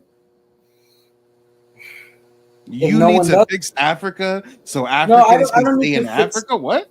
I don't need to. I don't need to fix Africa. What I'm saying is, I have to. I part of my job and part of my of the work to protect not only my region, my indigenous, the Afro communities here, as well as the integrity Your of region, freedom. the Afro indigenous communities, your people, your Yeah, region. exactly. Correct me if I'm wrong. Are you an ambassador for the United Nations? Nope, I'm a So civil nothing activist. about your job description, nothing about your organization has to do with fixing or uplifting continental Africans. No, no, no. That to us, okay. That's not our responsibility. Our responsibility is to fix the reasons why irregular migration is happening. That is what we're And focused you on. can only fix the reasons that you have control over in your continent, right? Technically, yes, but there are other reasons that we can pressure to change that are affecting all of us in a very equal way. One of those is the war on drugs and the increment of organized crime and the impact of that organized crime in the displacement of people, and then the taking advantage of that displacement of people and making money out of that displacement of people. So fundamentally, you're saying, look, migration is a human activity that has been happening for thousands and thousands of years. But in modernity, today, what we're seeing is that the irregular, undocumented, illegal, or whatever you want to refer it to, Illegal migration immigrants, yes, is illegal immigrants. responding to particular set of circumstances that are fueling and are making that migration happen in a more aggravated fashion. And what most people don't realize, especially people like you, because although you're very educated, I'm gonna, try to say this next statement gingerly, but I think that you have a blind allegiance to Africans to a fault. And what I mean by that is, you're acknowledging the negative impact. We realize migrations always happen, but this new, unprecedented, undocumented migration, it's terrible on all fronts, right? But what you're not realizing that if we just totally cut off the other side of the world and leave them to deal with their own problems, then by default, that helps them solve their issues. If these Africans have an option, hey, my country's fucked up and I can work really hard to fix my country, or I can work really hard to flee to South America and get to the US. If fleeing to South America and getting to the US is always a potentiality, then they will choose that every time. But if the borders of Europe were closed, and if the borders of South America and North America were closed, then they would have no other default but to stay and fight and fix their country. South America, you guys got conquered like a motherfucker for 200 or 300 years by the Spanish. You guys have a rich history of the blood that you soaked in the soil to gain your independence. Imagine if the South Americans, instead of fighting the Spaniards, they chose to flee to maybe China or something. That would never change the circumstances, and South America would look completely different present day. So again, if we remove this default option of them fleeing their country, then their new default option is fixing their country. But here's the problem. If we really get down to the plans within plans and secret society-esque plans, you understand that the European countries, even the South American countries and the American countries, we allow this to happen at certain points in time. It's like a water faucet that we turn off and we turn on. If we want to drum up interest in political process, then we're gonna turn on the faucet and let some migrants come over. If we want a new cast of slave labor, or some new black market laborers, then we're gonna turn on the nozzle and let some Africans come over. But this is at a detriment to the masses of those people's citizens. And the elites really don't care, because in the United States, they're in their gated communities or they're in Billionaires Row. They're not being raped by the Venezuelan and African migrants on the street level. Same thing in South America, right, Ditso? Your elites probably live in villas with cartel-like security and stuff. They're not the ones having to deal with the crime and all the issues. The average citizens are. In fact, you mentioned two things, and now that you mention it, first, you said something that is extremely important for people to understand, and I wanna bring this into collation, and let me introduce it uninterrupted because I have to make the point very precise. You said something that is important. You said South, Central, and Caribbean fought for their independences. And that is correct. What's interesting on this, and if you could please bring the point here. If you look at the processes of independence of the Western Hemisphere versus what happened in Africa, by the time the majority of countries in Africa became independent from the colonial powers at that time, we could say that it has been in the last 70 years, approximately, because you have countries that started becoming independent on 1847 and 1910. That's the two earliest: the Republic of Liberia and South Africa, the Republic of South Africa. But then, from that point on, wait, hold on. I'm only interrupting for clarification. Are you saying that South America got their independence a lot earlier than Africans? Yes, I'll bring that up in just a moment. So, as you can see, for example, the majority of countries between the decades of the 50s, the 60s, and the 70s were starting to become independent. So you have a period of that only about 2-3 countries had about 100 years of history of independence, and the majority have had only about anywhere between 60 to 30 years or 60 to 40 years of independence. That tells us a lot in that sense. Now, if you look at the in the independences of Latin America as such, you will see that the majority of them started happening between 100 to almost 200 years prior to what was happening in Africa. So, for example, hold on. I'm seeking clarification. Are you highlighting the fact that colonization by the Spaniards to the South American indigenous people, that happened hundreds of years before African colonization, right? Yeah, well, basically, African colonization started happening in the late 19th century. In the late 19th century, yes, you'll see that that's the majority where you see. So just for clarification for my viewers, the Spaniards started colonizing South America as early as the late 1400s, early 1500s. Africans were business partners with the Europeans all throughout this time. Africans were freely selling African slaves to the Spaniards, who then went and helped the Spaniards conquer the indigenous people in South America. So these Africans got blood on their hands like a motherfucker. But what we're really trying to highlight here is the Africans didn't go from business partners to being colonized by the Europeans until the late 19th century.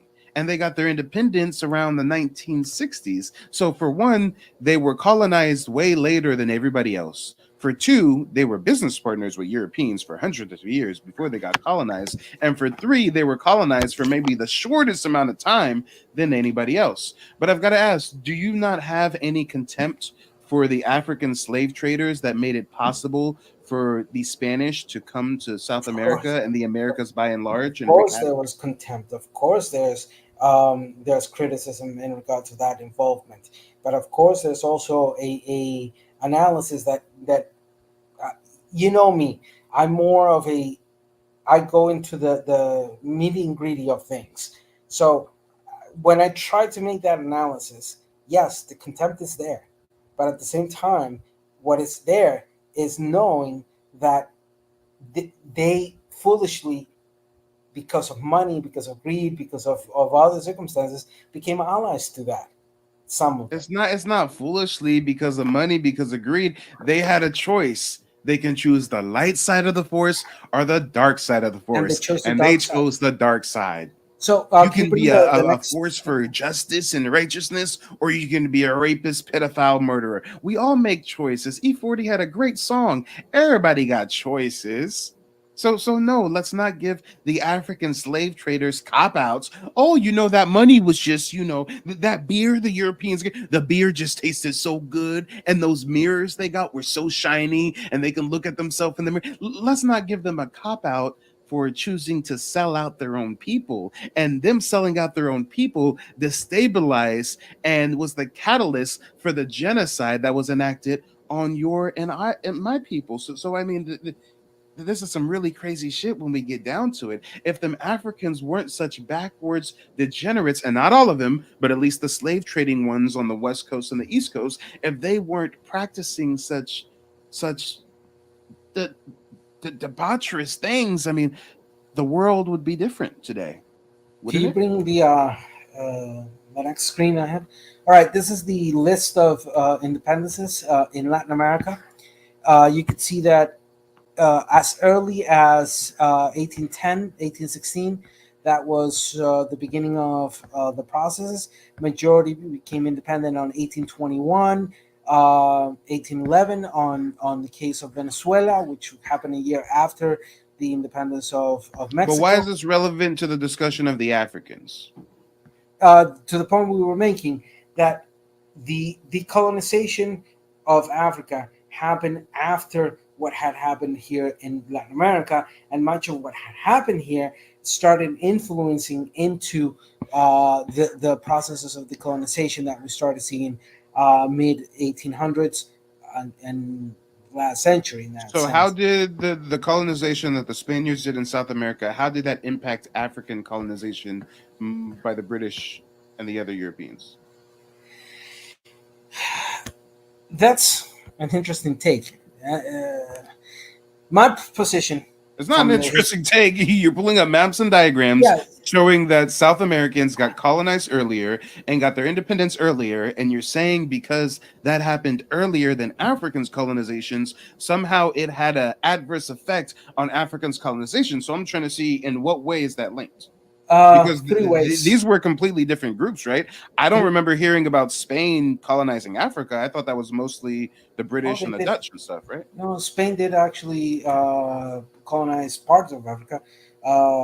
Guinea Equatorial, they speak Spanish because they were under the control of Spain. Spain had, what was it? 4 or 5 nations on the western side of colonial rule. If I'm not incorrect, they had Western Sahara. They had controls of parts of Western Sahara. They had controls of Ceuta and Melilla, Morocco, parts of Morocco, Guinea Equatorial, alongside the colonization has to be seen as something neatly European, where you had French, English, Spanish, Portuguese. Okay, but either way, and so how on. does the colonization in South America have anything to do with colonization in Africa?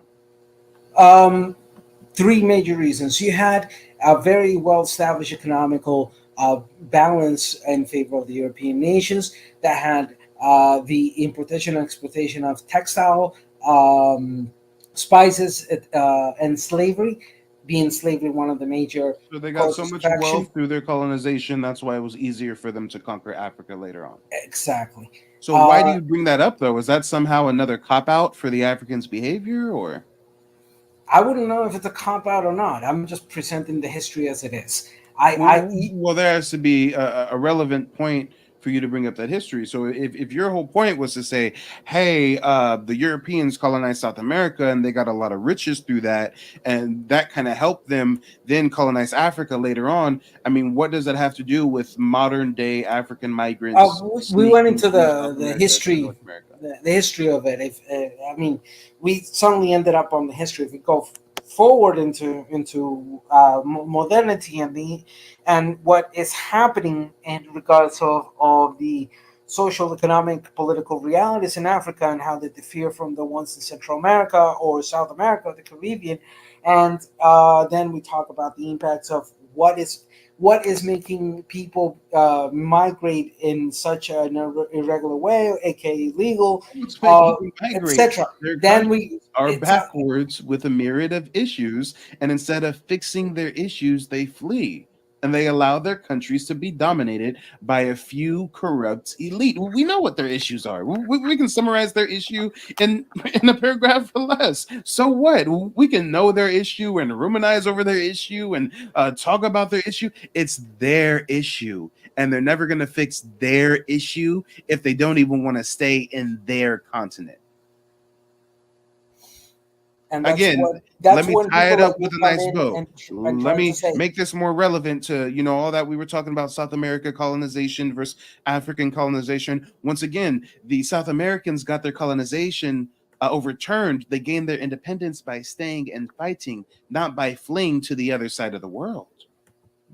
Ditso, what do you think would be the current condition of South America right now? Who do you think would be the controlling elite if the indigenous South Americans chose to flee to Europe? obviously the Europeans would be. I mean, So is it any surprise that the Africans choose to flee, and in return they have foreigners who control their resources and their government? If they're not controlled by the British, they're controlled by the French. If they're not controlled by the French, they're controlled by the Portuguese. If it's not the Portuguese, they're controlled by the Chinese. So damn, this is simple math. This is kindergarten type shit. If they stay and fight instead of flee, then they could fix their country. Oh damn. It's not rocket science, but they don't care enough to fix their country. So they just flee because at least they can have a good life, or at least the second half of their life can be good. And their generations, going down a list of their lineal descendants, they'll be fine if they can flee over to Europe or flee to America. So again, African selfishness, African short-sightedness, Africans not understanding what delayed gratification is. All African issues that North America, nor South America, or anybody else should have to fix other than Africans. so in that line of conversation, there's something of my history that fuels a lot of what I do here. Let's talk about it. You said you're an Afro-Indigenous man, right? Yeah. Okay. Now, with that said, I know you guys didn't really have a lot of documentation when it comes to the slave trade. I know you guys don't even have a lot of documentation or representation when it comes to indigenous communities. So you guys go by a right of self-determination. And for anybody who doesn't know what self-determination is, that basically means, hey, if me and my people, if our oral tradition tells us that we're of this tribe, that we're of this people, then we are, and nobody can take that away from us. They're not like North America where they have reservations and citizenship cards and all that kind of bullshit. They go by the right of self-determination. So when you say you're an Afro-Indigenous man, I've got to ask you, do you know what part of Africa you descend from, or are you through the right of self-determination linking yourself to Africa? My DNA test that I did about 20 years ago showed that I was that I have partially origin of Western Africa, and then what is known in that thing as Amerindio, which I hate that term. I hate that term. But also original of Aboriginal or native population of Mesoamerica, especially southern Mesoamerica, which is a bit different from the northern side of Mesoamerica. That's why it's extremely interesting, because from that, I'm an adopted individual. I was adopted by a Costa Rican mother and a Venezuelan father, because my biological mother was living in poverty. She had 4 kids prior to me. She gave me, and then a year or 2 years afterwards, my sister to adoption. So it was extremely difficult to backtrack my family history here in Costa Rica. So when I was able to do so, I was able to then determine as near as possible the origins and everything that went back. I went to the libraries in Costa Rica, but then I had to go libraries to Nicaragua, Costa Rica, Panama, Colombia. I had to go to Cuba. Quick question. I know you said that they said you had West African DNA. Do you remember the percentage? I'm at 30, 70, 30 African, 70% in, native indigenous. So, and when you say you went to the libraries, you've done a lot of independent research. Yeah. Are you relying on your link to Africa? Are you relying on more so the DNA test as your proof, or more so the paper research that you've done in the libraries? mainly paper research. And the only reason I ask that is because we know that DNA tests are basically for entertainment purposes only as far as ethnicity and tribal affiliation. DNA tests can tell you who your daddy is, who your mama is, etc. Exactly. But it can't tell you you're 10% this, 30% this, 40% this. But I wouldn't be one to discredit your claims of Afro-indigeneity, because we do know that over 90% of the slaves went to South America, Brazil, Central the America. Caribbean, Central. Yeah, exactly. So it makes perfect sense for you to have African heritage. Yeah. So just to give you that perspective, when I say Afro-Indigenous, I do recognize that mixture between the African slaves that were here and the indigenous people, because they were pretty much forced to live together. So things happen and lineages started happening. And at the same time, my position as somebody who has that heritage, I don't need to claim Africa. I'm not an African. What I am is I have the heritage of a descendant of somebody who was from Africa, brought here as a slave. But that does not make me African. That only makes me of that history of the Atlantic slave trade that was happening here. But genuinely, my sense is that I'm a Mesoamerican. I'm one of the indigenous.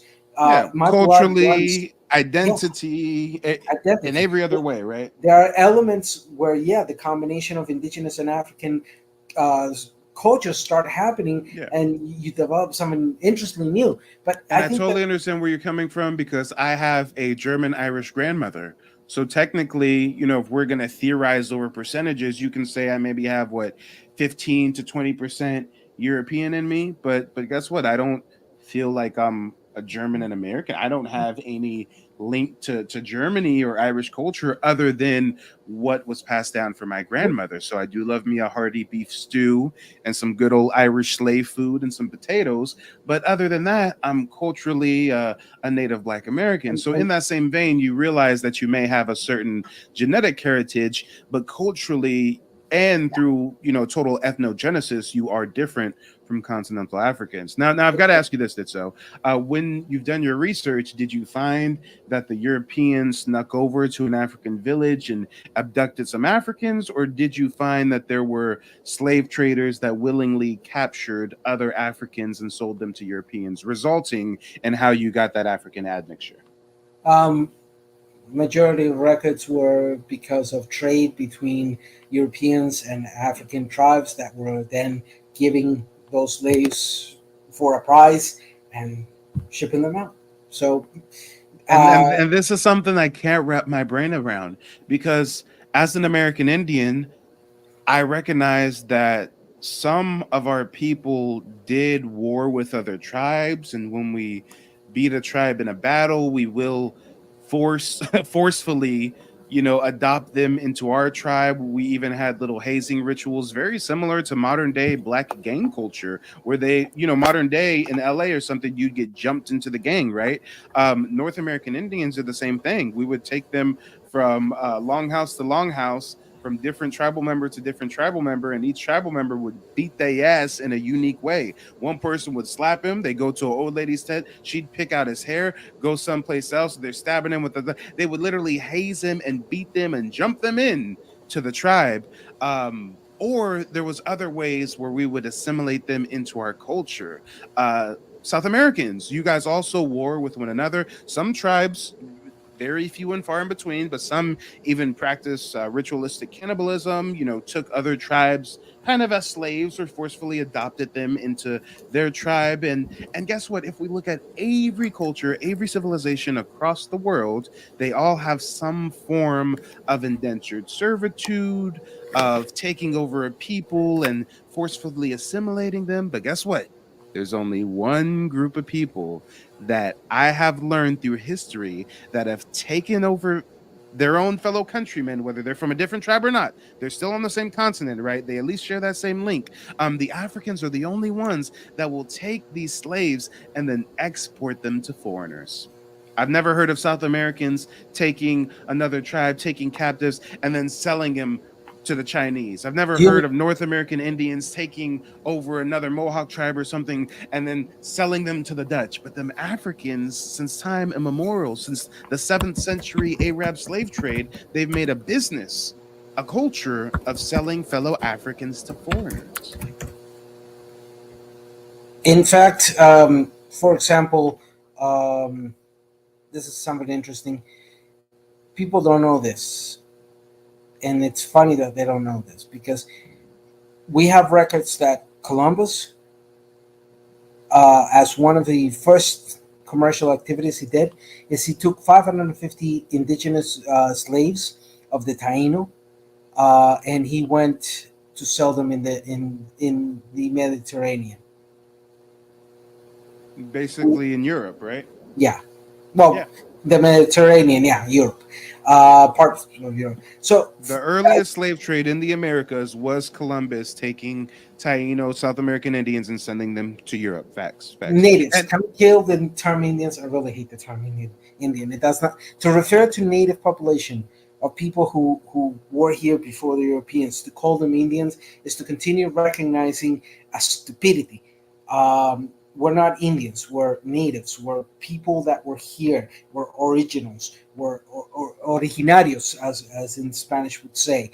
And in fact, so I personally use a lot of interchangeable words, because perfect example, you take offense to the word Indian and you prefer I use the word native. Well, guess what? There's Black Americans who hate that I use the term native and they prefer I use the term Niji, or that I use the term indigenous. So, everybody kind of has their own quirks about different words. At least, if I can remember when speaking with you, I'll try to use something other than Indian, but I find that so many people, are very, very caught up on one word over the other, and for just reasons sometimes. And actually, this point, before I enter to this other conversation, I really want to mention it, because I think it's extremely important. The classification and qualification utilized in Anglo-American world, in the one that speaks English mainly, is one of the most twisted and senseless forms of classifications I have seen in modernity. one drop rule is the most stupidest rule I've ever heard. Because, like we were talking before, look, the construction of one's identity has to do with what our parents and our grandparents and those who came before us gave us as part of that reality. The good, the bad, and the ugly. But in the same light as I mentioned it, yeah, I mentioned I'm Afro-Indigenous. But why do I mention that? Because I recognize that part of me is because of that slavery. That does not make me African. It just makes me a descendant of slavery here in the Western Hemisphere. And And if we indigenous don't get caught because up in etymology, I could say, did so. How dare you use that word Afro?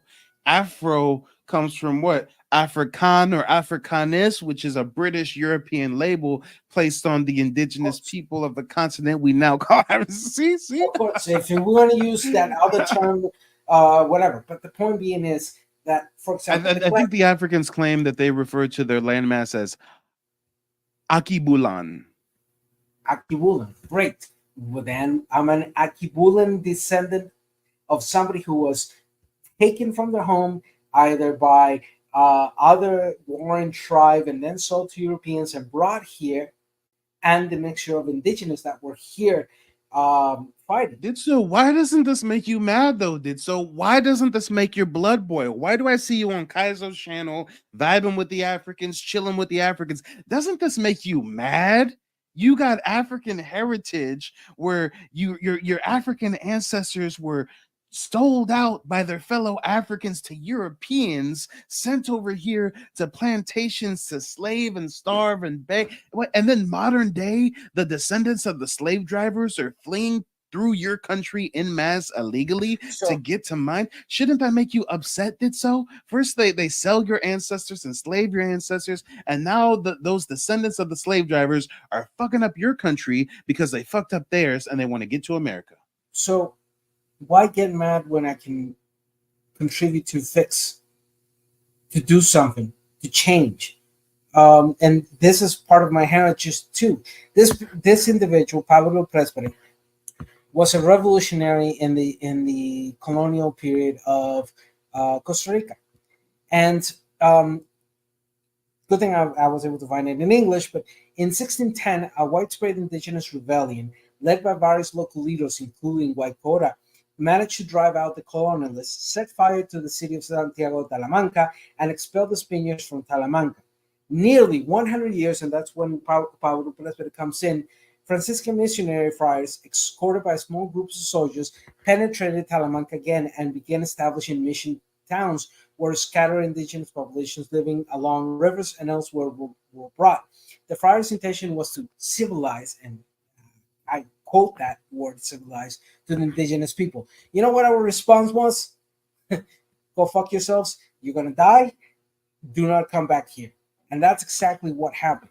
Because that's when Pablo Presbere came in and said, no, you ain't going to come here with your foreign religion and we're going to kick your ass. And we did. And the reason we have that Talamanca region as an indigenous right now, very much protected. So in the reason is because of the actions that happened in 1709 in the territories of Talamanca Limon in September 1709. I got you. Hey, I got to wrap up the broadcast. I actually have to get into a couple genealogy consultations here in the next 20 minutes. But why don't you provide us some closing remarks? We'll definitely do that collaboration stream now that my channel's off of probation, though. Great. Well, Mike, I'm glad that even if we had headbutting at the beginning, that you and I can have a more in-depth conversation about history, realities, similarities. Yes, guys. Did so called me a white boy and said he was blacker than me, and I called him a tether conquistador. It was very contentious at one point in time. I called him a descendant of Cortez. No. I said Columbus was his uncle and his ancestors helped. No.